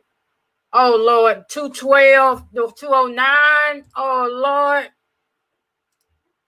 electoral votes. Donald Trump, 23 states, 212 electoral votes. The state of Montana, 3 electoral votes has just gone to Donald Trump. We have a Senate race there as well. We have not yet projected that, but Donald Trump will win the state of Montana. I know that's right. I don't even want. This is getting to be too much. This is too much. This is too much. Like I It's the said, same story. Overperforming from Hillary Clinton, 80% of the vote in. But when you add all these up together, you're going to get a lot of votes. And DeKalb, which is, a Democratic stronghold right now, only 40%. This is the number I want to point to. When we're talking about the percentage of voted in, we want to get that closer to 99% when you have a firm idea of what's happening. He's overperforming, excuse me. So if the trend is your friend, George, for Joe Biden right now in the Atlanta metro region, it's going well. But the question is there 250,000 votes out there for him to catch up? That is the big question. Let's go to TJ Holmes in Atlanta. What more do we know about the process right now? How long it's going to take? What's still out there? When they're going to get to it? What we know is what we will not know tonight. They have now reported, George, this is a big deal, that the 2 biggest states in Georgia, the 2 most populous states, counties we're talking about in this state, Gwinnett and Fulton counties, will not be reporting their results tonight. They have told us now we will not get results, and there have been, over the past hour or so, a lot of phone calls we've been on with some of the folks from the Secretary of State's office and also the county officials, and there's been some confusion. You remember we talked to you earlier tonight, George, about what happened in Fulton at State Farm Arena, that big precinct where voting was happening. They had a water main leak. They had a pipe burst, so they had to get people out of there to clean it out, and then they had to have essentially almost a 4-hour delay in processing some absentee ballots. Well, that precinct, we were told from local reports, they had shut down and sent some workers home for the night. Well, the Secretary of State's office then came out and said, I cannot believe that's happened, and criticized the move. And so just a short time ago, Fulton County officials said, we got some people back in there. So that processing is still taking place tonight with those absentee ballots. That is in Fulton County. Then in Gwinnett County, they had a technical issue with absentee ballots. They essentially have some flags that need to be gone through by hand, by people going through and seeing what the voter intent was on some of those. Those are tens of thousands that are still being processed, we're told, but now will not come tonight. So a lot of confusion there. And this was supposed to be avoided, George, because the absentee ballots could be processed here. State law allowed them to process them early. All they were supposed to be able to do today is the ones processed, just click a button and it gives you the vote count. But still, even with that in place, they still have come up with some issues tonight. 2 biggest counties here now will not have results tonight, George. And if you don't know the answer to this, that's fine, but I have to ask it anyway. Are they giving you any estimate of when they believe they're going to have these votes counted? No, at this point, they absolutely do not know, because the estimates again, we're getting different answers from the Secretary of State's office versus the county officials. And a good reminder as well, it's the Secretary of State's office that's in charge of all, of course, elections for states, but the county officials are running these local elections, and it's their responsibility to get these votes counted, to get these ballots processed, and to get those results in. We just do not know, George. TJ Holmes, thanks very much. Okay, let's take a look at North Carolina now. That is still out there. 95% of the expected vote is in. Donald Trump leading by just under 100,000 votes, Tom. Yeah, no, it is incredibly tight right now in North Carolina. And similar to the story in Atlanta, will there be enough votes for Joe Biden in major cities like Charlotte and Raleigh? As we see right now, 5% of the vote is still out in Mecklenburg, the biggest county right there. And Joe Biden has been overperforming, just like he has in Raleigh as well. He's at 62% right now with 94% in. He's overperforming in this city as well.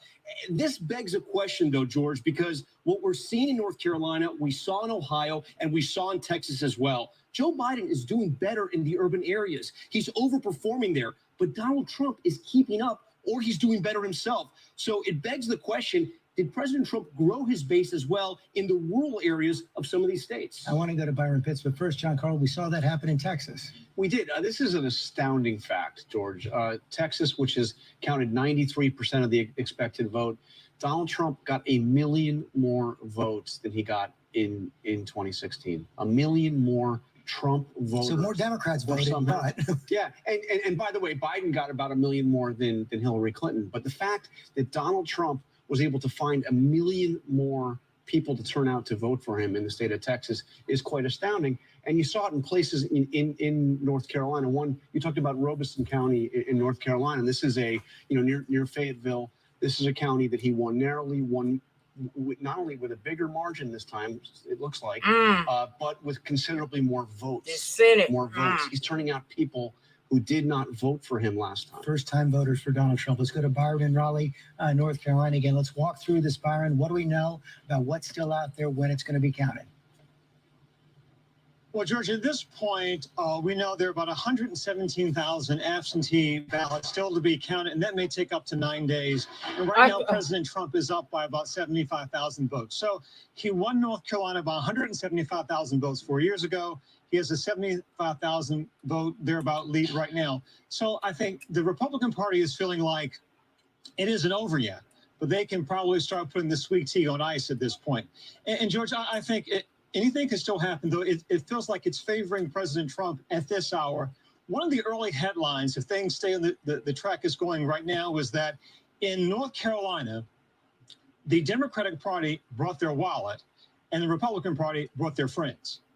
That in this state, Democrats have outspent the Republican Party 2-1 in the Senate race by close to $10-15 million in TV and radio ads. When the pandemic hit North Carolina hard, the Democratic Party made the decision to shut down their ground game for the most part, and the Republican Party did the exact opposite. They doubled down, became much more aggressive in going door to door to their voters. And just consider in North Carolina, evangelicals make up about 30% of the electorate here. They strongly support President Trump. And just the last point I'd like to make, earlier conversations about race and how the role that played.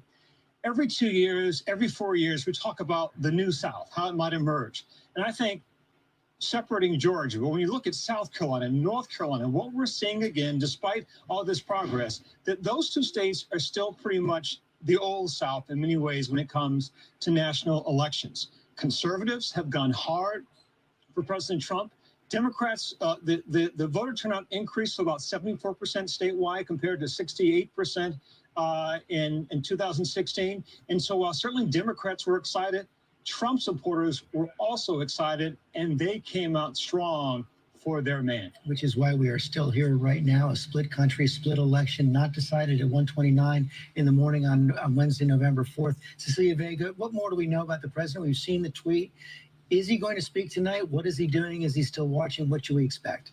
Well, I think we can expect it momentarily. It sounds like the group of reporters who are assigned to be in and cover the president in the White House press corps for the day has just been called to gather. So it sounds like we will be hearing from him soon. And we know that he is here, of course, inside the White House watching these returns nationwide with these two rooms that they've got set up, and that he's been in close touch with his team. But George, I want to go back, if I may, to what Byron was just saying on the importance of the ground game, because President Trump just spoke about that recently in a very sort of bragging way. And this may be what really he has to pride himself on his campaign, where in terms of where we are at this moment in the night. You know, the Trump campaign, they've been building this ground game for over 2 years now. Listen to some of these numbers that we've got. 2,000 paid field staffers in 17 states. They say they knocked on millions of doors a week. And I've got to tell you, as Byron just said, when COVID hit, the Democrats stopped that because they said it wasn't healthy, and for the safety of their workers and their voters, they didn't want to have any door contact. The Trump campaign kept going, and they knocked on doors in states that mattered all across this country, and we very well may be seeing the fruits of that labor come out. And when it comes to rallying the base, this is something that the president has been heavily criticized on. Coming into this closing argument, he threw a lot of red meat over and over at the base, this law and order, very kind of dark themes heading into this, closing out this re-election campaign. And the campaign was criticized for that perhaps they weren't expanding the base enough to carry them across the finish line. And the campaign repeatedly said, wait until you see on election day, you will see we are bringing in new voters. And it looks like we are seeing that in some of these states coming in right now. In some, a lot Welcome of states everybody. have to be counted. Cecilia Vega, Just thanks coming very in the much. We'll be chat. right Thank back. you for stopping. Thank you for coming over. This is crazy.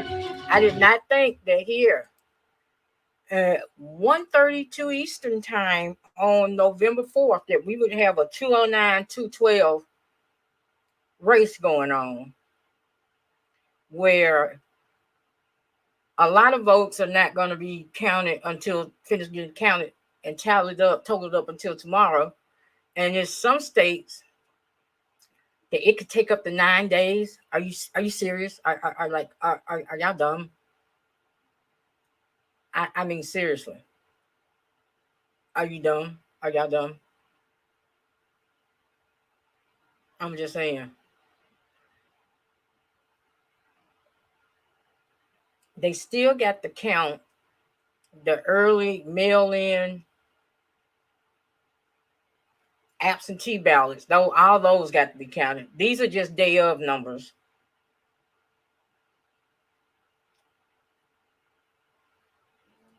That's crazy. I really do think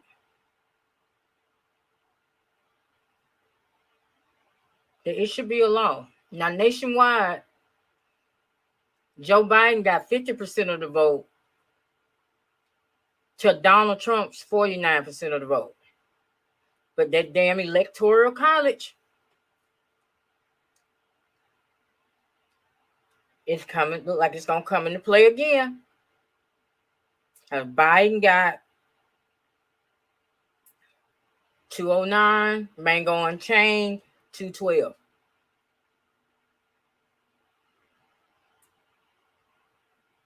Now, I don't know why they won't go and call Arizona. I don't know why they won't.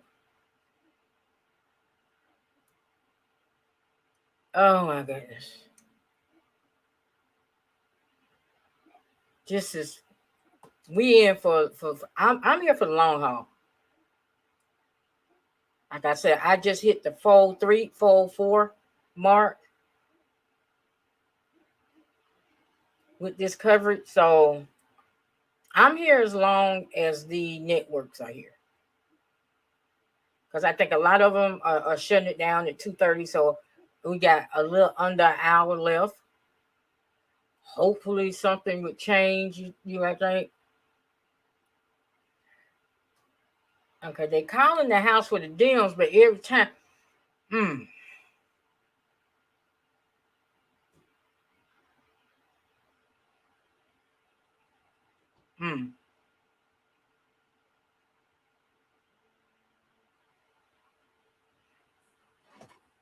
But there is still a lot of votes. As of right now, if you just take those first two numbers, they got 125 million votes. This is getting to be a bit too much.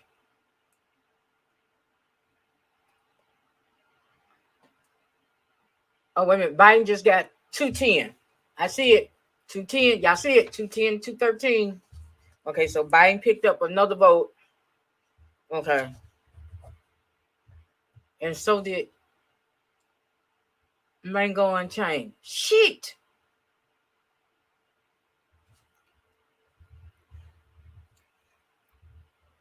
The 213. Okay, here we go. Let's put the sound back in. Country, here again, George Stephanopoulos.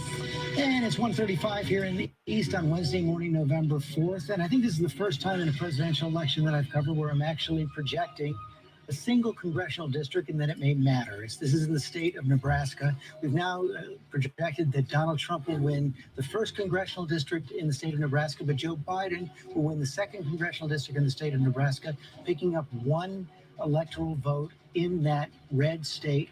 Nate Silver, explain to everybody why this is important. So this is very important because if Joe Biden wins Arizona but loses Pennsylvania, he'd be at 269 electoral votes. He needs one more to break the tie, and that is one electoral vote. So if you look at our map here, showing what ABC News has called so far, before we projected Nebraska 2, we had Biden with a 69% chance of winning. If you add that to Biden's tally, he goes up by quite a bit here. It's going to recalculate for a second. But he goes up to 84%. And he's in Arizona now. For one congressional district, that is a pretty significant increase. Because it's that plus Arizona. I mean, maybe Biden's easiest path right now, he is ahead in Arizona. There's some question about how much more election day vote there is to be counted. But Arizona, Minnesota, Wisconsin, Michigan, then he doesn't have to worry about Pennsylvania. And that gives him a lot more options. And so those two together, we have not called Arizona yet, but Arizona plus Nebraska. That's the simplest offsets way to explain Pennsylvania. it, right? That Arizona plus Nebraska means you can sacrifice Pennsylvania and still have a path to 270. Exactly. And what more can we say? Can we pull up the popular vote right now? What more can we say about how what we're seeing tonight is tracking what we saw in the polls coming into tonight? So there certainly seems to have been a miss in the polls, not as big a miss or as consequential as it. Well, actually, let me take that back. There may be a miss on the scale of 2016, but because Biden had a bigger lead, he can afford to have that miss. It's also more regionally driven.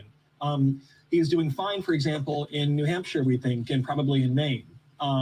Okay in like the suburban Midwest, like Omaha, where the district is. Maybe not very well, obviously, in Florida or Texas, where polls overrated him a bit. So we're going to have, I think, questions for pollsters.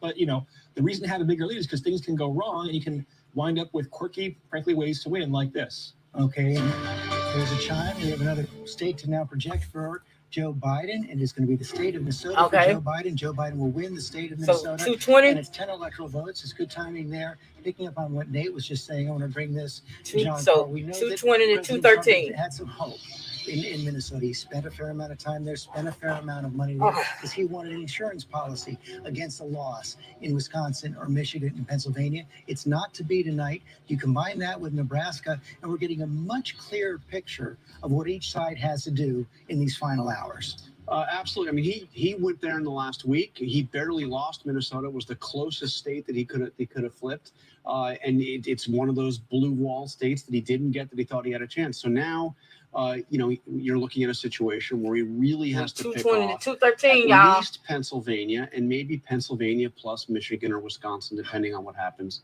in Arizona. Right. And Chris Christie, this goes back to something you were saying before. It's putting even more focus on that state of Pennsylvania pretty much now. If Joe Biden, assuming Rahm is right about Arizona, if Joe Biden wins the state of Pennsylvania, he's going to win this election. Yes, the ROM meter projection makes Pennsylvania. But listen, you and I have been talking about this since July. I have consistently thought that whoever wins Pennsylvania is going to be the next president of the United States. And I think it's shaping up that way. Now, you know, I do think that there's continued encouragement for the president in Wisconsin. And I think he is going to win. I'm going to have the Christie meter. I think he's going to win North Carolina to match up with you on your Arizona prediction and make myself +4. So you're looking at really Georgia, Pennsylvania, Michigan that I think are still the ones that we have to watch very carefully. And we're still waiting for Arizona, waiting for Nevada. And by the way, George, one other thing. I always like to pick out who the biggest loser of the night is. And so far, I think it's Mike Bloomberg. This is a guy who decided to get into this race, thought he was going to be a factor, spent a fortune, was a blip in the Democratic primary. Out of your lane to hit the guy. And now he spends $100 million in Florida, and you know Trump's margin is bigger than it was before. So I think anybody who's looking for spare change, go to Mike Bloomberg. He's apparently giving it away for nothing. What is it about Florida? Democrats always seem to be lured down to that state, and it never comes through at the end. You know, I think the changing demographics, we expect it to look more like what we're seeing in Arizona and Florida. I mean, Arizona and Texas, and it's just not trending that way when you think about Black and brown voters, in part because of the heavy conservative vote among Latino voters down there, the growing number of conservative seniors who are moving down and retiring there. I know Biden got a lot more of those than before, but we're just not seeing the trend lines demographically shifting with the party the way we're seeing in places like Arizona and Texas, unfortunately. Victor Kendall, you're in Miami. That's right, George. And one Democratic data analyst that we spoke with called what happened in Miami-Dade County a total collapse. And there are some other problems here for Democrats. There's 2 Democratic House seats that were considered safe in this election. Well, not so much anymore. And one of those belonged to Donna Shalala. And speaking to all the money spent on those television ads, well, they were brutal, just relentless. President Trump hammering Joe Biden, labeling him as a socialist. Well, Republicans only spent, according to the latest numbers that we've seen, about $80 million on those ads, while Democrats spent closer to $130 million. And those ads for Republicans really seem to resonate with those Latino groups, not just Cuban Americans, but it's clear that they also reached the Nicaraguans, the Venezuelans, the Colombians.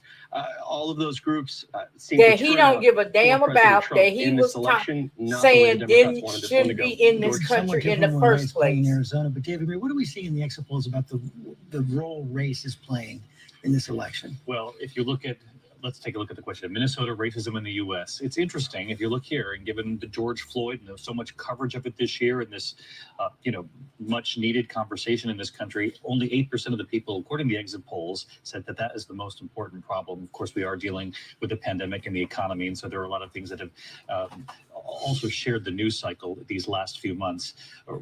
61%, though, who thought that racism is the most important problem to address, went with Joe Biden. If you look in Minnesota, Okay, I'm breaking in.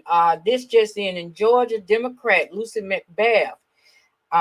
If you're familiar with her, her son Jordan was the one that was killed down in Florida by the guy that shot into a car full of teenagers because their music was too loud.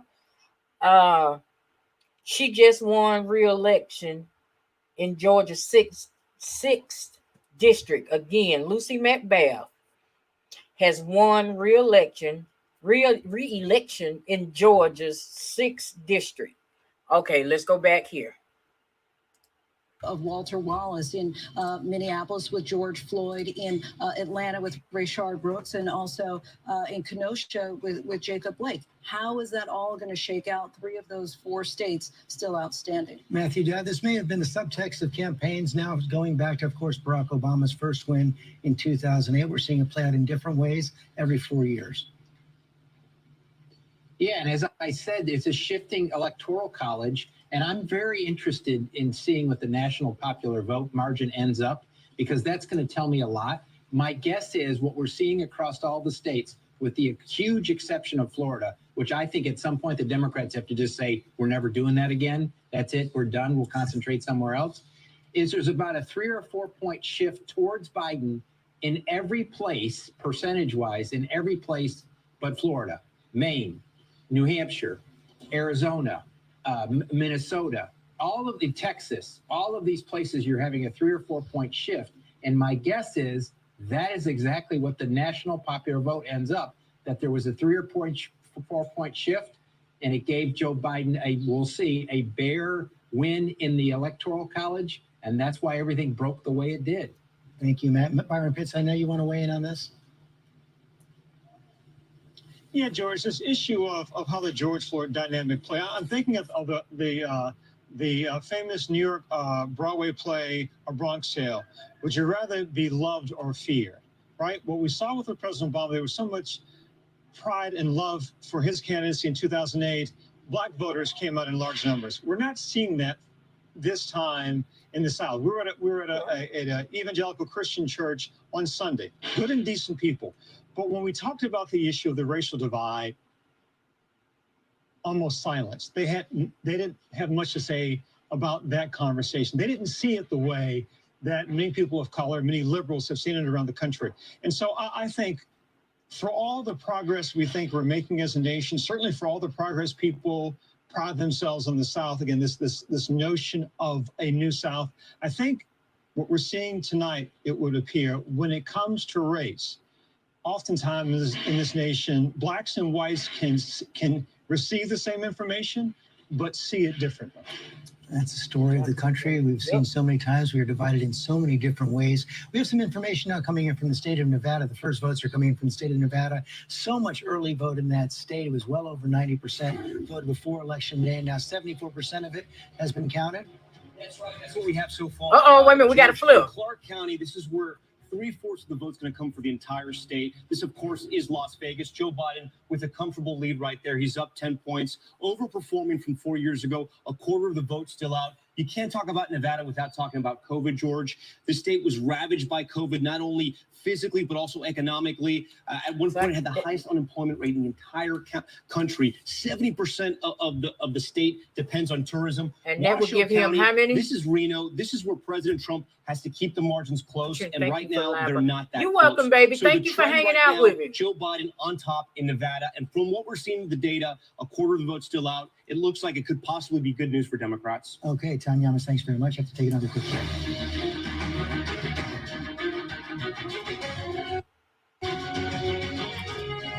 I have got to, okay, because earlier they were saying Nevada looked like it was going to go for Mango Unchained, but now with the votes, it's looking that it looks like it's going to go to Biden.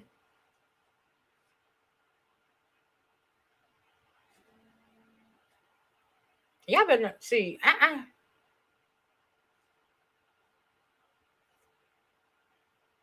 Wait a minute. Something just popped up. I think this was clickbait.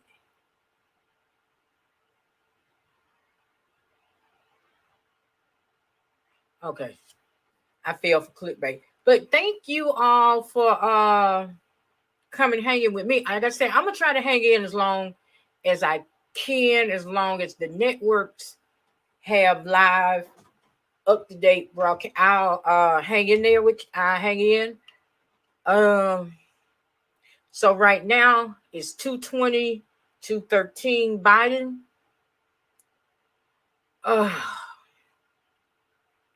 I know Georgia ain't gonna be decided until later on the day, or maybe Friday, Thursday or Friday.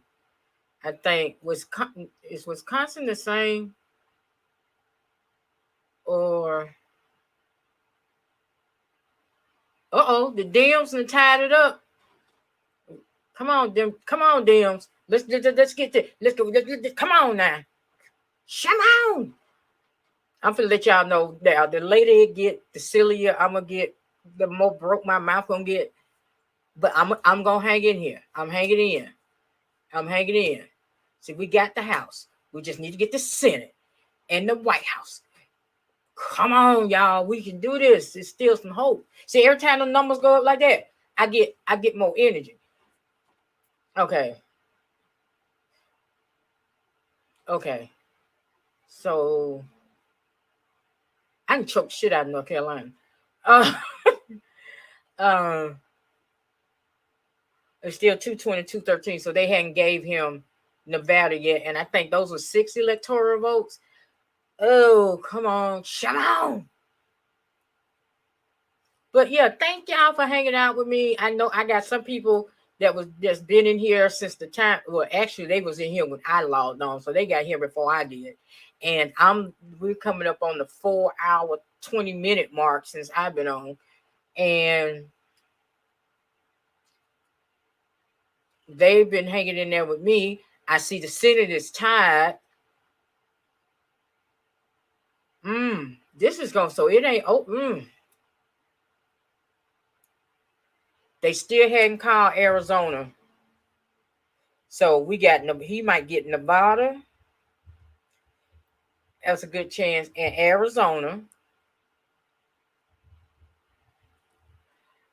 Thank you all with this. If you're still watching because I'm on like 5 different platforms right now.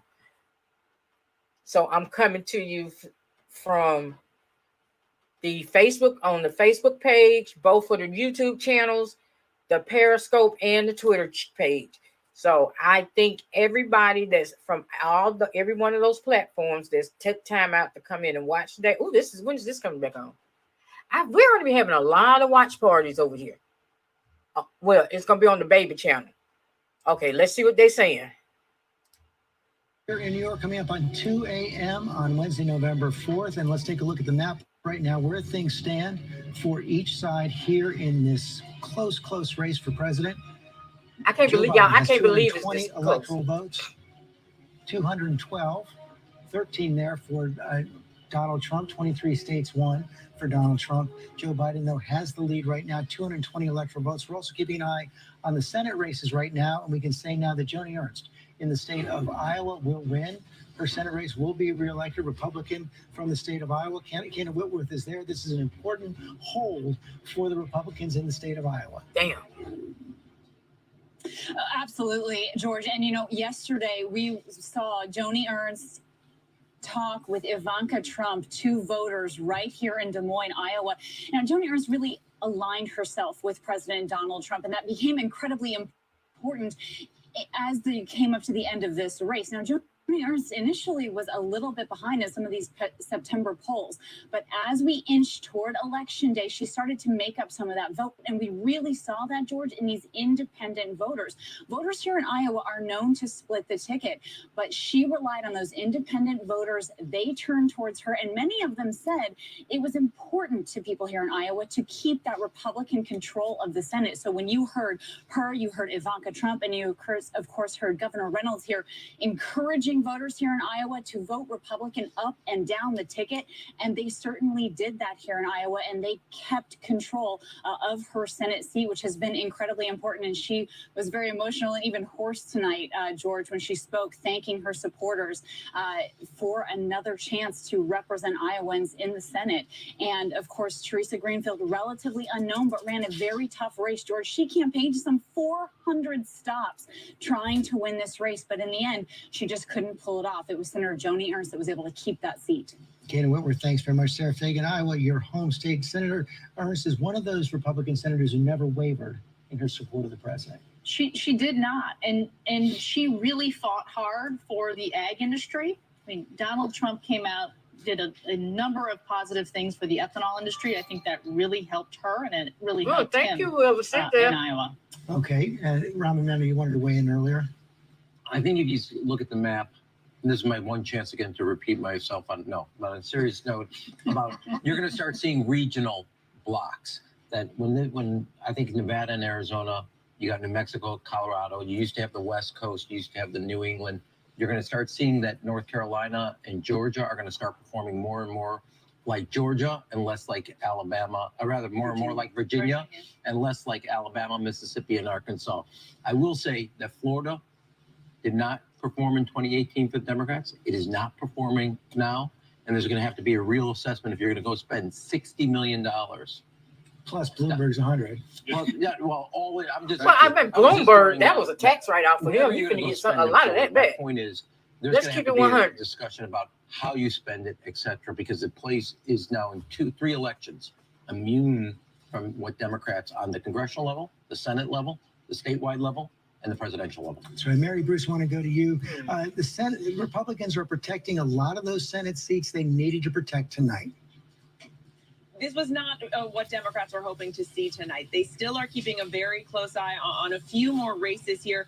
Arizona, of course, Maine, Mike Bloomberg is worth in Georgia, but given the optimism the Democrats have coming into this $54.9 billion. $100 million to him hold on to the is like majority, that narrative $100 appears to be changing as the night goes on. That is becoming much harder, George. Mary Bruce, thanks very much. Cecilia Vega, any updates on the president?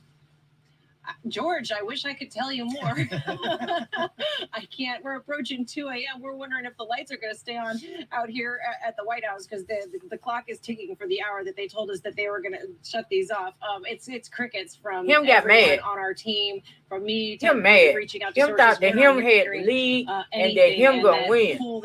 Him sitting in the office like this. Is now not standing outside of the White House. Being a big bitch, so, baby. George, we wait. Sorry, come back to me. I'll tell you more soon. I We hope. will find out more. I'll take that to John Carl. And John, let's talk a little bit more about the Senate right now. You're now looking at North Carolina, 2 seats still in play right now, at least in Georgia, and of course that Senate seat up in Maine. Yeah, and the Senate seat in Maine is Susan Collins. She was considered one of the most vulnerable. She's in a very close race, but they have something called ranked choice voting in Maine, which means you vote for who you're going to vote for, and then you have a second choice. So all those people voting And there's for 4 candidates. Yeah, in there's Maine 4 right now. candidates. So if you're voting for one of those 3rd or 4th party candidates, you might put as your second choice. Chances are that second choice is not going to be the incumbent senator if you're voting for a 3rd party candidate. So that one we probably won't know for some time. I think the bottom line is, especially if what Governor Christie is hearing out of North Carolina is true, it's looking more and more likely that the Republicans will hang on to control of the Senate pending the expected runoffs in Georgia. We could have 2 Senate runoff races in Georgia. We should follow up on that. And if we have anything on the board, we know that there's at least 1 runoff in the state of Georgia. We're still waiting to find out. Chris Christie, I know you were in contact with Senator Perdue in Georgia. The question is whether he's going to break 50. Well, listen, George, there's 90% of the vote in now. He's at 51%. And, you know, the Perdue campaign has been telling me that it's going to be very close and that they are hopeful that they'll avoid a runoff. They're not predicting it yet, But Yeah, 'cause they go to at runoff, 90% of the vote now, he's inching closer and closer, and we may be without a runoff. And I think if you look at it that way, Purdue looks like he may avoid it today. Okay. He's running ahead of Trump, too, we should point out right now. Yeah. Georgia's still hanging out there. We're going to take another quick break. Some stations are going to leave us now for their late local news, but our coverage is going to continue through the night. Oh, okay. So let's see what's going to go on here.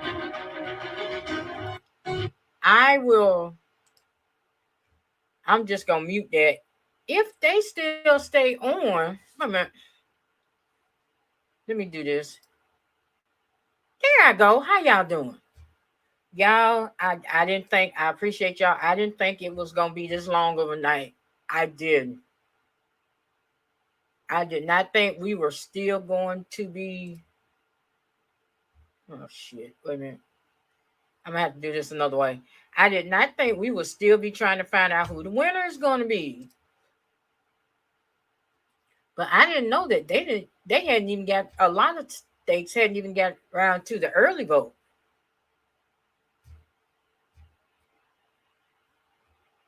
So this is going to be interesting. I know for me, I am now coming up on 4.5, but like I say, I will hang out as long as I can. I'm going to do it like this. Okay.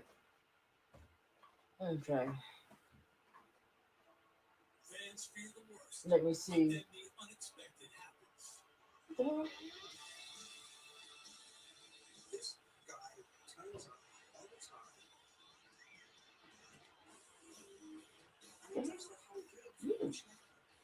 Mute. Because I don't need y'all. I'm not trying to. Oh, Lord. I tell you the truth. His need to control, sometimes to the detriment of himself and the audience and his band members, and so to see him with a broken mute.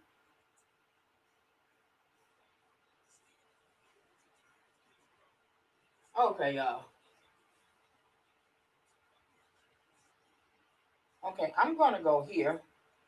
When they come back, we'll be back.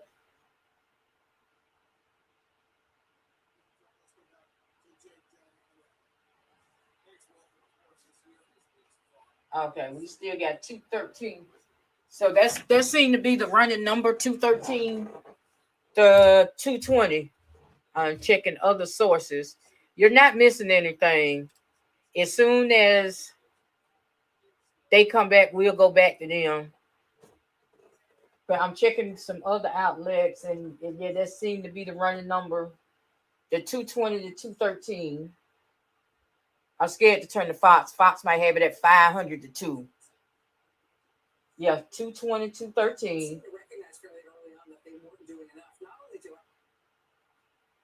220, 213. I think Bitch Baby Boy is getting ready to speak in a few minutes. Trump to speak soon from the White House. Lindsey Graham held on to his seat. Oh, I was hoping they get rid of his ass. Let me see. I think we're going to still be. Yes, we are. Reporting Chief Anchor George Stephanopoulos. 2 a.m. in the East, and we're about to hear from President Trump at the White House. The city of Vegas, I surprised you a few moments ago. Now it is set. We do expect the president any moment. It is. There you go. They're there in the East Room here at the White House. You can see that crowd, a bunch of supporters. I see one person who turned there didn't have a mask on. A couple people doesn't look like they're wearing masks, even though we were told earlier in the day that people in there would be wearing masks and will be tested. We know that they sent out hundreds of invitations for this event for supporters, family members to attend. And there you see it, the podium and the teleprompters up. Seems we are going to actually hear President Trump address the nation tonight. Right. And John Carl, they originally were supposed to be at the Trump Hotel in Washington, D.C. Apparently the district said that would violate their local health restrictions. But one of the things we've seen all year long is the president using the White House in a kind of unprecedented way in a political season. I mean, it's just mind-blowing because I've covered 4 different presidents, and I'm used to a situation where you don't do explicitly political work on government property, let alone the White House. And the president he gave his acceptance speech at the Republican nomination on the South Lawn. He's done repeated events, full-blown campaign events on White House grounds, and that's what's going to happen again tonight. Chris Christie, I'm going to put you on the spot again in a slightly different way. All right. What should we hear from the president in these next 2 minutes? He should say pretty much the same thing Joe Biden said. I see a path to victory here. I think I'm going to win this race. It's going to take a little while for us to be able to get all the votes counted, but that's what I think we should do. I think he should pretty much say that. You know, one thing I think Biden missed is there was no conversation about policy. He didn't say why he was running, what he was going to do for Americans. I think the president should talk about what he wants to see in the next 4 years. A couple sentences. Everybody's already voted. This is about shaping a narrative over the next couple days or perhaps longer. And you've got to keep your people motivated. You've got to have, in a pandemic, counting votes. That's where we're headed. And say, what this is about, why he wants to run. Why he wants to lead. He hasn't done it for Okay, an entire year. California. Wait a minute. Whoa. They just filed California. When you speak tonight and it's not clear, it's about trying to shape the way that we're going to look at the next 3 days and what the prism is. Did they already count? Damn, I can't remember. They already counted California. People start interpreting these late results coming in. It turned out that whatever efforts were made to intimidate voters. Was California a part of that 255? Record turnout tonight. What's your expectation Yeah, about how this will play out in the coming days, if indeed we are in this series of recounts, legal battles? Well, you can't undercut the fact that the post office was compromised, the fact that rules were still shifting as people were voting, the fact that there's litigation still happening as we speak. In Texas, for instance, of the very important monumental decision to limit the number of ballot boxes in the state of Texas could have had an outcome. We know the very long lines that people waited in. So I wouldn't rule out the fact that voter suppression had a role in these very key states. We will see whether or not it is a consequential outcome. And that's why I think we need to wait and see all of the ballots that will be counted. We know there's a lot of push and pull in Pennsylvania about when ballots will be stopped, like how long we will count ballots, and those ballots that are being held back, the naked ballots. And so I just want to make sure I make clear that the efforts that were made to undermine this election probably did have an impact on this. By the way, George, it's just that given the conversation John was having, I checked on it and I thought I recalled President Ford conceded from the White House in 1976 to Jimmy Carter. Betty Ford spoke because he had lost his voice, but they did it from the White House briefing room behind the podium with the seal of the president. So it's not as if this is completely unprecedented in the last 50 years. Unusual, I agree, John. Well, the convention speech was unusual. The convention speech very unusual. I'm talking about tonight on the night of the election as the sitting president. Right, that's right. Well, imagine this will look a little different than Gerald Ford's concession speech. Yeah, I don't think. You're not going to hear that tonight. I can guarantee that. I would vote for Donald Trump losing his voice. That one. Don't forget the big coronavirus speech from the balcony too. Remember that one happened when he was flown in the helicopter and did the big Evita wave from the balcony. That was also on White House. As we wait for him to come out, and I assume he is going to do what Biden did, but a little bit more. I assume he's essentially going to declare victory. Yeah. So let's keep in mind Pennsylvania. He's We're gonna be talking a about having bitch, to come down baby. to Pennsylvania. There were about 2.5 million mail-in absentee votes in Pennsylvania. They have only counted about 500,000 of those. And by the way, they've gone by about a 78-22% margin for Biden. So let's keep in mind there's a lot of outstanding. There's about 2 million mail-in absentee ballots that still have to be counted in Pennsylvania, and it's going to take a lot of time. Right. I want to bring Kate Shaw and Dan Abrams back in on this on two different points. First of all, either one of you, actually, Kate, why don't I start with you on this? It seems at least coming into tonight, the rejection rate on these ballots, which could be subject to challenges going forward, has been relatively low, somewhat lower than people expected. Well, we always have a higher rejection rate on absentee ballots as compared to votes that are cast in person. But I think it's right.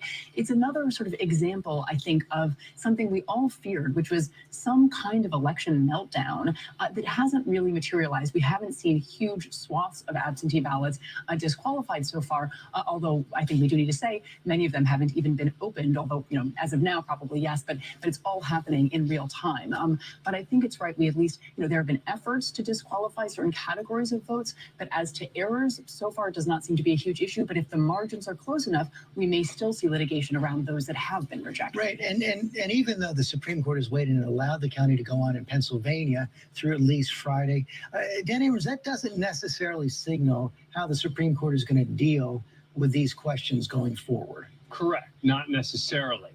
They were only faced with the question of, do we need to do this immediately, or can we basically push this off a bit? But by pushing it off, you also increase the chances that the court is going to let it stand. Because once you've had the vote, once the 3 days have passed and they've counted all the votes, it simply makes it more unlikely. I'll add one other thing. We talked about absentee ballots. One of the other litigation issues in Pennsylvania relates to what happens if your absentee ballot is rejected, because there have been certain counties where people are someone gets in contact with them and says, hey, here's a provisional ballot. Your absentee ballot was rejected. A provisional ballot means this is an opportunity to vote. We'll see if it ends up counting. That's another area where it's not just going to be absentee ballots, it's going to be provisional ballots. I mean, these are going to be the sorts of details that we're going to have to get into if this gets that close in Pennsylvania. And we are not there yet. But Terry Moran, John Roberts, Chief Justice, has been. This school year is like no other. Okay, why did they do Gen that? 2 Action News covers it like no one else can, bringing you Why did they go into it like that? I think somebody was asleep at the wheel. But really, Missouri? Really? Really, Missouri? Really?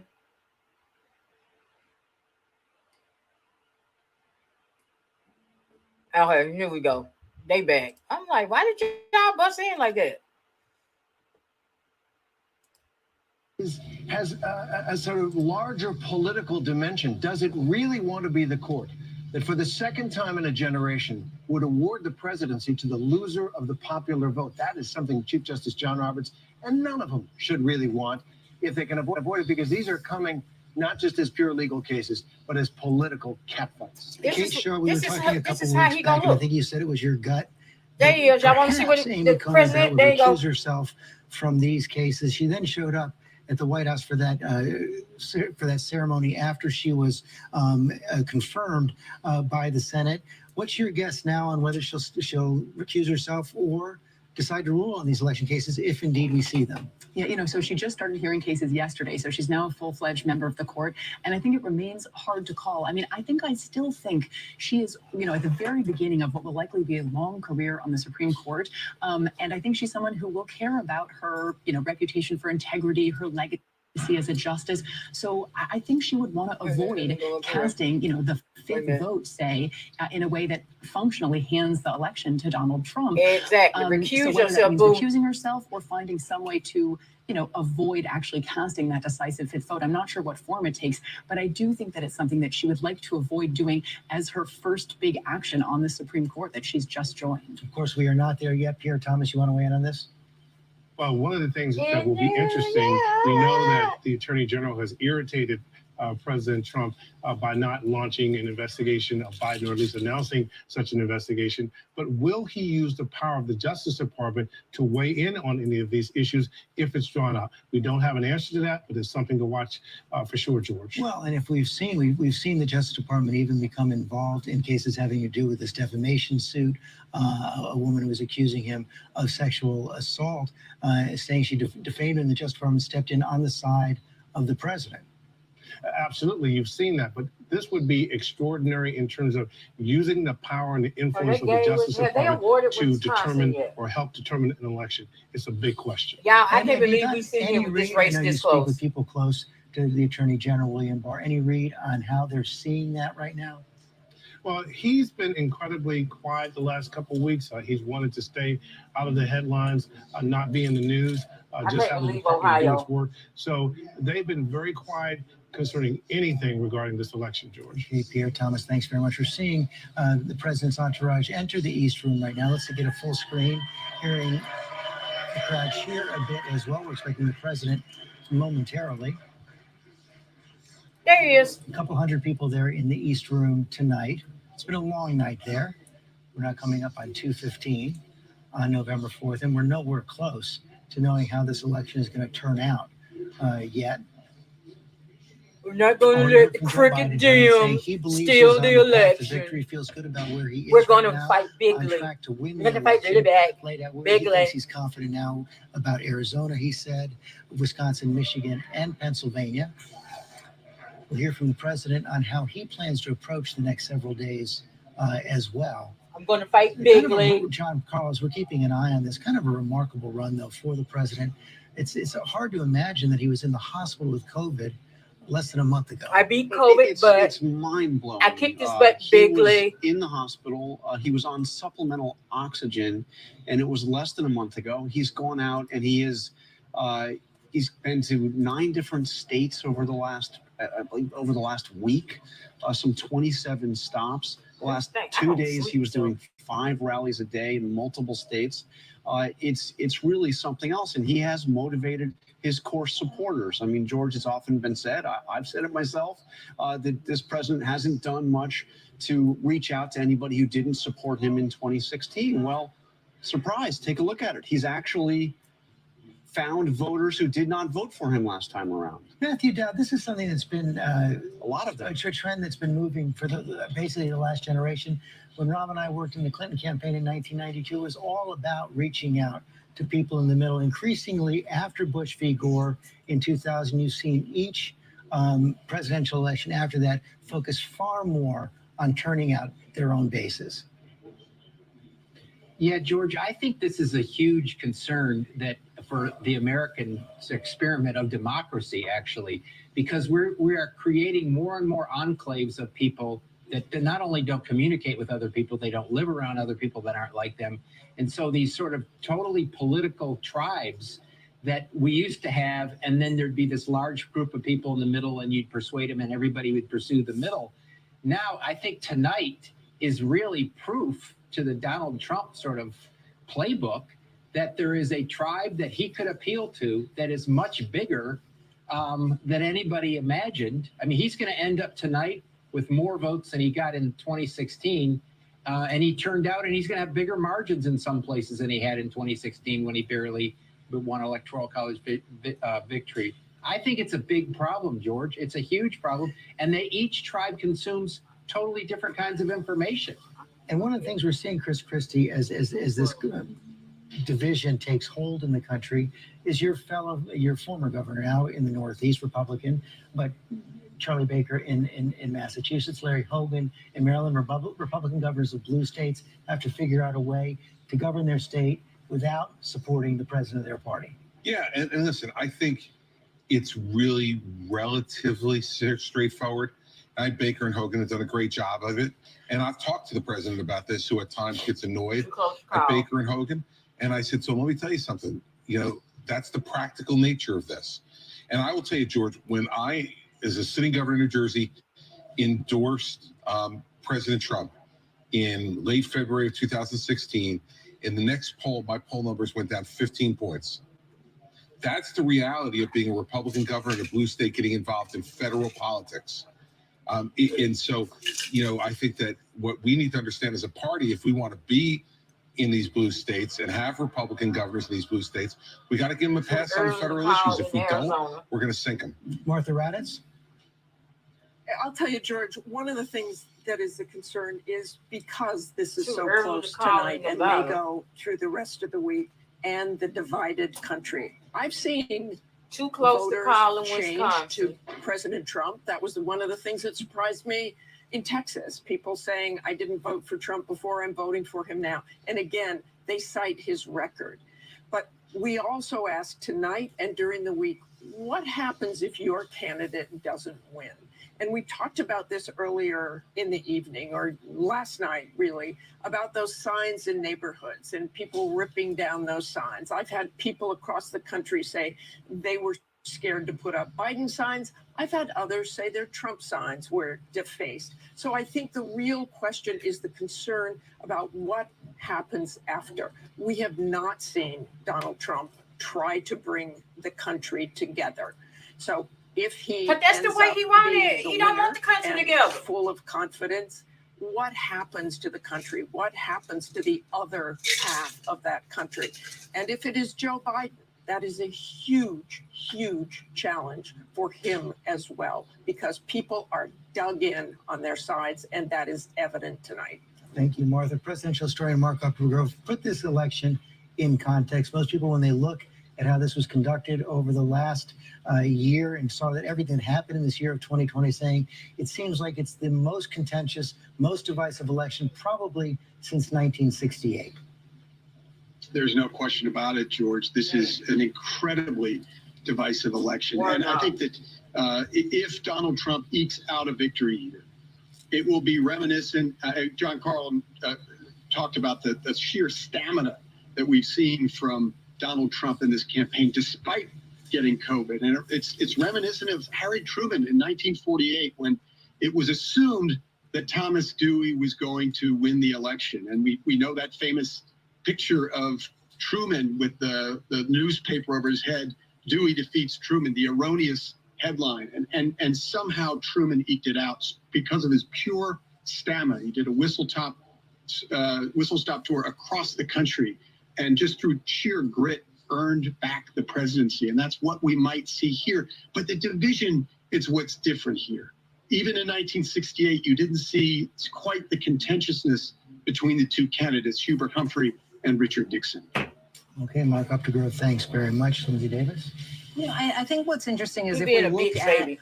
what could have been, and so much of this has been talking about the racial reckoning. I've always called it the so-called racial reckoning, because in the end, what has it gotten us? I mean, if we just do like a quick history minute here, in this country's 244-year history, we've only had 10 black senators. Tonight, and two of them, by the way, were during Reconstruction, so that was 150 years ago. Tonight, you had at least 309 people of color on the ballot running for various positions in Congress, 7 of them black candidates who are running for the Senate, 5 of them in the South. Prior to tonight, and still at this moment as we stand, Georgia, we kind of have to put a pin in that because that'll go to the runoff. But at this point, kind of goose eggs straight across. And so while there's been so much that's been said, you know, for those candidates who are running in the South, they were really leaning into race, which is kind of unusual in the South. Well, quite often when you're trying to convince these white voters to vote for you, it was like something they would stay away from. But they were telling them, the message was it's time to meet the moment. And yet we don't know that. I think there's still one potentially competitive race in Michigan, John James running for Senate there. And so we'll see what happens. But in the bigger picture, it looks like at this point, anyway, as things stand, that the Senate John would still James stay in got control 53%. Republicans. And what does that mean now for a But COVID he's a relief? Republican. And David Muir, We one of the don't few need things we him can to say do. about the outcome of this election right now is that we came into this election divided by race, by region, by party. At least at 219 on Wednesday, November 4th, we are still divided by race, by region, by party. And we will be for some time to come, no matter who ends up winning this election, George. And, you know, you make the great point about this country. And I just think about what Americans are going through tonight, right here with us at the early morning hours. I mean, we're asking a lot of Americans right now, this great experiment of ours that is a democracy. And we saw a record turnout, even in the midst of a once in a century pandemic. But now we're asking America to be patient and sit with us for not just the rest of this morning and throughout the next day, but as we heard, and now the president's coming out, possibly through the end of this week. And you can't forget, President Trump, Big boy still ain't 27 hours coming just out this yet. past week, had coronavirus, recovered, his voice raspy this morning. There's the president's family right now. We're seeing his son Eric, his daughter Tiffany as well entering. Lara Trump as well, the wife of Eric Trump. She was quite a campaigner herself. Okay, here it comes. Throughout this campaign, a spokesperson for Here it the comes. president. Ladies and gentlemen, the president of the United States, Donald J. Trump.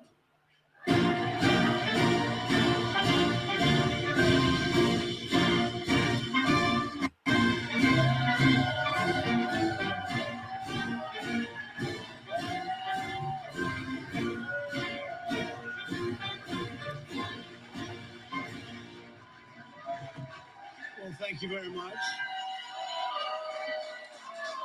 Thank you. Thank you very much. Please, sir. Thank you.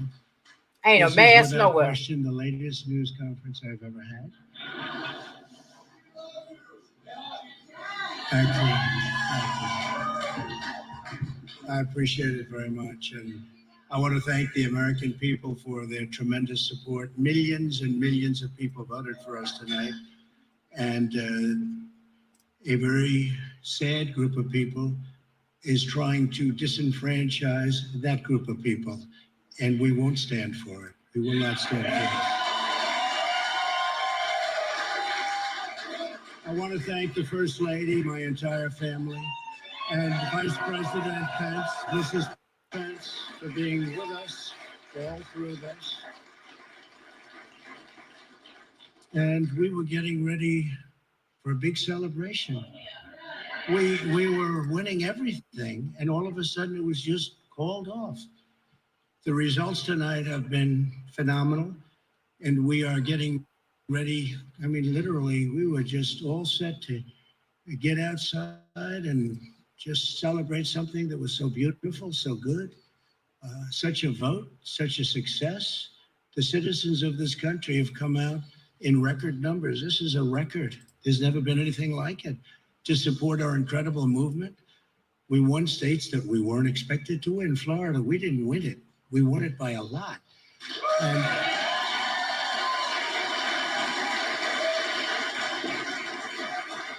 we won the great state of Ohio. We won Texas. We won Texas. We won Texas by 700,000 votes, and they don't even include it in the tabulations. It's also clear that we have won Georgia. We're up by 2.5% or 117,000 votes with only 7% left. They're never going to catch us. They can't catch us. Likewise, we've clearly won North Carolina, where we're up 1.4% or 77,000 votes with only approximately 5% left. They can't catch us. We also, if you look and you see Arizona, we have a lot of life in that. And somebody declared that it was a victory for, and maybe it will be. I mean, that's possible. But certainly there were a lot of votes out there that we could get because we're now just coming into what they call Trump territory. I don't know what you call it, but these were friendly Trump voters. And that could be overturned. The gentleman that called it, I watched tonight, he said, well, we think it's fairly unlikely that he could catch. Well, fairly unlikely. And we don't even need it. We don't need that. That was just a state that if we would have gotten it, it would have been nice, Arizona. But there's a possibility, maybe even a good possibility. In fact, since I saw that originally, it's been changed and the numbers have substantially come down just in a small amount of votes. So we want that obviously to stay in play. But most importantly, we're winning Pennsylvania by a tremendous amount of votes.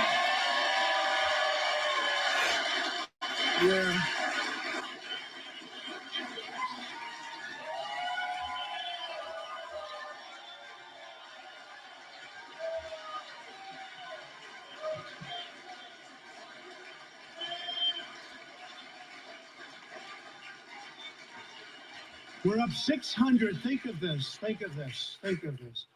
We're up 690,000 votes in Pennsylvania. 690,000.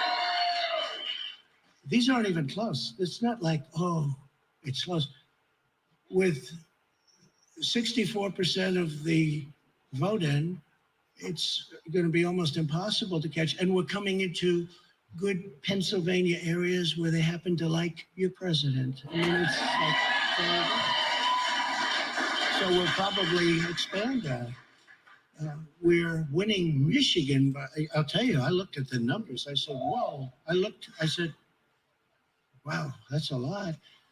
By almost 300,000 votes, and 65% of the vote is in.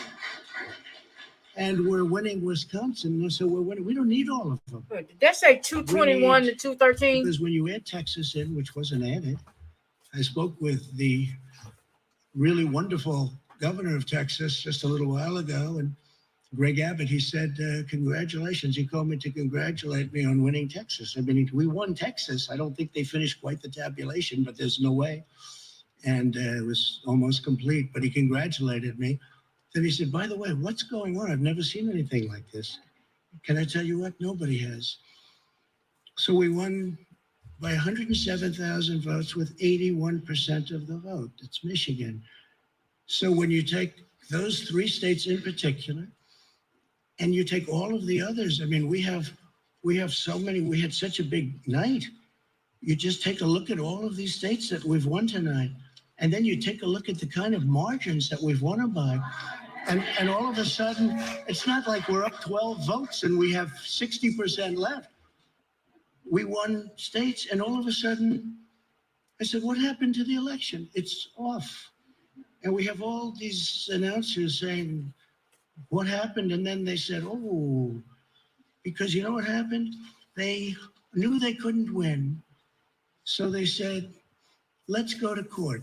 And did I predict this, Newt? Did I say this? I've been saying this from the day I heard they were going to send out tens of millions of ballots. I said exactly, because either they were going to win, or if they didn't win, they'll take us to court. So Florida was a tremendous victory, 377,000. Texas, as we said. Ohio, think of this. Ohio, a tremendous state, a big state. I love Ohio. We won by 8.1%, 460. Think of it. Almost 500,000 votes. North Carolina, big victory with North Carolina. And so we won there. We lead by 76,000 votes with almost nothing left. And all of a sudden, everything just stopped. This is a fraud on the American public. This is an embarrassment to our country. We were getting ready to win this election. Frankly, we did win this election.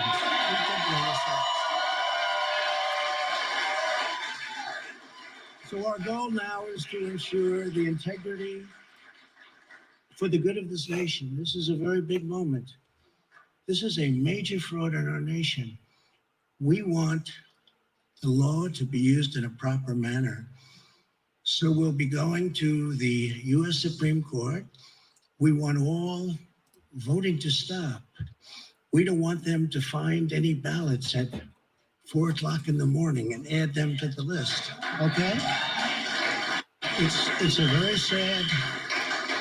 very sad moment. To me, this is a very sad moment. And we will win this, and as far as I'm concerned, we already have won it. So I just want to thank you, and I want to thank all of our support. I want to thank all of the people that worked with us, and Mr. Vice President, say a few words, please. Please.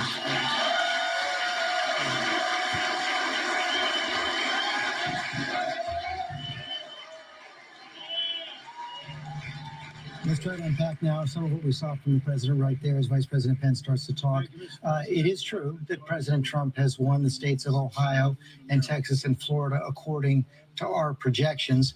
But it's a matter of fact right now that at this hour, at least, Joe Biden has 221 electoral votes to the 213 electoral votes of Donald Trump. And in the popular vote right now, Joe Biden is also leading the popular vote right now. It's close, but over 65,634,000 votes plus for Joe Biden, and 63 million, 63,952,000 for Donald Trump. So what we're seeing right there is Here come the Donald Trump trolls. is losing right now in both the popular vote and the electoral vote. And there are many states left to be called. We have not yet projected the state of Nevada, the state of Arizona, the state of Alaska, Georgia, North Carolina, Pennsylvania, Michigan, and Wisconsin, and Maine, still yet to be called. An awful lot of votes yet to be counted. I guess I'm going to start with our legal team right here, because the president said something. I'm not sure if he means it. I'm not sure if he can do it. But he said, and Dan Abrams, let me start with you, and then Kate and Terry also weigh in. He says he's going to go to the Supreme Court and get them to stop the counting of the votes. Yeah, I don't know exactly what he's talking about, because they already tried to stop certain votes, for example, in Pennsylvania, from counting that are coming in. They're not going to have any success in stopping the vote counting right now. The only success that they may have down the road is in assessing which votes will ultimately end up counting. But the idea That's some that bullshit. Right there, it would be illegal now to stop the votes that are out there waiting to be counted from being counted. Let's be clear. Votes are still being counted. Stepping in right now and saying, let's stop counting votes would be the equivalent of like a baseball game where you've just played the top of the ninth inning and the visiting team says, you know what? It's not fair that the home team gets a last bat here in the bottom of the ninth. We're calling the game. It's over. We're not playing the last half of the ninth inning. That's just not the way the rules work. So you can't just say, we're not going to allow the rest of the votes to be counted. The question becomes, what happens once the counting process has basically ended, at least round one? There can be recounts, there can be challenges, but the notion that somehow the counting is going to stop simply isn't going to happen. Kate Shaw? I mean, litigation has been a major component of the campaign strategy for in recent weeks and months of the Trump campaign. And I think it's pretty clear based on the remarks that we just heard that, if anything, is just going to kick into higher gear. But I do think it's important to make clear there is no basis in law for a claim that counting must stop simply because it sounds like the president likes how the numbers look in some states, although he also said he, of course, wanted counting to continue in Arizona, where he believes he can make up ground. But there's no legal significance to any of the claims, I don't think, about stopping counting, nor is there a route to actually seek that redress in court in a broad sense. But I do think he has very clearly signaled an intention to really double down on this litigation component of the campaign strategy. Clearly, Terry Moretti says a major fraud has been perpetrated on the American people, and there's a sad group who are trying to disenfranchise his voters. Well, this isn't law, George. This isn't politics. This is theater. And let's be blunt. It's the theater of authoritarianism. What is happening right now. Every American knows that when you cast a vote validly, it should be counted. Exactly. The president of the United States, no matter what he says, is trying to stop the counting of valid votes, the ordinary, everyday counting of valid votes. There will be fights about some votes, but he's trying to stop the counting, except in Arizona, where he's behind. He wants his votes counted. We should be blunt about this. This is not law. This is not politics. This is an attempt to end the election illegitimately so that he can maintain power. And we should be blunt about that. Cecilia Vega, it's also not a surprise. The president has been signaling this for months and months and months. I literally just wrote down, not a surprise, is a point I wanted to tell you about because he has been ramping this up. It has been a steady drumbeat. We had been told by sources leading into today that behind the scenes, privately, the president had been talking about this conspiracy theory of fraud and a stolen election more and more and more. And we should say, when the president says this is a fraud, George, this is not a fraud. This is the American democratic system in action, working exactly as it should be working. I also want to point out that the president said that he's going to take this to the Supreme Court. We saw this coming too, because before the appointment of Judge Amy Coney Barrett to the Supreme Court, he had said that he wanted her appointed in this expeditious manner, the fastest we had ever seen a Supreme Court nominee approved this close to an election day, because he said that he knew this case over the election would come before the Supreme Court, and that gets right at the heart of the controversy over how quickly and close to the election that she was approved. This is exactly what Democrats had been fearful of and warning about heading into this election, George. John Carl. George, we should also be clear, though, that the president can say whatever he wants to say at his party in the East Room. he has no power to stop the counting of the votes. Exactly. And the Supreme Exactly. I'm Court still, yeah. is not going to stop the counting of the votes. There is no basis in law for doing this. As we mentioned a short while ago, in the state of Pennsylvania, which is where it might all come down to, the president said he's up, and he's right. He's at about 690,000 votes. Well, there are almost 2 million mail-in absentee ballots that have not been counted yet in the state of Pennsylvania. Of the 500,000 that have been counted, about 78% of those have been going to Biden because Democrats are more likely to vote by mail than Republicans. So if you do a little bit of math, that lead of 690,000 could well go away when the ballots are counted. And there is nothing the president can do to stop that counting. Now, there are still counting that has to happen in Wisconsin and in Michigan. The president may win those states or he may lose them, but the counting will happen and we will have results. And the Supreme Court is not going to stop that. And the president doesn't have the power to stop that. Sarah Fagan, one of the other questions is going to be depending on how far the president decides to push this strategy, if indeed he does decide to push it beyond the speech tonight, is whether those Republicans in the Senate especially who've defended him for the most part through thick and thin will go along with this. There were some signals in recent days that Republicans in the Senate would not go along with any attempt to stop the vote. I don't think Republicans are going to back him on this. I mean, it's one thing when you're in the throes of a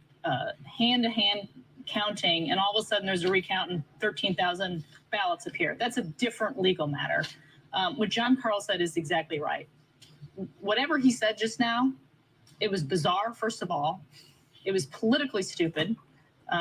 He was having a good night tonight. Yeah, don't hold back now. Keep going on the other side. No, he was having a good night tonight, and frankly, a better night than most people thought he would have.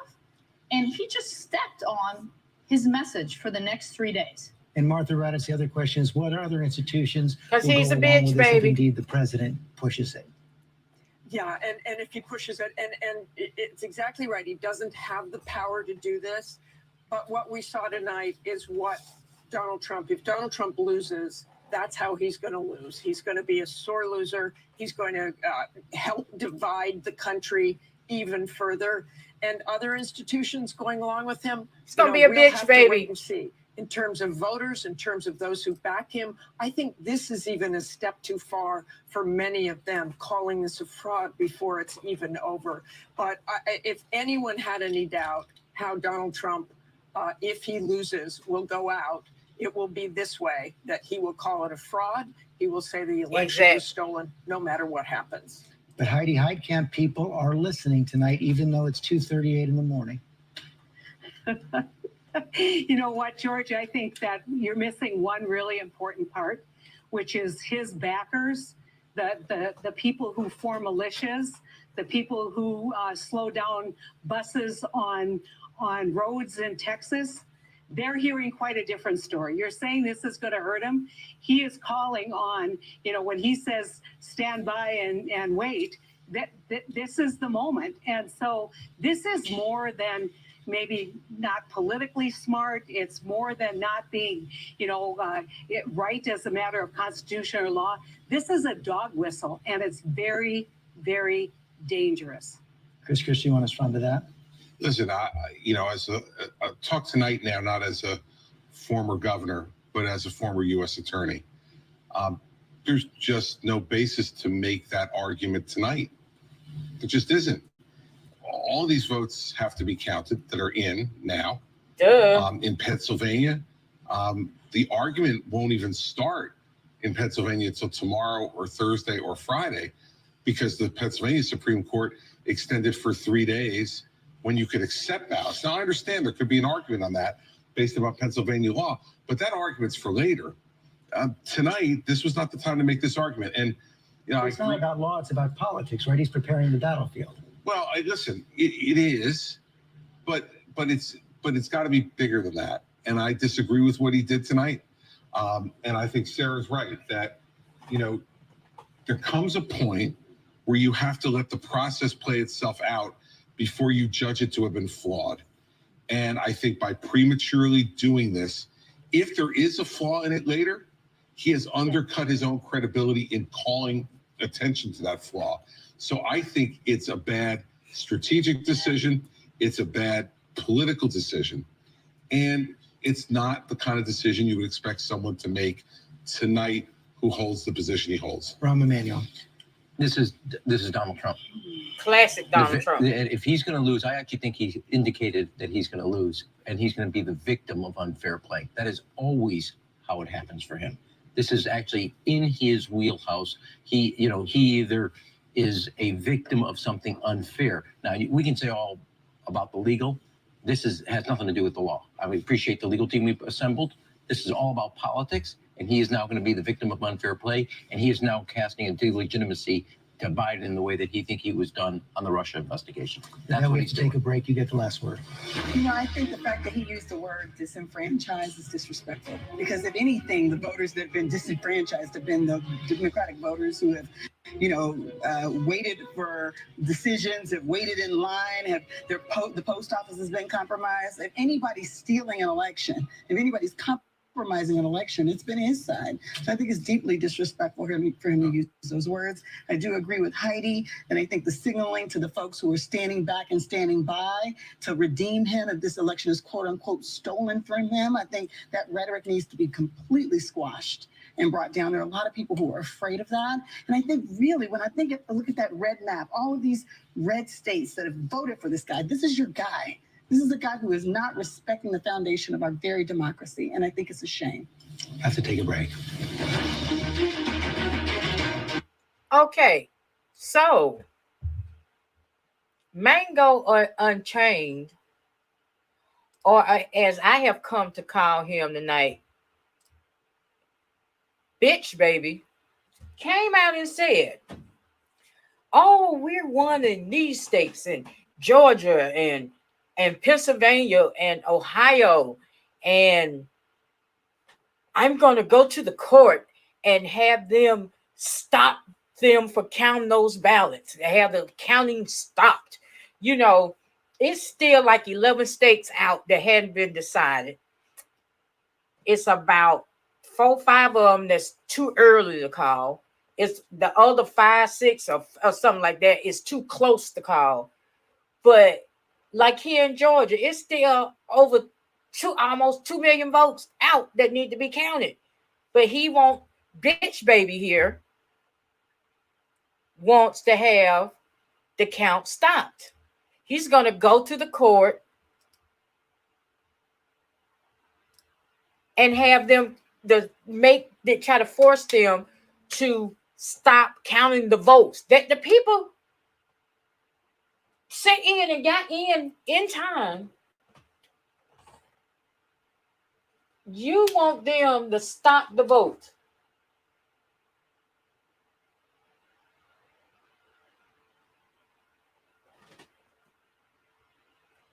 I'm going to have them to stop it and this, that. But my gripe all night has been, it shouldn't be this fucking close. I cannot believe with over 200,000 people killed because of his incompetence with dealing with this pandemic, that it is coming down to this, that it should even come down to this. Nothing red should still have a job. I'm sorry. Nothing Republican should still have a job tonight. And the fact that the presidential contest is this close, you got the Senate sitting right now. It's looking as though the Republicans are going to take the Senate. The Democrats are barely holding on to the House. I don't get this. See, this is what I said earlier when I did my live as to why I was so anxious, because this damn election is really going to show the character of this country. And right now it's showing that it's really shitty right now.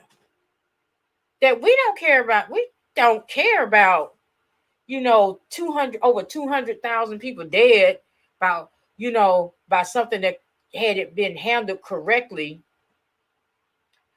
Not saying that we wouldn't have still had deaths, but we wouldn't had as many. Not saying that we wouldn't have had to shut down, but we wouldn't have had to shut down as long if you had did what needed to be done back on January 28th instead of coming out here in March. Oh, it's gonna be going by Easter. It's gonna be a miracle. Thank you, whoever sent that. Ooh.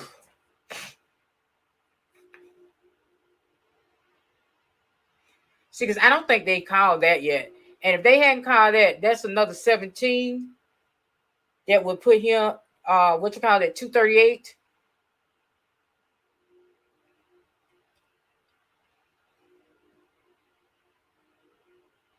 I'm just saying. But they're back and they're talking, so let's see what they got to say. Years ago by more than 100,000 votes. The roles have reversed now. The Democrat is on top by 100,000 votes. The story of the night is going to be Maricopa County. This is where most of the votes come out of the Arizona state. We're talking about Phoenix, Scottsdale, that has rural communities, it has suburbs. It basically has all of America in one county, and it's very large. Phoenix by itself is the sixth largest city. You can see right now Joe Biden overperforming in this area, doing much better than Donald Trump. And down here in the Democratic stronghold of Pima, this is Tucson. You can see he's just doing well.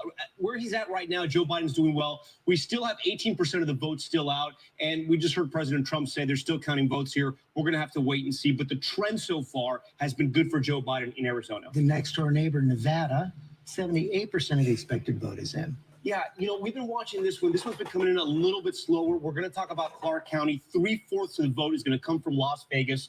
It's a 10-point spread right now as we look at this. And you can see Joe Biden slightly performing better than Hillary Clinton. But when we look at Nevada, we really want to look at Reno and Washoe County because President Trump has to keep it close here. And where he's at right now, it's not great news for him. It's sort of where he was last year. It wasn't enough to win. He has to get a little closer in Reno. It doesn't look like that's happening. But again, we still have 20% of the vote out. What's that big hole in the center of the state?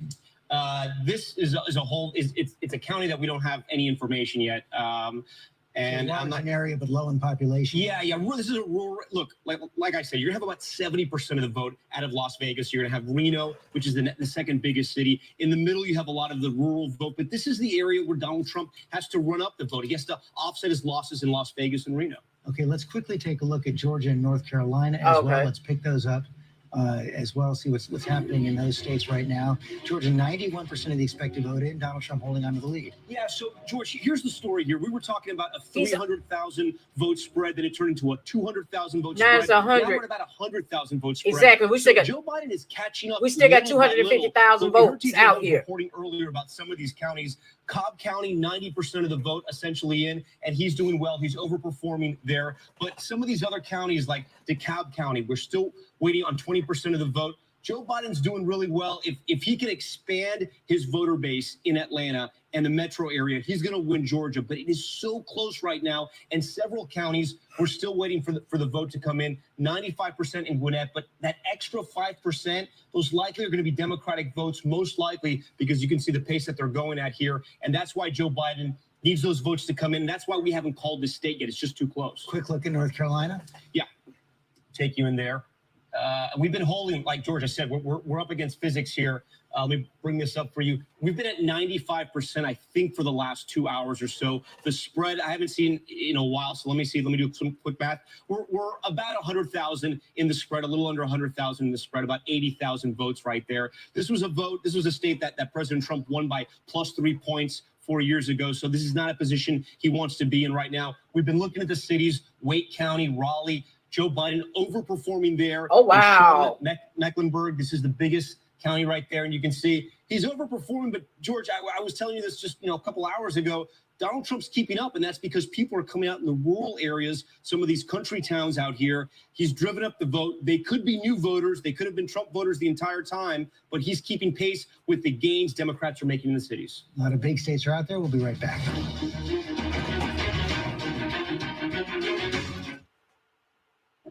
A message for children. Yeah. Yeah. But we knew that this was the route that he was going to go when he was so quick to appoint old girl to the Supreme Court, thinking that she was going to vote his way. Well, the very first case that y'all threw at her, she recused herself. If you try this shit, it's a good chance she's going to recuse herself from this one.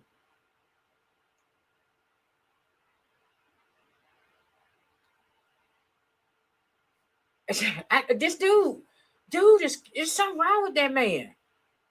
It is something wrong with dude.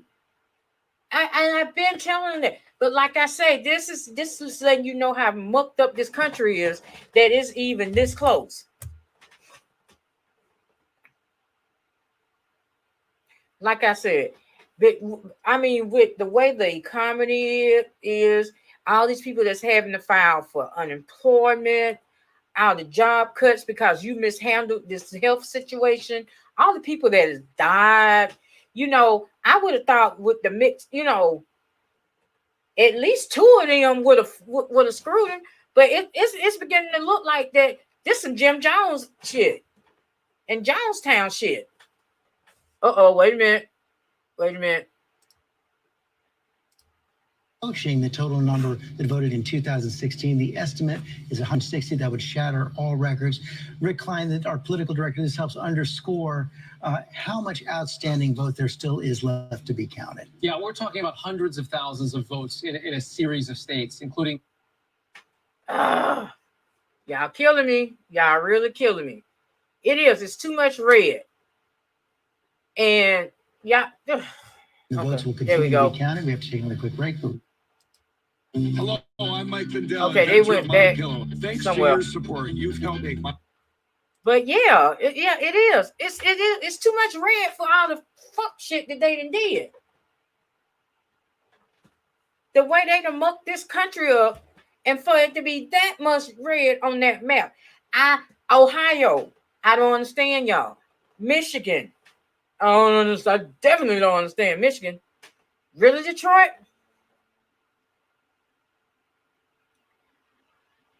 You know, now Alabama, yeah, because you had ignorant ass niggas.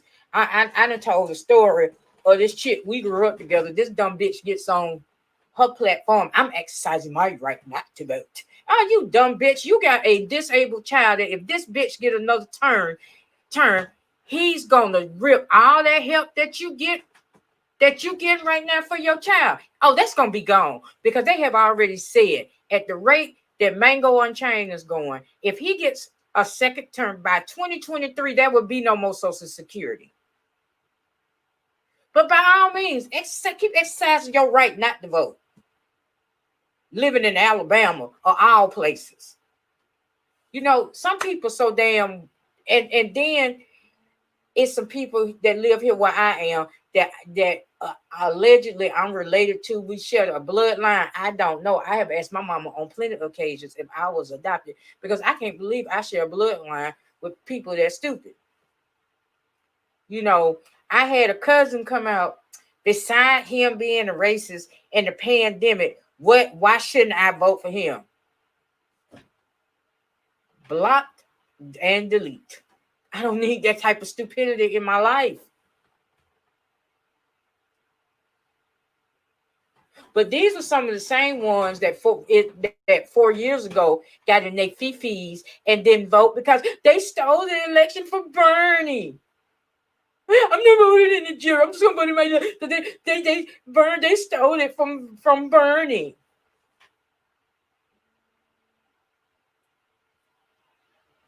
I'm like, so you know, it's people that now that's why I keep asking my mama to tell me the truth. You can tell me. I'm a big girl now. I'll be able to deal with if it turns out that I'm adopted, because there's no way I can share bloodline with these people. But then my mama said, well, you got to understand that might be from that other side. It might not be your side of the bloodline. It might be on the other side. And I think Channel 2, which is local right now. In Georgia, hello to you. I'm Fred Blankenship, and we'll get you back to ABC's Your Voice, Your Vote coverage coming up in just a moment. But a lot of news to get to locally as it impacts the presidential race. Let's get right to the presidential race here in Georgia. Who is this broad? As of right now, President Trump in the lead over Joe Biden right there, 52% to Joe Biden's 47%. You see Joe Jorgensen there at 1%. Now, ballot counting has stopped in Fulton, Gwinnett, and DeKalb counties until later on this morning. Fulton had that issue of a water pipe burst at State Farm Marina. That's delaying the counting going on there. And a software issue is holding up some ballot counting going on in Gwinnett County. That also is holding up from calling one of Georgia's Senate races as well. Right now, Senator David Perdue has a lead over Democrat John Ossoff. You see 54% to 44% right there. But again, he got that libertarians getting on my fucking nerves. Y'all know. So we likely y'all ain't winning. To call this race until much later today. Y'all know y'all ain't got a snowball chance in hell of winning.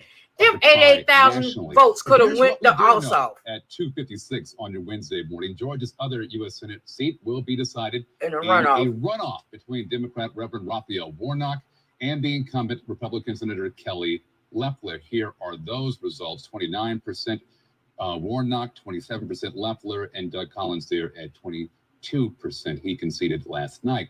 And there were 21 candidates who qualified for this special election, and because no one got more than 50% of the vote, the top two, as you see, Warnock and Loeffler there, they are going to be it was a runoff. It was Reverend Warnock and Senator Loeffler to their supporters. Fucking I'm not a politician. I'm a conservative businesswoman. I have a 100% voting record with President Trump. I've been rated the most conservative senator in the U.S. Senate. I've been endorsed by National Right to Life. I'm A-rated by the NRA. Georgians know that they have a fighter for them in Washington. Thank you for pushing me one step closer to the Senate, because when I get there, you will go with me. Your concerns will go with me. It was 25 folks on this thing. I'm like, y'all, you got to be serious. But I need you to keep it up. You got to be kidding me. More days. Can Wait we a hang minute. in there? I got to mute for a minute. Right there at the bottom of your screen.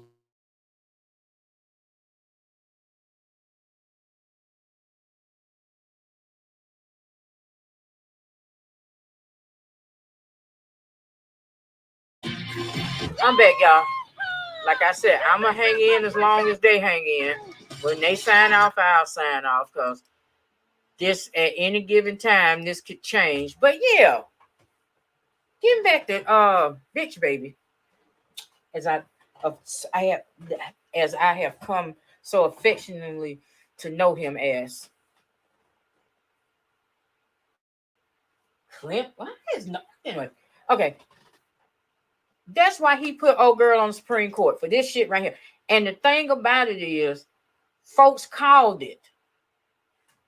And if y'all was watching, they was like, how you up in these states? But then now you talking about you're going to try to have the Supreme Court to stop them from voting ballots. What? Where they do that at?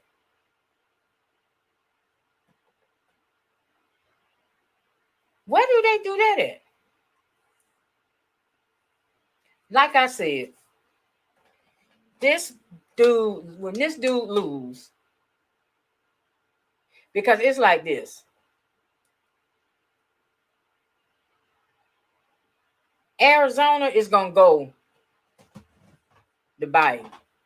When them votes come in Georgia, I got a feeling Georgia going to go to Biden.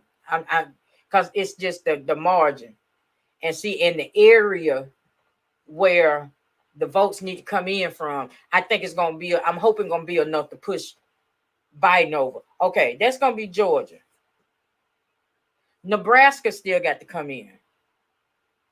Because they say if he get Arizona and Nebraska, and I think it was one more, let's say he get Arizona, Nevada, Georgia, and Nebraska.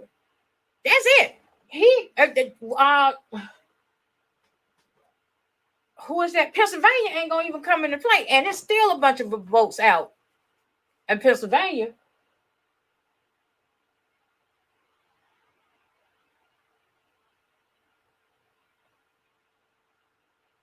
It's 220 to 213, and you still got millions upon millions of votes out there that still need to be counted. But this is what he do.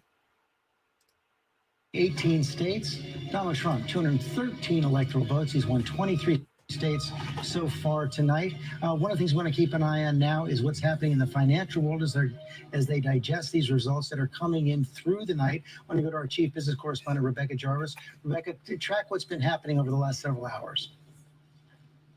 Well, and George, stock futures, which are an indicator of where the market might trade when it opens tomorrow, had been bouncing around throughout the night. They were up a little bit. They were flat going into President Trump's speech. Now they are down more than 400 points. And what Wall Street was looking for tonight was this decisive victory, some sort of closure. And many veterans on Wall Street told me they weren't even necessarily concerned with who would be the winner, but that there was a decisive victory.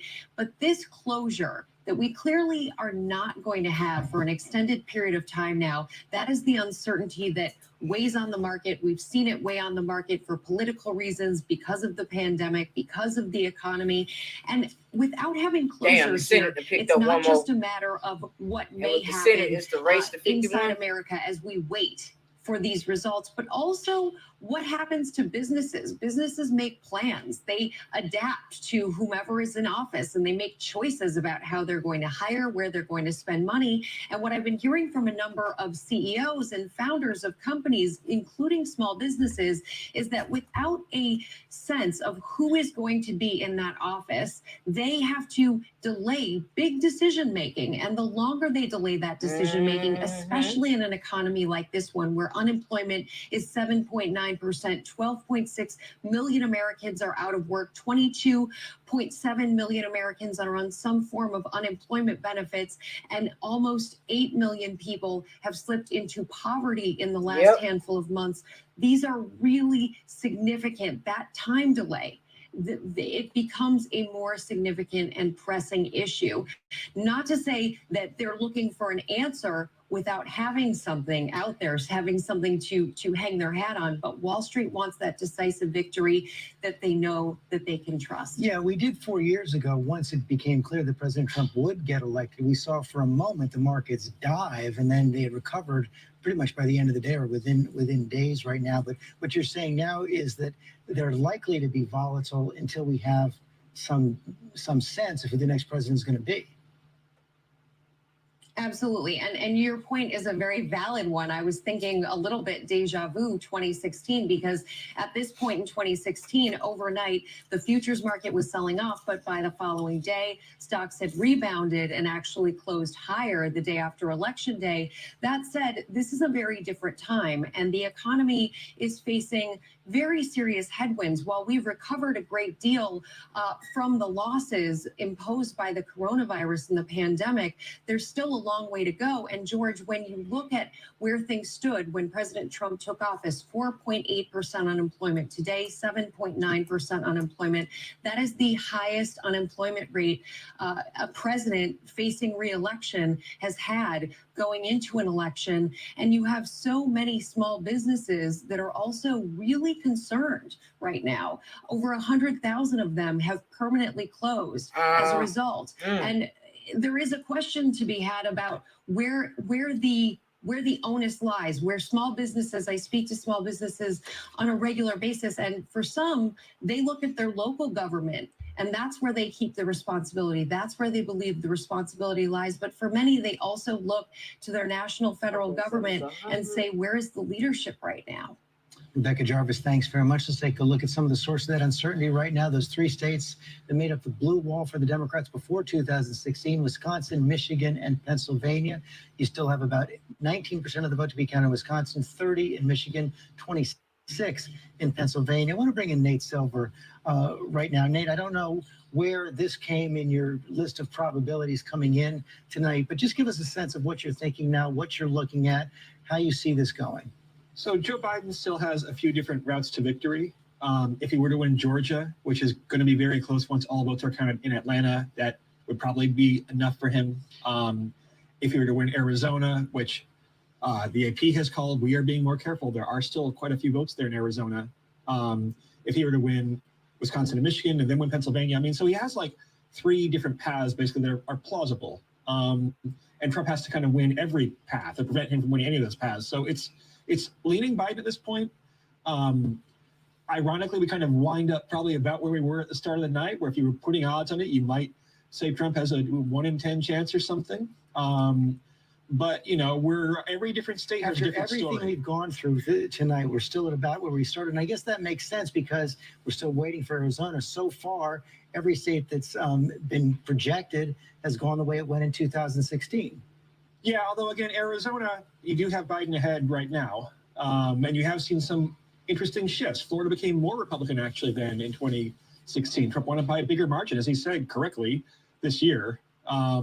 So it is a little bit of a realignment in some ways. It's another very close election, but you do see subtle shifts. If Georgia turns out to be the decisive state, which it could as any of the states, then I think would tell us that the map is changing a little bit, but not necessarily ways that are purely favorable for Democrats. At 538 right now, you've got Arizona, not deep blue. You haven't projected. You've got it sort of less. You've also got Wisconsin in the same position right now. What's that based on? So Wisconsin is based on the fact that Minnesota was called for Biden. Wisconsin, pretty similar. You have Minnesota with a 7-point lead roughly for Joe Biden. Wisconsin, it seems like the votes that have not been counted yet are very blue votes, right? It'll be close, but that's our modeling the work ourselves and projecting Wisconsin. But again, none of these are sure things. By the way, North Carolina is also not a sure thing. North Carolina, you are allowed to have ballots come in after Election Day, so Trump has a narrow lead there, but there could be more votes counted later on. So all these states are uncalled for a reason. We're making inferences here to try to give you some sense of what the numbers say, plus what my impressions are from reading experts in each state. But look, we tell people all the time, strange things happen. You would rather be Joe Biden. You would rather have been Joe Biden at the start of the night, but for totally different reasons now. Now it's about making sure these votes are counted. The 3 states you still have gray: Michigan, Pennsylvania, and Georgia, all for somewhat different reasons. You say Georgia because that big vote near Atlanta, in the collar counties of Atlanta, is still out. Any other factors in play there?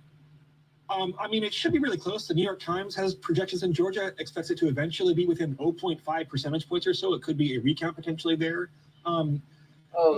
Michigan and Pennsylvania, I've grayed out just because we know very little about them yet. They're at the earliest stage of their process. Wisconsin is a bit further along. It might get there by 10 a.m. in the morning or the wee hours of the morning. Milwaukee might report fairly soon. Michigan and Pennsylvania are going to have to wait the longest, and the mail vote there in Pennsylvania is very blue. Biden may be further behind Pennsylvania, but it's a very, very blue, 40-something points by party registration mail vote in Pennsylvania. So that will shift things when that comes in. But Pennsylvania has warned people it's going to be probably the last state here to decide. Nate Silver, thanks very much. We're going to take another quick break. This is exhausting.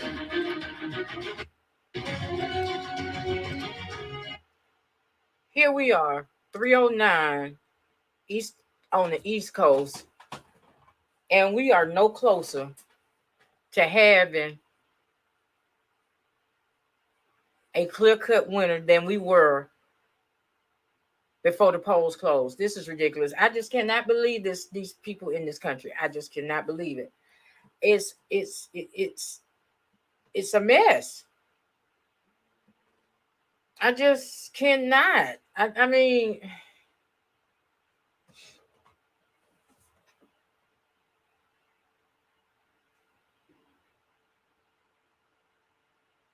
uncalled, because it's still 105 electoral votes that hadn't been called.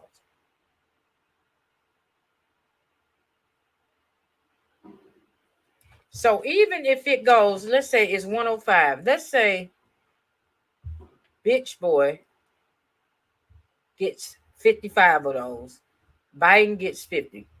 Where it's sitting right now, that would still put Biden over 270 at 271. That would put Bitch Boy at 268. You're lost. Either way, he loses. But right now, we are sitting 221 to 213. I'm just saying. And with the House, now they've already called the House for the Dems, but I don't know. I don't know how they're doing it. Okay, let's see. CNN goes after legitimate voting and falsely claims victory as the world. Exactly. CNN just I just got an alert for CNN. 45 and Joe Biden are slugging out a tight battle for the White House across the country with signs that a monumentous election could come down to Arizona, Pennsylvania, Wisconsin, and Michigan. Ooh.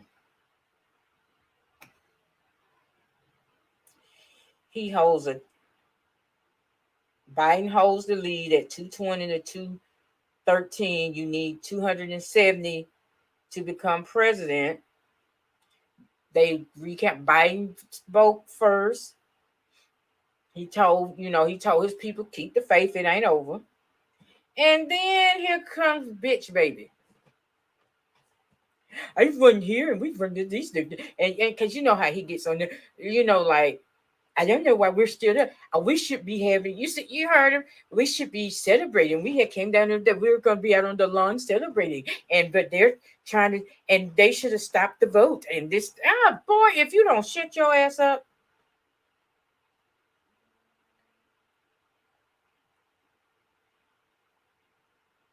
Shrimp. See, that's out, yeah. Shrimp.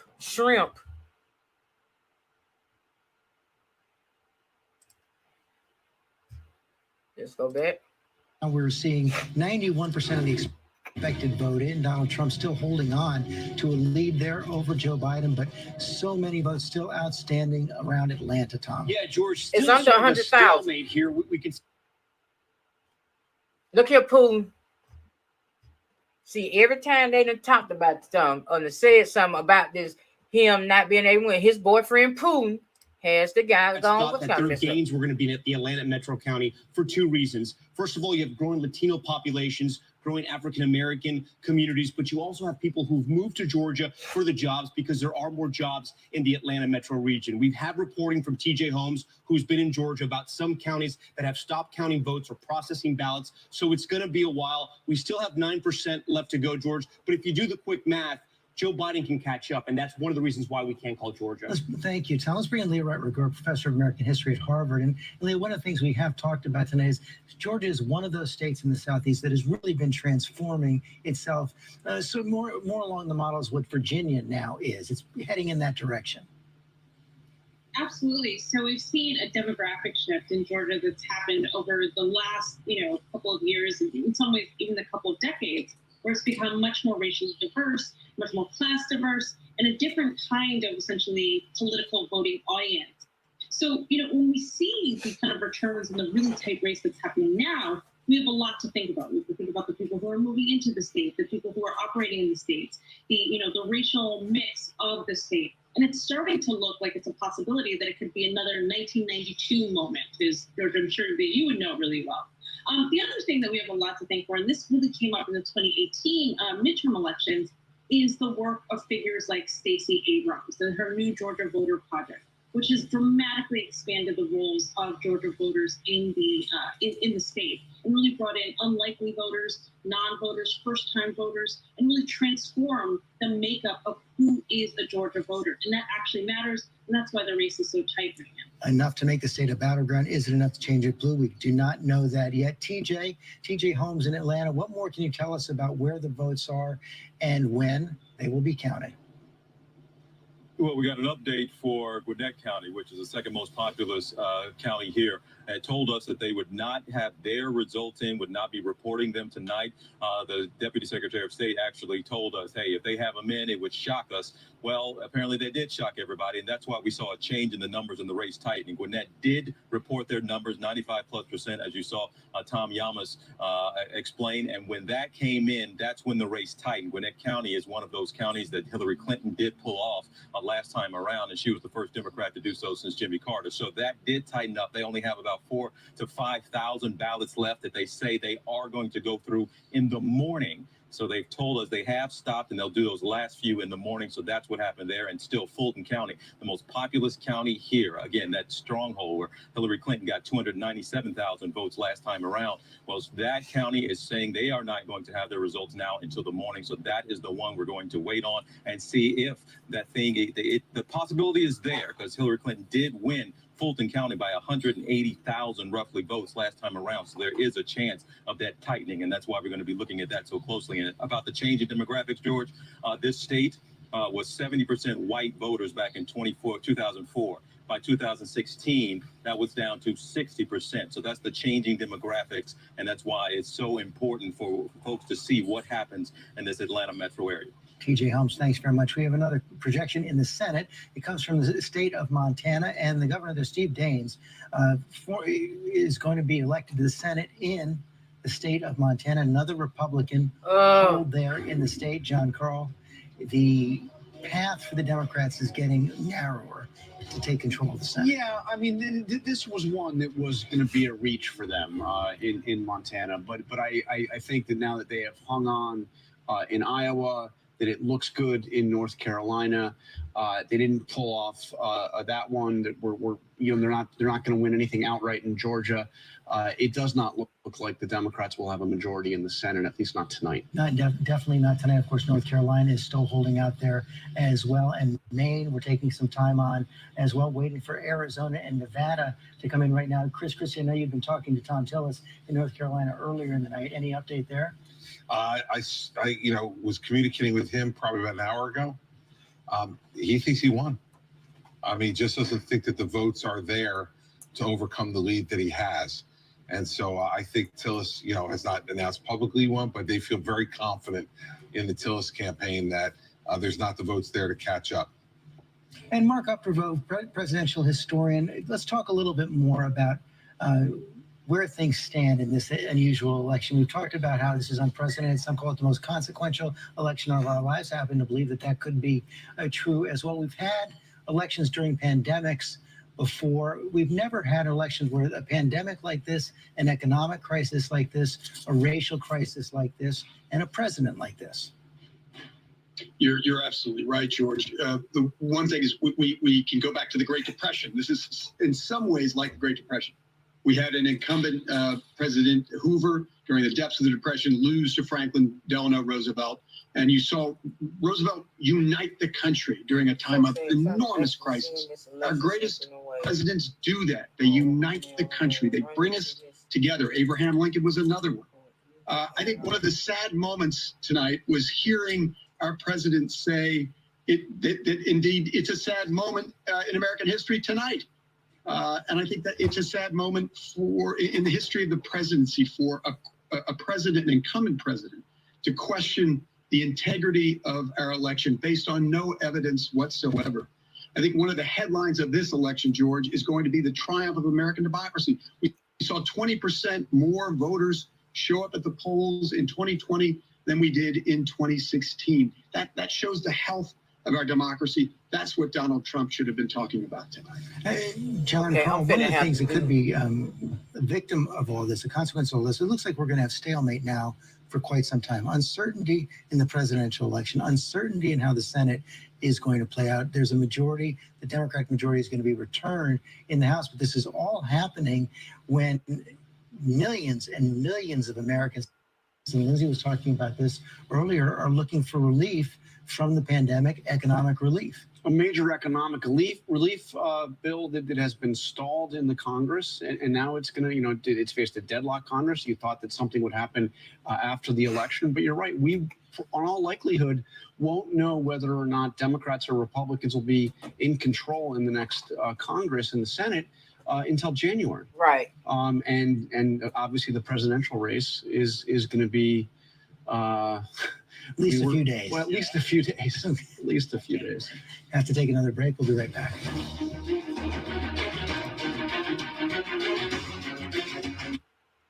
Thank everybody for still hanging out. Thank y'all for hanging out with me. I am going, like I said, I'm going to follow it as long as the networks can follow.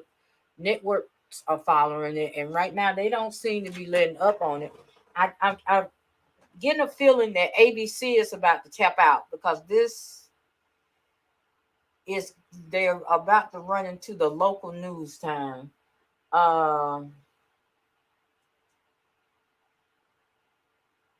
So which means I would either go to MSNBC or to CNN. More than likely, I'm going to go to CNN. because yeah, CNN looks like they're going to be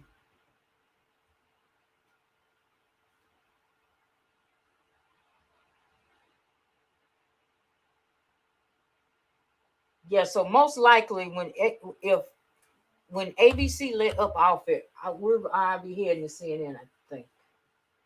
I don't know. I just trust George Stephanopoulos more than I do at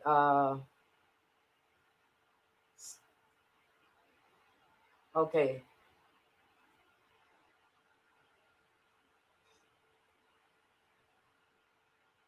Okay, but everybody is still showing it 220 to 213 Biden is still up. So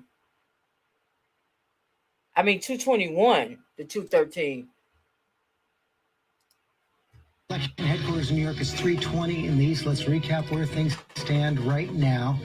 At this hour, Joe Biden has won 18 states, 221 electoral votes. Donald Trump has won 23 states, 213 electoral votes right now. You see the big states that are out there yet to be projected.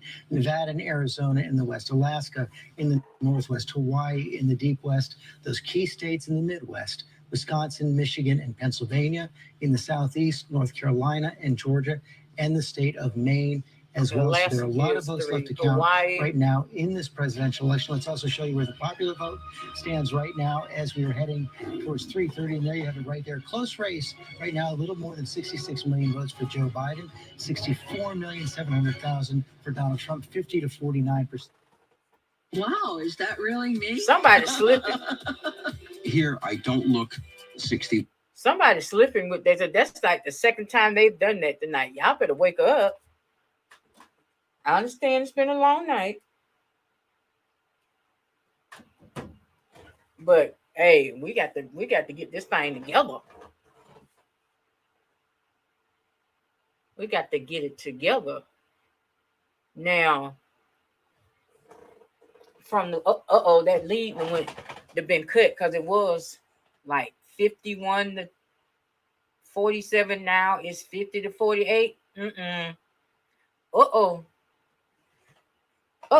Donna. Okay. Donna.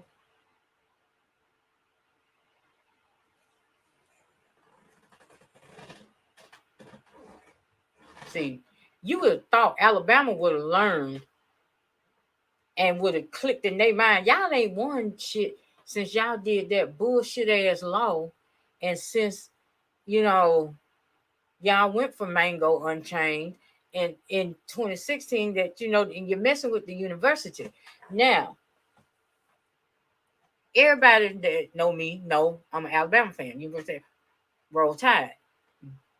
But the state of Alabama, y'all better learn. Y'all jinxing the university. When y'all do dumb shit like this, y'all jinx the university.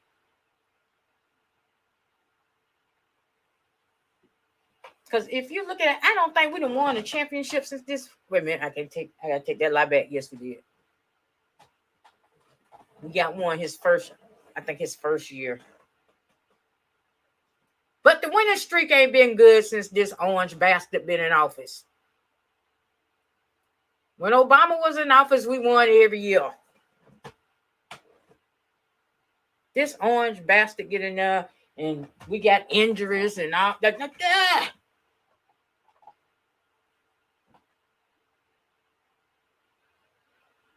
But yeah, it's safe to say we're gonna be sitting here this time next weekend. We still ain't gonna know who won because Mango Unchained pretty much told you what he finna do. He finna lock it up in litigation. And here's my thing: True Biden, if you're listening, if this just so happened to come across your ears, don't you pull a damn Gore. Damn that. We fight this down to the wire. If we still sitting here this time next year and Nancy Pelosi got to be sitting in president because there is no the winner of the re-election.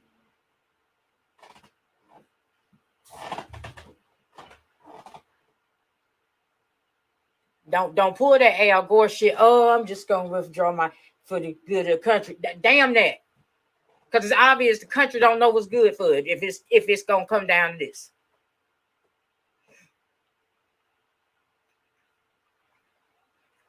Ooh.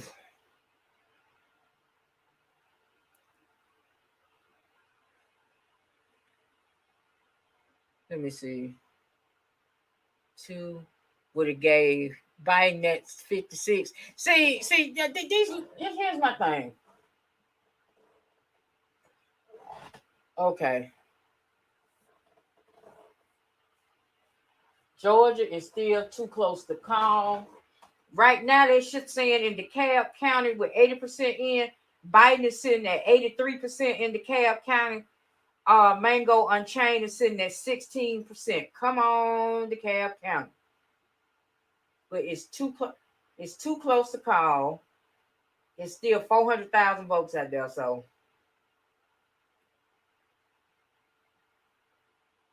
Arkansas.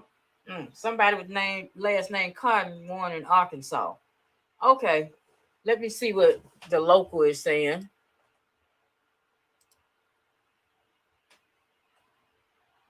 And because no one got more than 50% of the votes, the top two are in the runoff, and that is set for January. Both Reverend Warnock and Senator Loeffler spoke to their supporters.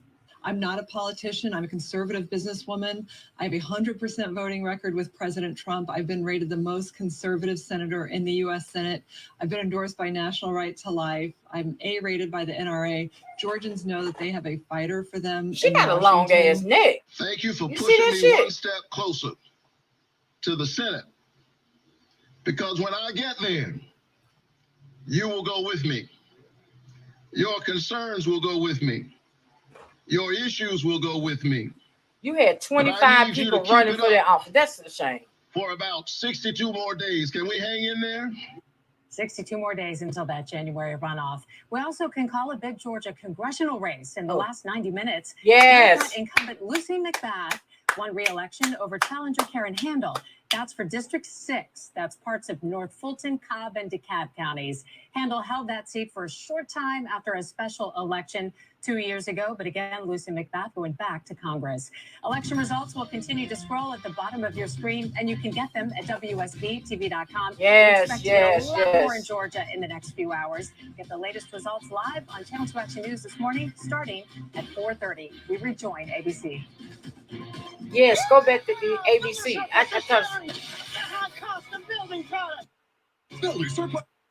But yeah, oh Lord, we still hanging in there. I appreciate my we started, and now we going into the overnight shift. I appreciate y'all hanging in. I'm like y'all. I know we ain't gonna find nothing out tonight, but I'm scared that I go to sleep and while I sleep and I'll wake up and it's 4 more years of this motherfucker. Excuse my language, but like I said, the later it get, the sillier I'm gonna get, the more broke my mouth gonna get. That's just how it works. And I am here, but about a little over. Let me look at this. I am like 30 seconds from being on here for 6 hours. I did not think that it would take this long. I kind of figured we gonna go maybe like 12:31, 1:30 in the morning before we got a winner. I didn't think we were gonna be sitting here at 3:30 in the morning. We still don't know who the next president gonna be. And I appreciate everybody that's sitting up in here with me. Because I guess y'all like me. Y'all want to know too. And I do mean over all 5 platforms. Because like I say, I got the 2 the 2 YouTube. I'm broadcasting over the 2 YouTube channels, the Champagne and Conversation Facebook page, Twitter, and Periscope. And I appreciate the clicks and the views. This is going to be interesting. This is going to be interesting.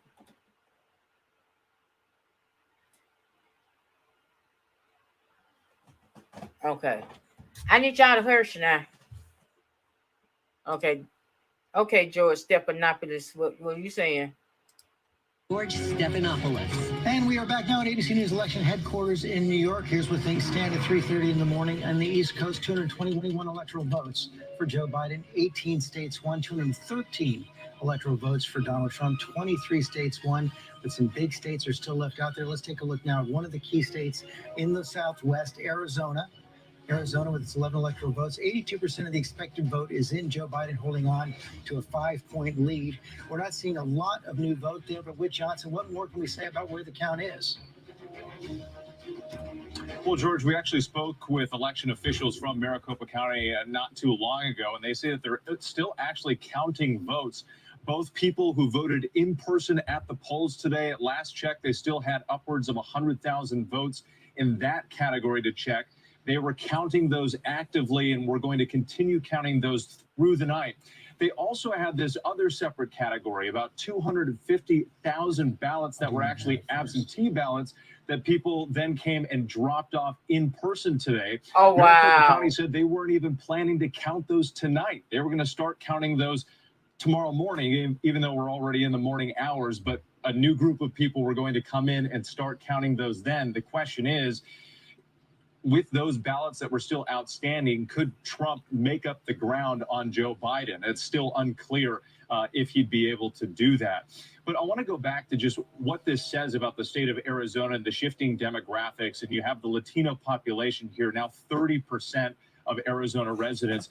And then the new voters, the population boom. We spoke to two women who described themselves as independent voters who are voting for the very first time in this presidential election, despite the fact that they were old enough to vote in presidential elections prior. They felt the urgent need to cast their ballots for Joe Biden in this election because of President Trump's rhetoric and his handling of the pandemic. We know that COVID-19, the coronavirus pandemic, has been a major backdrop of this entire election. And here in Arizona, they had the huge spike in cases over the summer.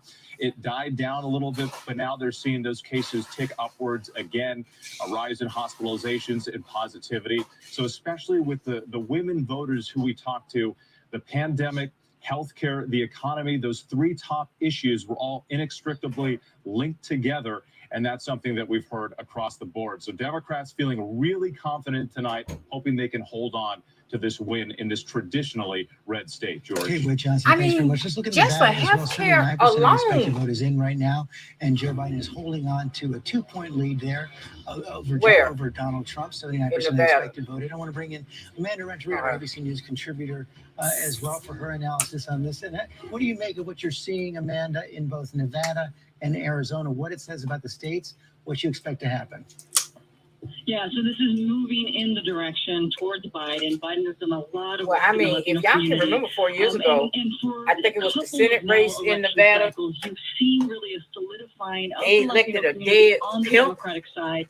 You're also seeing a lot more of the Latino organizations led by Latino women, which we've learned in this cycle. There is a split between Latino women and Latino men, and that showed up differently in Florida. But in Nevada and Arizona, it looks like it's coming together for Biden. And the campaign is certainly excited about what they have been seeing. It also helps that Bernie really did bring out that vote in the primary for the younger youth Latino community. And we're seeing it now to fruition. Talk a little bit more about those differences between the generational split in the Latino community, also split between the Southwest and the Southeast.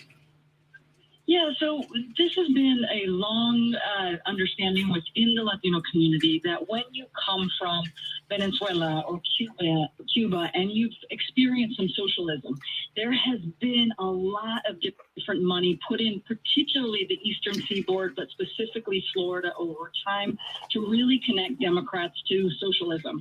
That happened again in the primary cycle. And we're seeing those numbers come up as you look through the Florida numbers. You really can see the difference, and particularly early immigrants.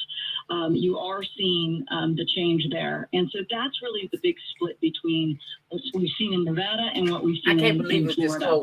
And it looks like as we're going into the evening, we are seeing that real difference come through in Arizona and Nevada, and the numbers look very good for Biden there. But on the Eastern Seaboard, it's a little bit different. And how about Texas? So Texas is is another interesting area. There's quite a bit of diversity there, certainly Mexican American. The difference there is it's rural and there hasn't been as much investment that you've seen in Arizona and Nevada.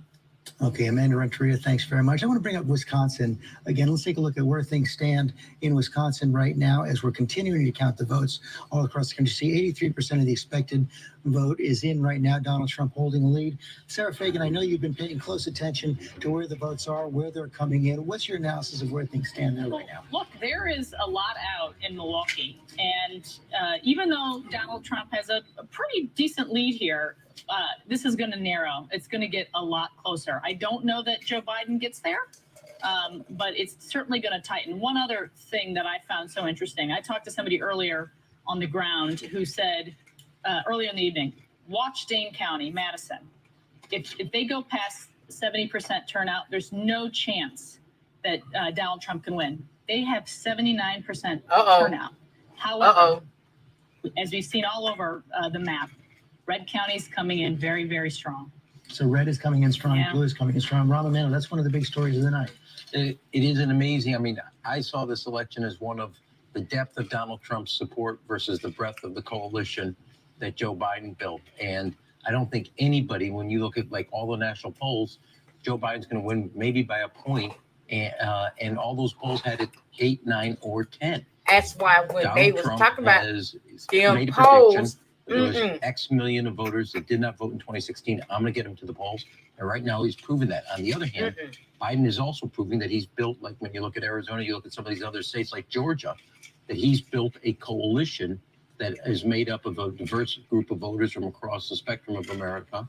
And he's doing quite well. But is it well enough to overcome what Donald Trump's producing in the rural areas? They seem like two very different Americas. They are. And I think we made a lot of assumptions that I'm questioning now. Like, for instance, we thought that people's frustration and fear of Donald Trump was going to be a significant enough motivator to get some people off the fence, particularly independents and Republican folks. We're just not seeing that show up. We also assumed that we were going to be able to have, as Rahm said, this coalition of folks come together and really do the work. I think also overcoming the lack of infrastructure because of the pandemic. When we had the last big turnout, it was 2008, and everybody's still talking about the machine, the infrastructure that Barack Obama was able to build to reach people where they were. We weren't able to build that in a significant fashion because of the pandemic, and also we just didn't, I don't think Joe Biden had that built fast enough for us to be able to do it. So I think these are where we're starting to see kind of the rooster come back home, because those are some assumptions that we made and we thought we were going to be able to overcome them, but I don't think that we are. Christie, one assumption Donald Trump has made from the very beginning is that he is going to stick with his base through everything. They come first, they come last, they come all the time. And that's you the know, problem. based on what we're seeing today, he's expanded that base significantly.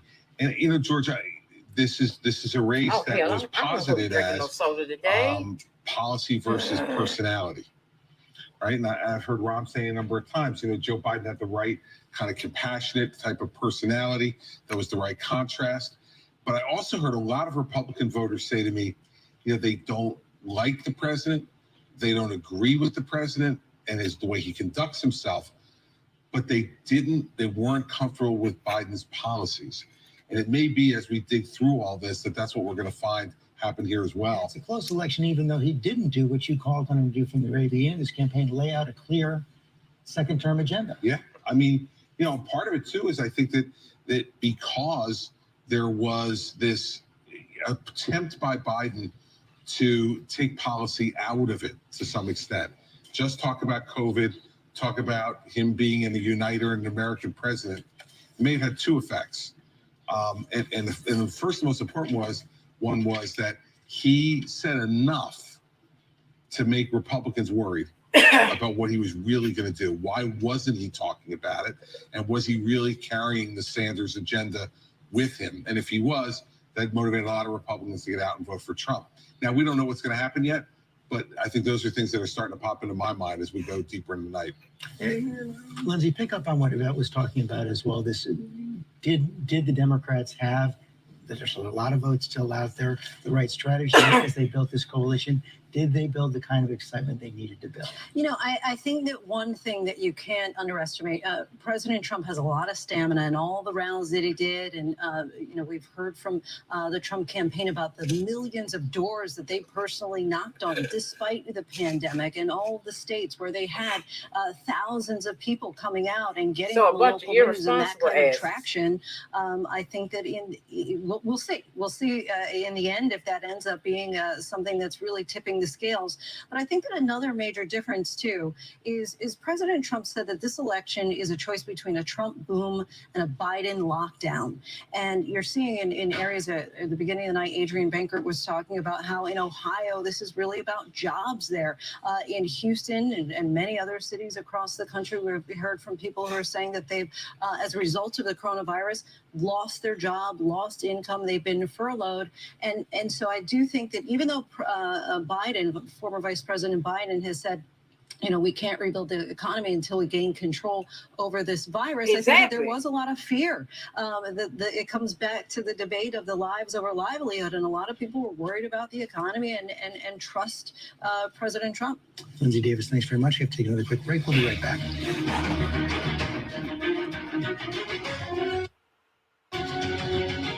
What good is these people are crazy. These people are crazy. What the hell? Oh, I just don't get. I'm more concerned about getting this pandemic under control. Something that is shown that is killing people.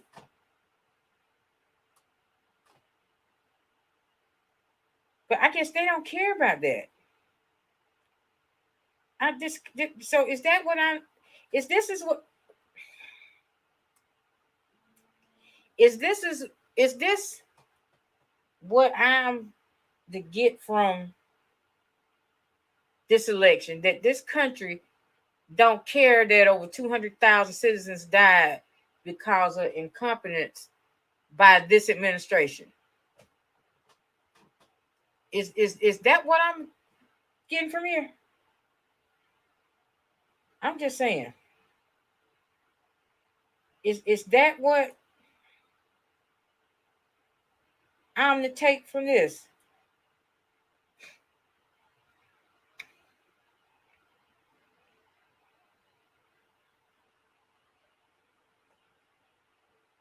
That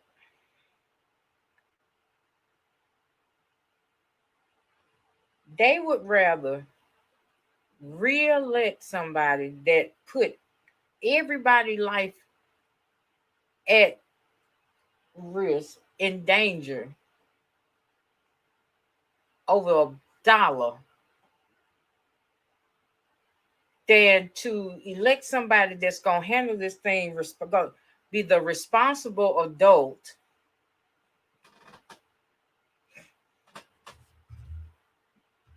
and you know what? Here's the thing.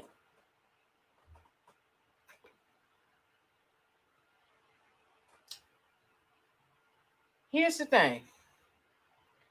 If this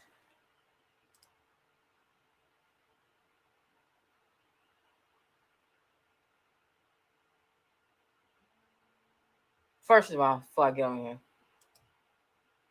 I want to thank y'all for watching, coming over watching. I really do thank y'all for. I really do thank y'all.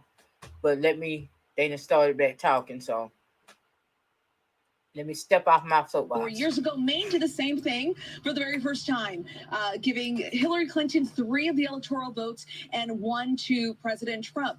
But right now, as you mentioned, Joe Biden has 1 electoral vote here, still waiting to see results when it comes to the other 3. But keep in mind that Republicans have not won the state of Maine in a presidential election since the 80s. So it's likely that Joe Biden will win the state of Maine here tonight. Yeah, let's go to Heidi Heitkamp. You, of course, served with Susan Collins in the Senate. She was always in a perilous position up there in Maine, held on as the only remaining moderate in the Northeast. Well, what's really interesting about all these Senate races is they're following the 16 trend, which is as goes your state for president, so goes the Senate race. And so Susan's always been able to be a moderate and independent, even though she caucuses with Republicans. And she's always, people have appreciated that about her. Tonight is a tough night because we have nationalized the Senate.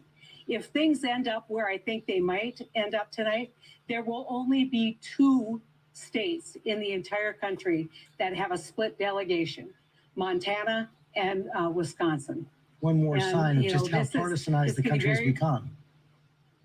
We're getting to the point where Senate races are national. You know, when I won in 12, no one thought I could win, but I knew I could because Kent and Byron had.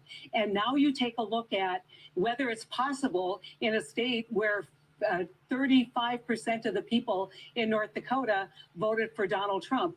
That's a headwind you can't survive. And the polarization that we're seeing means we take out moderates. And that means that it gets tougher and tougher to govern, just as Matt has talked about. Well, now I want to talk to Matt Dowd about that a little bit more. It's tougher and tougher to govern. We've seen this extreme polarization. At the same time, we see Americans say, at least, that they're hungering for someone who will bring us together.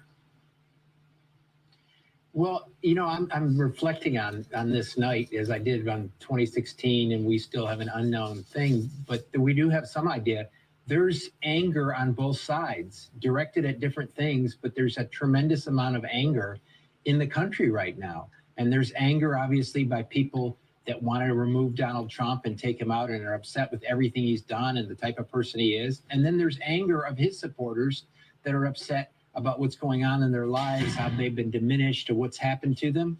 And I don't know, George, you know, most Americans are like, let's get this job done, let's do us.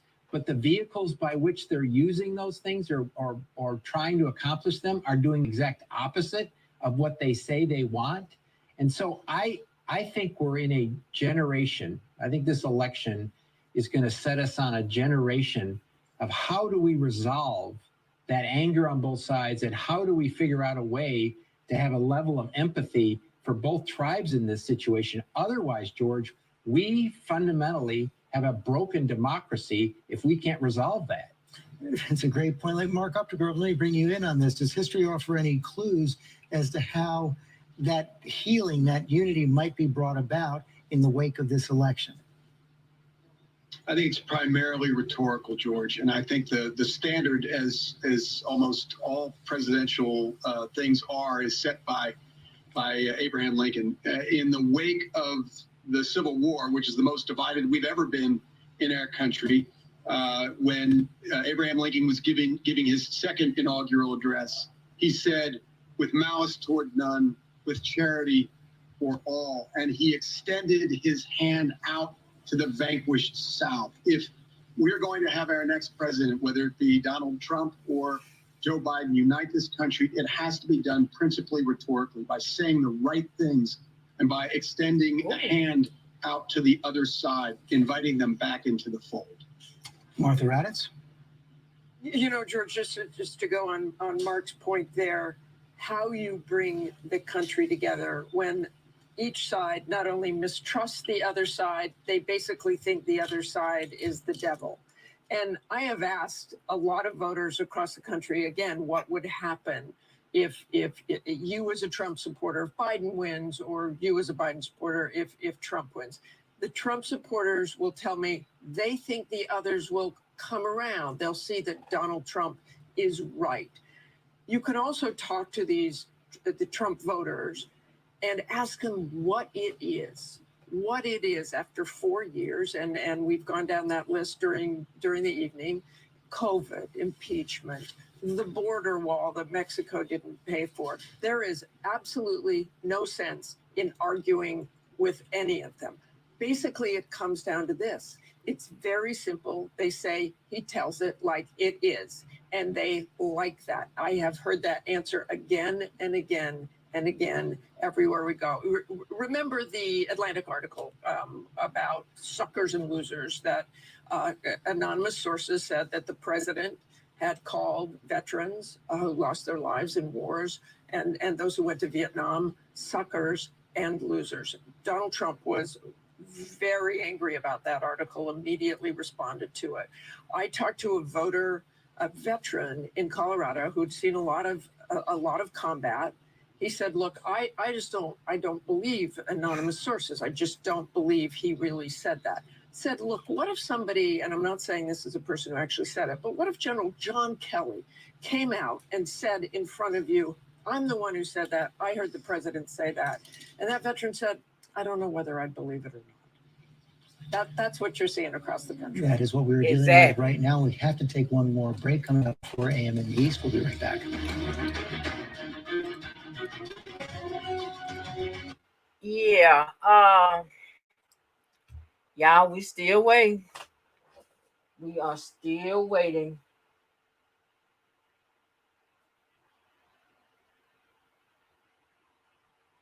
Wisconsin, they said they are saying it is too close to call because there's a difference of 108,000 votes. This is according to MSNBC. There's a difference of 108,000 votes, and they still got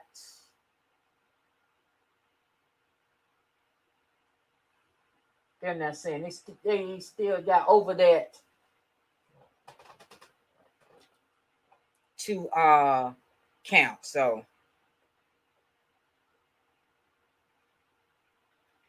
yeah, it's this is ridiculous. I honestly, I gave them that with, in 16 because, of the way that folks were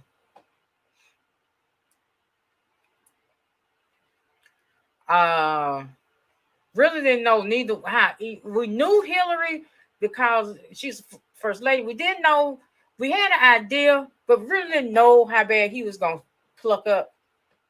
But y'all know now. Y'all know, people know, we all know this man don't know what he's doing. The man is batshit crazy. And he's still here at 3:53 in the morning, the day after the election. We are sitting at 221 to 213. Why?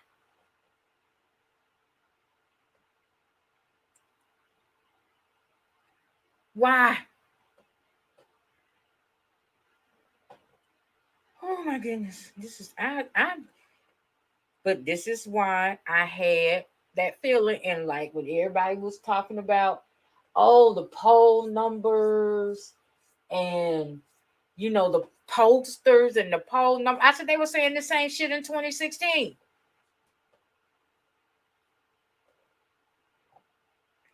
Folks don't want you to know how fucked up they is.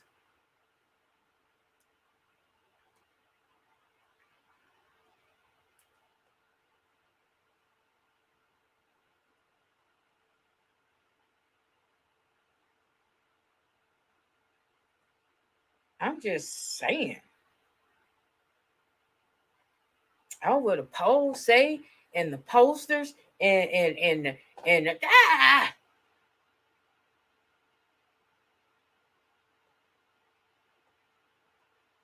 I'm like, this some shit here.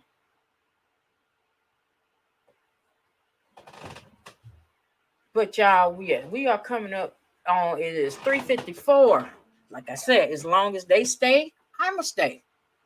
It is 3:54 and coming up on 6.5 hours. We've been following this election. Oh, I'm glad I went live at 9 and not when I started to come live when the polls closed here at 7. But I was like, nah, I'll get close to the polls closing. I'll come on where it's like 30 minutes before they close out west. That way, by the time the results come in from the West Coast, it'll be over. We'll have a new president-elect. I can go to bed. I can have me a celebratory drink and go to bed. I guess that's what I get from trying to plan stuff.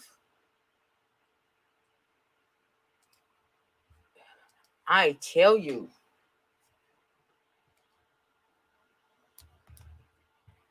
It's just, this is nuts. This is nuts.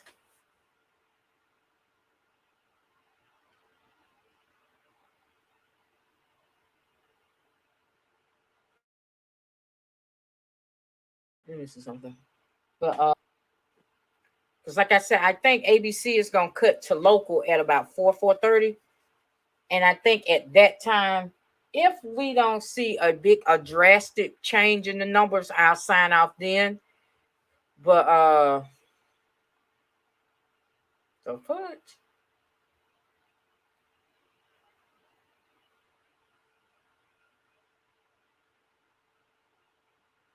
because right now he's talking about the local.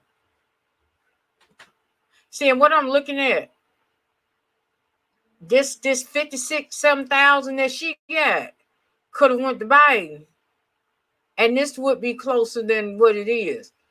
But you know, you can't tell these throughout the morning. That also was holding us up from calling one of Georgia's Senate races. Right now, Senator David Perdue has a lead over Democrat John Ossoff, 44% to 44%. But again, some counties are still working on absentee and provisional ballots. So we likely won't be able to call this race until much later today. We're going to stay on top of it for you all throughout the day. But here's what we do know right now.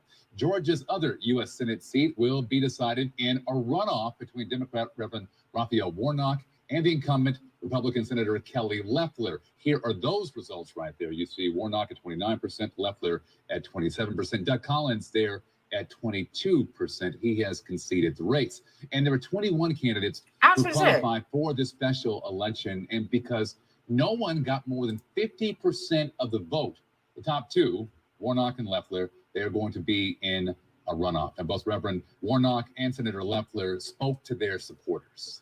There's two of us in the race now instead of 21. You know, and see, that was too many people. I mean, come on now. Of Georgia as it should have been a cutoff on that. Senator, I will continue to have that focus, but we're going to have a very targeted campaign, making sure Georgians understand what's at stake. It's jobs, it's opportunities, it's affordable health care, it's low taxes. Those are the things I'm fighting for. Thank you for pushing for me your one rich step friends closer to the Senate.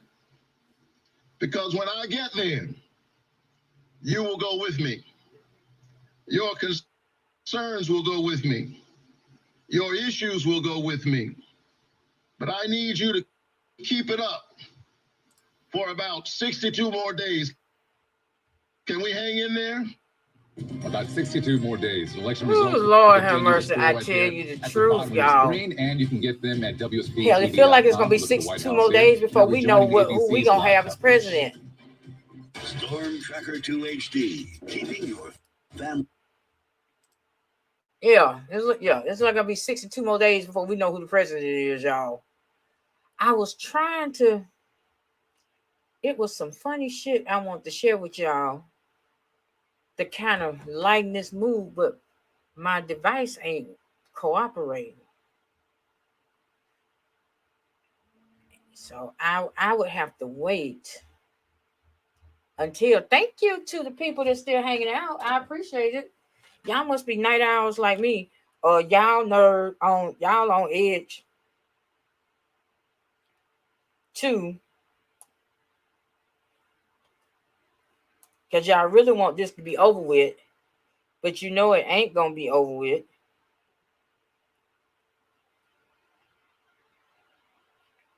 So you just, if you like me, you hoping and praying there'll be a break.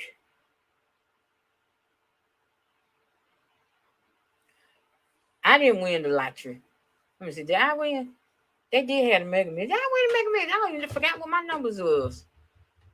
Ugh, y'all.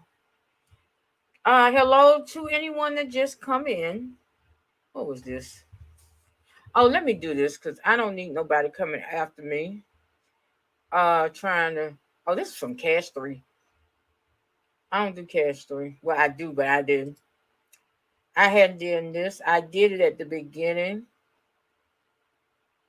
But just in case I have to do it, here goes. This live is protected by fair use copyright under Section 107 of the Copyright Act 1976, allowance is made for fair use for the purposes such as criticism, comment, news reporting, teaching, scholarship, and research. Fair use is a use permitted by copyright statute that might otherwise be infringing. Nonprofit, educational, or personal tips the or personal use tips the balance in favor of fair use. Now we're back.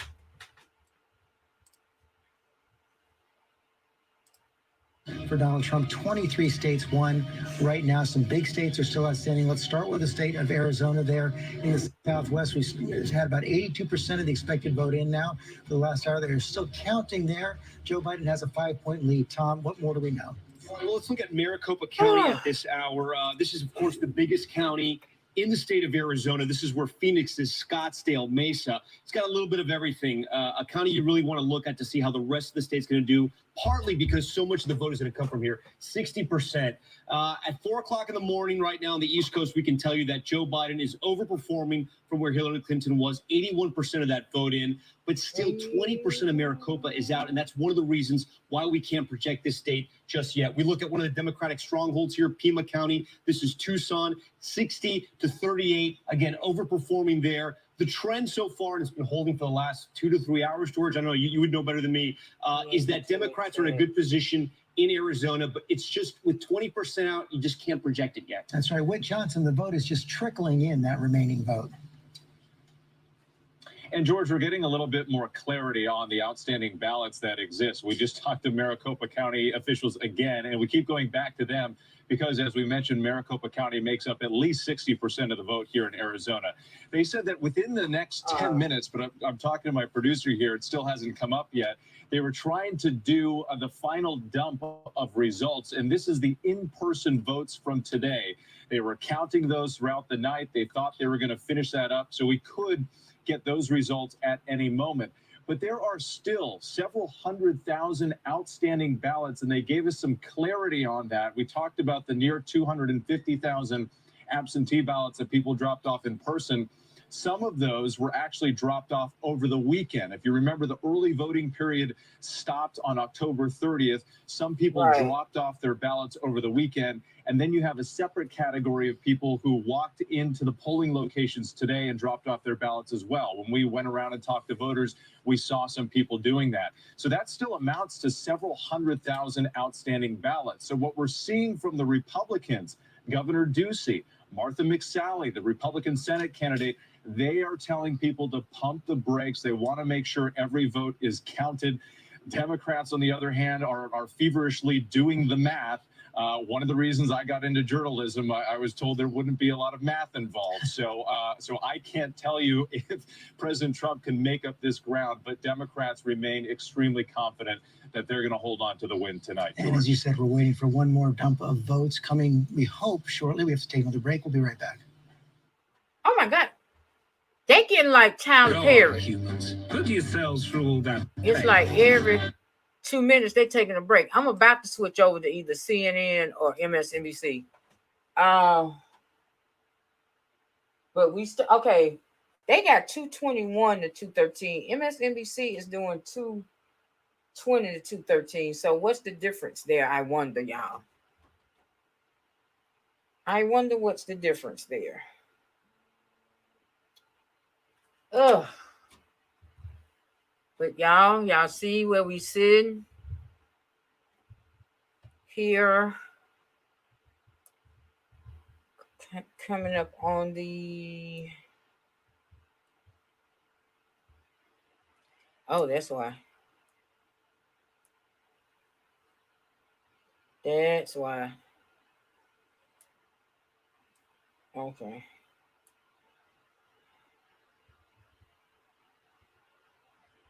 Okay, there we go. Okay.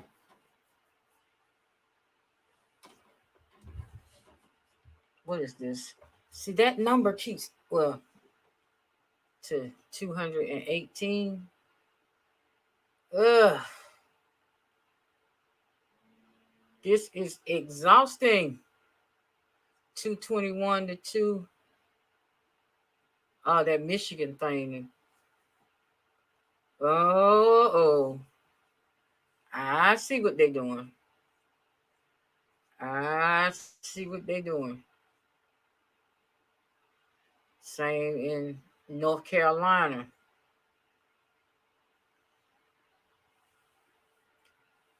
Oh, did the Dems just pick up another? No.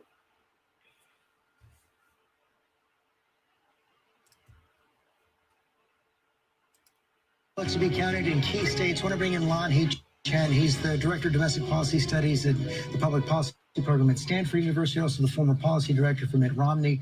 For President Lan, just give me your read of the night so far. It's messed up. Well, you know, I think the president has outperformed a lot of the expectations for him. I am interested to see what happens in these upper Midwestern states. The demographic story, George, is also going to be interesting. I mean, are we really going to be telling a story about the Hispanic vote shifting, or is this a case of not understanding or not thinking carefully enough about the texture in the Latino community? In other words, the Latino community in Miami-Dade County, pretty different from the one in Maricopa County, Arizona. You know, are we seeing a real shift here in the Latino vote, or is it something that's really quite limited to certain segments of it? I think that will be an interesting That's story. always amazed me. How about the story of your director of the public policy program? How a race of Whoever people wins, could whether it's vote Joe for Biden or somebody Donald Trump tonight, it looks like the Democrats are going to. that is all about keeping people that look like them out the Either way, country and Republicans calling appear them to all have the these edge right now. different How names. is the next president of the United States going to govern this country? Well, you know, either way, the Senate plays a really interesting role. If the Senate remains Republican, which appears as though will happen, it's either going to be a bulwark against Joe Biden going too far to the left on policy. So something like the coronavirus relief legislation we might see in January. The fact that there's a Republican Senate there makes it maybe a $2 trillion package instead of a $3 trillion package. Some of the things he may have wanted to do on energy get constrained by that Republican-controlled Senate. If Donald Trump takes over, he's still got to deal with the Democratic House. But the question is, how does the Republican Senate now factor in? Does the Republican Senate then try to work as the broker between the Democratic House and President Trump? You know, might we see action on something like prescription drug pricing, which a lot of people have said would be a bipartisan priority? So these are the things I'm going to be watching for. But the Senate is going to play a very key role in the policymaking process going forward. Okay, Lan He-Chen, thanks very much. I want to bring in Nate Silver right now. Nate, I come to you about once an hour for this, just to basically tell all of us what you're looking at right now, how you see the map changing, what you think the key factors are that are going to decide this race. I mean, at this point, it's kind of more state by state, right? So it's about kind of learning which ballots are outstanding where. It's not about making projections as much. I think the one that is most confusing, I mean, so this is probably out of date, right? You might want to kind of reset that. But here's if Trump wins Wisconsin, for example, but Biden wins Michigan, just kind of running for different scenarios when you brought this map up.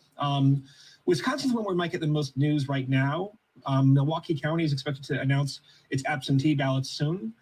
Kenosha County has some absentees. The city of Green Bay has to report. So that margin will close in Wisconsin, but will it close enough for Biden to overtake Trump? I mean, we're trying to get as much information as we can. It's not clear how many votes are outstanding exactly. Well, that's what I was going to ask you about. It looks to the naked eye, we've been warning people about this all night, that those margins in Pennsylvania, that margin in Wisconsin is actually quite large and would be difficult to make up. So Wisconsin is a different category in that it claims it's going to be able to have a count by some point early in the morning or maybe early in the afternoon today, Wednesday, whereas Michigan and Pennsylvania have said it's going to take a few days. And so people should not, I think, bucket those all together. Wisconsin, Arizona, Nevada, which hasn't been called yet. These are states that we might know relatively soon. Michigan and Pennsylvania might take longer. North Carolina, we're waiting for late return ballots, so that by definition will take a longer period of time.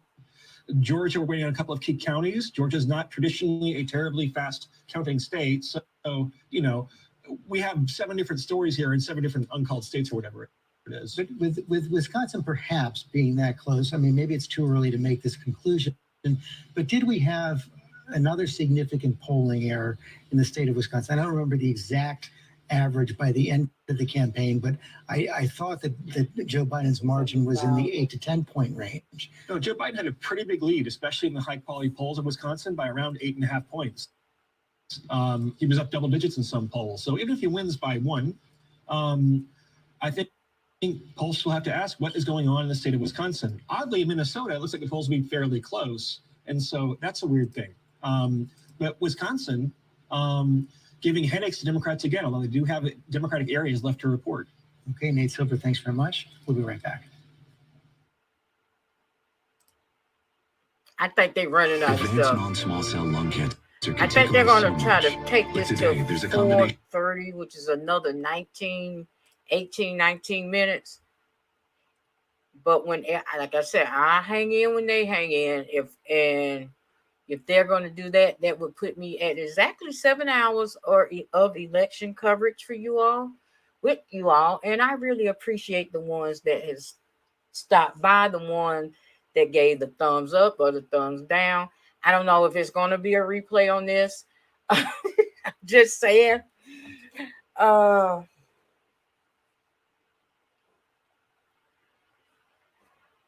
Just like with my, with my watch party, this was a thing I didn't, that, the fuck.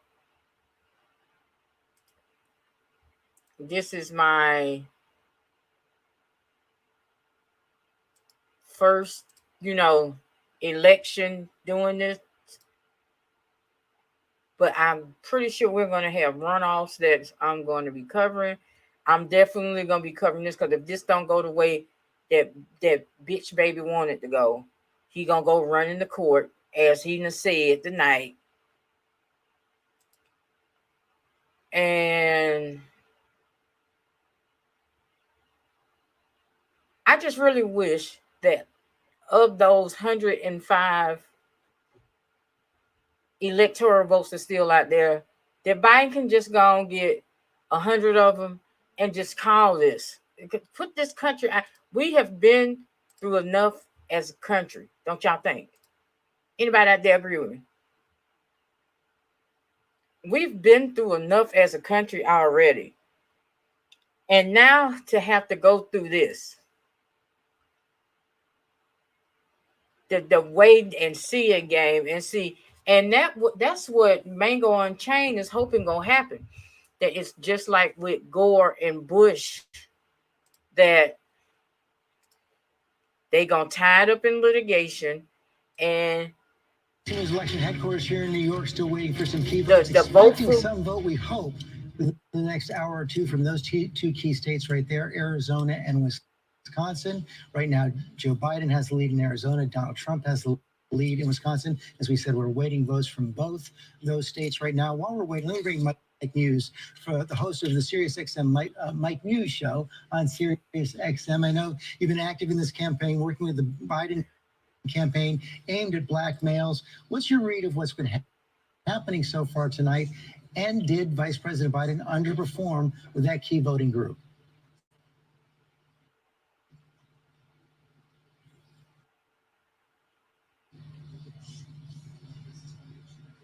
Mike, I think we don't have Mike right now. Sorry about that.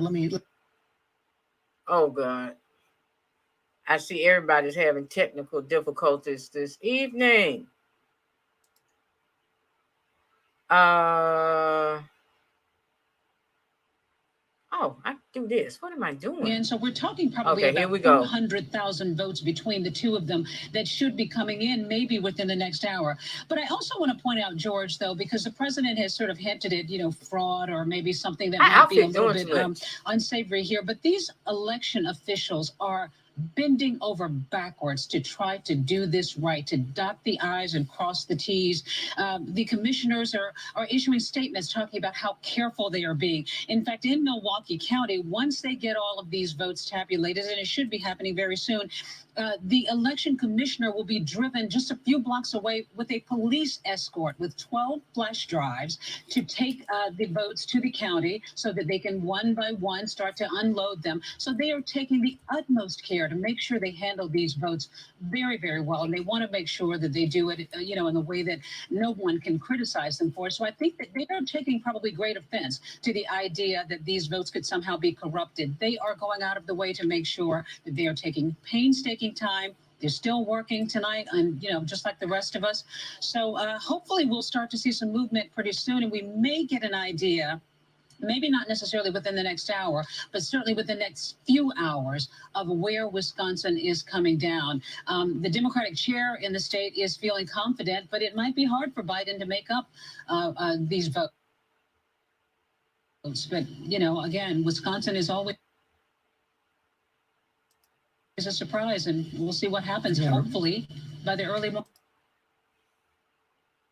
morning hours. Republicans say they are confident as well. I do think we have Mike Muse now. Mike, thanks for joining us from Sirius XM Radio. I know you work with the Biden campaign on working with black males across the country. Some indications that maybe that group underperformed for the vice president. What are you seeing tonight? Yeah, I think that President Trump had a really good effect on identifying with the black male vote. He was able to make some inroads. The Platinum program that he created had a strong conversation. A lot of black men were very curious about entrepreneurship. They were curious about the economics. They were curious about the job market. I think the Democrats have to recognize is that black women are the backbone of the Democratic Party. That is a fact. But they also have to recognize is that the black male vote is up for grabs at this point. And it is possible, not only in this election 2020, but they have to be mindful. They want to go into 2022 and 2024. If they want to solidify that black male vote, they have to do more and better outreach towards that outcome. Mike Muse, thanks very much. Let me bring in Barbara Comstock as well, former Republican member of Congress from Northern Virginia. Your state has gone to Joe Biden, but Donald Trump is hanging in there, winning everything else he won back in 2016 as we're waiting for Arizona. Yes, but I think some of the things that we haven't heard as much about tonight is, well, first of all, obviously, Mitch McConnell is a big winner here. I think looking like he's going to be able to hold the Senate, obviously very narrowly, but he is outspent, and Chuck Schumer has been coming at him, and he has been dealt in the room, dealing with very difficult dynamics with both with the administration and the president, and within his own caucus. And he is, my, sort of number one star here. And then secondly, I think Republican women, looks like we're going to pick up 12 to 14 new Republican women who are going to be mostly in the House, but a new senator also, and Joni Ernst hung in there. So we have some new female faces, some new Latina faces also. Donna Shalala was beaten by Maria Salazar down in Florida, who ran in 2018 and didn't win, and now came back. I think we have two Latino Republican men who also won. So there is, interestingly, while the president has been, sort of hemorrhaging with suburban women in areas like, where I live, there is a new coalition and somewhat of a realignment, and I'm happy to see it includes more diversity for the party. And then I should add, thirdly, and I also serve. Yeah, Demeter, I'm still hanging in there. I'm gonna try to hang. I said I was gonna hang well tonight, as long as the network hangs. I'm thinking they're gonna give the ABC is gonna break. Also in North at Carolina, 4:30. We also picked up a lieutenant governor And spot. I guess American lieutenant governor, Republican. Also in Florida. That's when I'll break. That would put me New Hampshire. So there was some at really great 7 hours there. of coverage. I'm just So like I think said there's a earlier, lot of I'm good scared wins that here. once I Obviously, log we're off, a very divided country, 50-50. and After all 30 the, minutes later, I there's a have to million be spent. back on. We're still sort of where we were 4 years ago. I had to Somewhat jump back on surprised, because there'd have been but this big divisive thing environment, where but at least in an Republican ideal Party, world I'm happy to of the see, 105 more diversity here tonight, and a of the 105 farm team in the state legislature. electoral votes that's Barbara still Comstock, out thanks there. very much. Right now, you keep looking, John Carl, at all those states coming in, and Donald Trump is still ahead as the vote ticks down right now. And it is going to Biden will pick up 65 of those. Is there really enough vote left for Joe Biden to come back? Yeah, it's deja vu from 4 years ago, except the vote is going to take longer due to the circumstances of an election that took place during a pandemic with so much more mail-in vote, which is simply going to take time. But you have the same dynamic. We were very late 4 years ago on election night, looking at results in Pennsylvania and Michigan and Wisconsin. That's what we're doing again. And I think I mean, again, we've got to be patient. It takes time to count these votes, but there's a lot of ground that Joe Biden needs to make up to win those states. Joe Biden, I mean, Nate Silver, do you still believe that Joe Biden has more paths than Donald Trump? He has more paths. I mean, the question is which paths are more promising. I mean, we're going to probably get results from Milwaukee City absentee ballots any moment now, and that will tell us quite a bit. Right now, Joe Biden is about 100,000 votes behind where Hillary Clinton was in Milwaukee County overall in 2016. If he were to pick up those votes with these absentees, then we basically have a tie in Wisconsin. So, you know, again, I would also, though, segregate Wisconsin and say this is a state where we're going to know a lot relatively soon. From Michigan and Pennsylvania, where there still is a lot of outstanding vote remaining. How about you, Ron? Which paths do you I think lit are my the most phone. promising now for the vice president for the president? Well, looking at these numbers, and again, I got to take Okay, Michigan and I Wisconsin, appreciate Michigan and that. Pennsylvania aside. I think you got Nevada and Arizona. I think Georgia is going to be so close that it's going to go to a recount I in that hope, area. God, I hope not. And then obviously, I've talked to different people or texted with different elected officials from different states. But I think then I think actually Michigan, if that's correct about Georgia, Michigan is going to play a more dominant role in this scenario. But I actually think to this question, I think if we started where Joe Biden had a lot of paths, the president had a narrow path, the president has now a few more paths, and Joe Biden's paths have narrowed down to just a few choices here. Chris Christie, despite the president's speech, people inside the White House increasingly confident. Yes. Yeah, I mean, listen, I've had two very prominent White House campaign people say to me it's over. I mean, they believe that the margins are too great in Pennsylvania and in Wisconsin, and they don't believe they're going to lose Georgia, and they think they have a shot to win Michigan. So It just makes it incredible that the president did what he did to undermine faith in this election. I mean, he could have come out and said, this is a great day for American democracy. We are on the verge of shattering the modern day record for voter turnout. There's a lot of vote to be counted. He could have echoed Biden's words. I believe I'm going to win. But to go out there and say that people were being disenfranchised, say he's going to go to the Supreme Court to stop a vote count on an election, which, as we said hours ago, he's got a good chance of winning. Got to take a break. We'll be right back. Yeah, they acting like Tyler Perry now, or like on network. It's like they come on, they talk for 2 minutes, 5-10 minutes, and they go to commercial. But my thing is this: they didn't think that this was gonna go down. It didn't. I don't think nobody thought that this was gonna be this close and it was gonna take this long. Just on the pandemic alone, people probably, because I know I did. I was like, okay, he gonna get something, but it ain't gonna be this neck and neck this long. I mean, the man killed 200,000 people.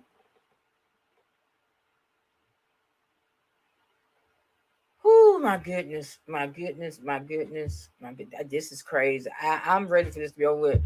I was ready. I was anxious, and I thought by this time I'd be in a good. I'll be deep in a wine. Oh, thank you, whoever it was. In a wine-induced slumber. I tried that Chick-fil-A macaroni and cheese. It sucks. I mean,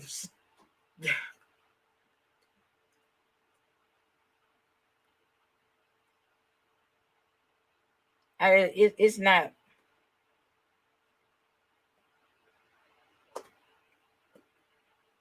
It's not all that. That macaroni and cheese is not all that. I'm just saying it's not.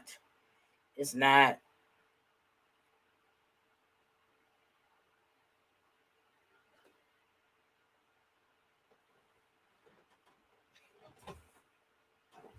I know, right? That's how I feel too. Come on, let's talk, okay?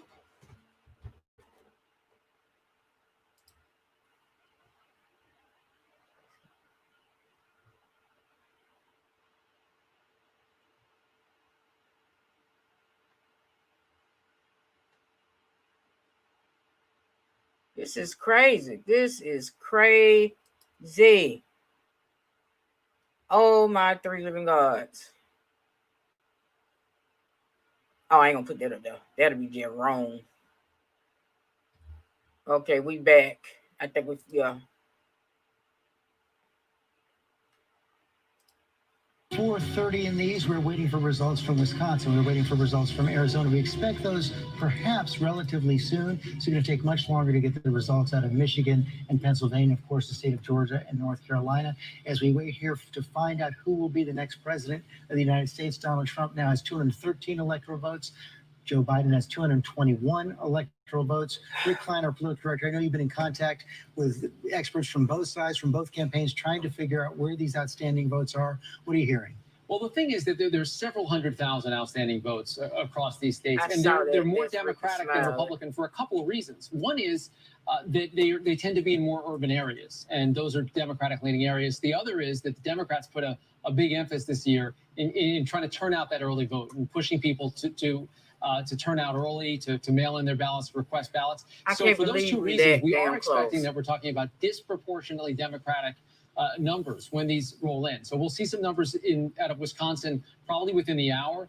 But as the numbers continue to roll in, it seems to me, based on these conversations, the best shot that Joe Biden has right now is to cling on. Uh-oh. I Putin. See,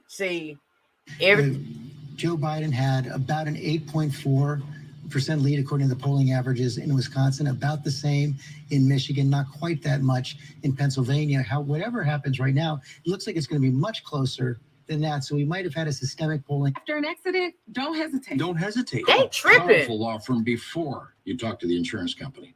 They tripping. Somebody is slipping at the ABC affiliate here in Georgia. Oh my God, somebody gonna lose their job for that because George was mid sentence. But yeah.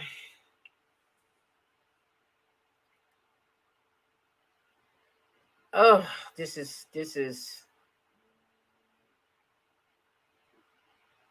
see, exactly. Every time he go to talk, they flip, they cut out to commercial. Putin start messing with the connection, you know. Now they showing 300,000, 246 commercials. I'm like, really? Really? Y'all doing too much. They're doing too much. I know. See, I told y'all. I told you. I told you the motherfucker he messing with the interwebs and shit.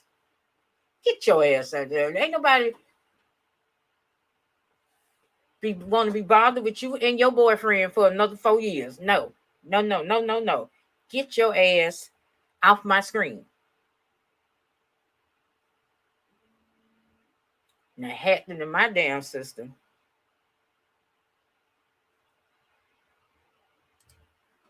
Get your ass off my screen.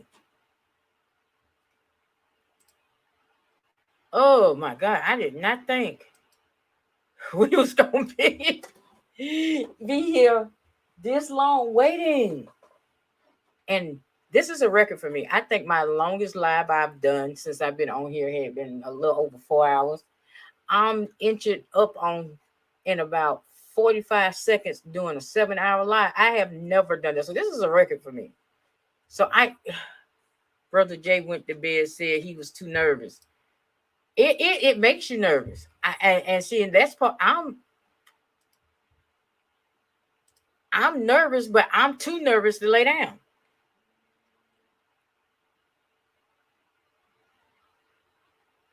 I am just too nervous to lay down. It just, okay, why y'all running all these commercials? I think they're going to switch over to whatchamacallit. If they switch over to local, then that's when I'm finna sign off. Because the local here, let me see. Are they finna switch over to local? It's 4:30. It's 4:30. It's 4:30. Yep, they just switched over to local. Well, y'all, I'm going to sign off because we are still too close to call. Michigan is still saying too early to call. She got a long ass neck, man. I appreciate all of y'all coming over here, spending this 7 hours with me. I can't believe I was able to keep that up, especially when I had intended on taking a nap before I started this coverage, and I didn't get a chance to do it. So y'all, we wait. As of right now, that's all we can do, I guess, is wait. I don't know what else to say. I just can't. I just cannot believe. I just can't believe we're here. I can't believe we're still here.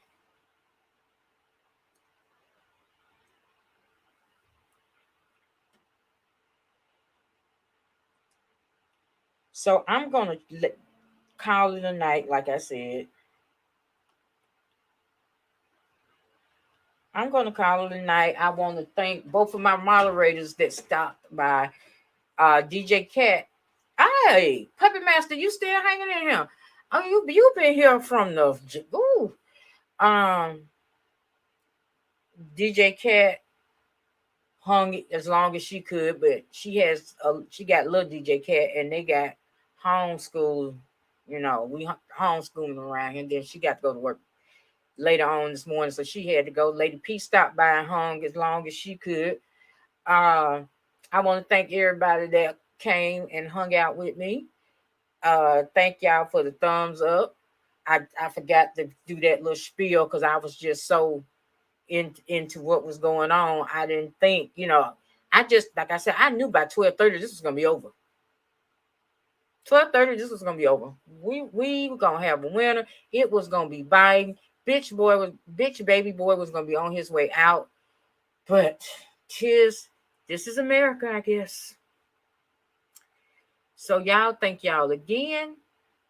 I really appreciate y'all hanging out. I really appreciate y'all support. I want to thank everybody that's watching on the Facebook page and on Periscope and Twitter. I want to thank everybody that stopped by there. Like I said, as of right now, everybody is too close to call. It's sitting at 221 Biden, 213 Mango Unchained. So we'll see how it goes. If I hear anything, I'll bring it to y'all. So y'all keep them notification bells on. And as always, I think I feel as though y'all just get tired of me saying thank you all the time. But hey, like I said, it's millions upon millions of other platforms y'all could have watched over here on YouTube, and y'all came and spent some time on this one, and I am greatly appreciative of that. And with that being said, I'm gonna say good night or good morning, depending on what you're doing. If you just going to bed like me, good night. If you getting up, good morning. And I will talk to y'all later. Keep that notification bells on, because seriously, if anything different come, because I know I'm not going to sleep for another hour and a half. I know at least. So if anything happened, I'll pop in and let y'all know. I will be talking to y'all later.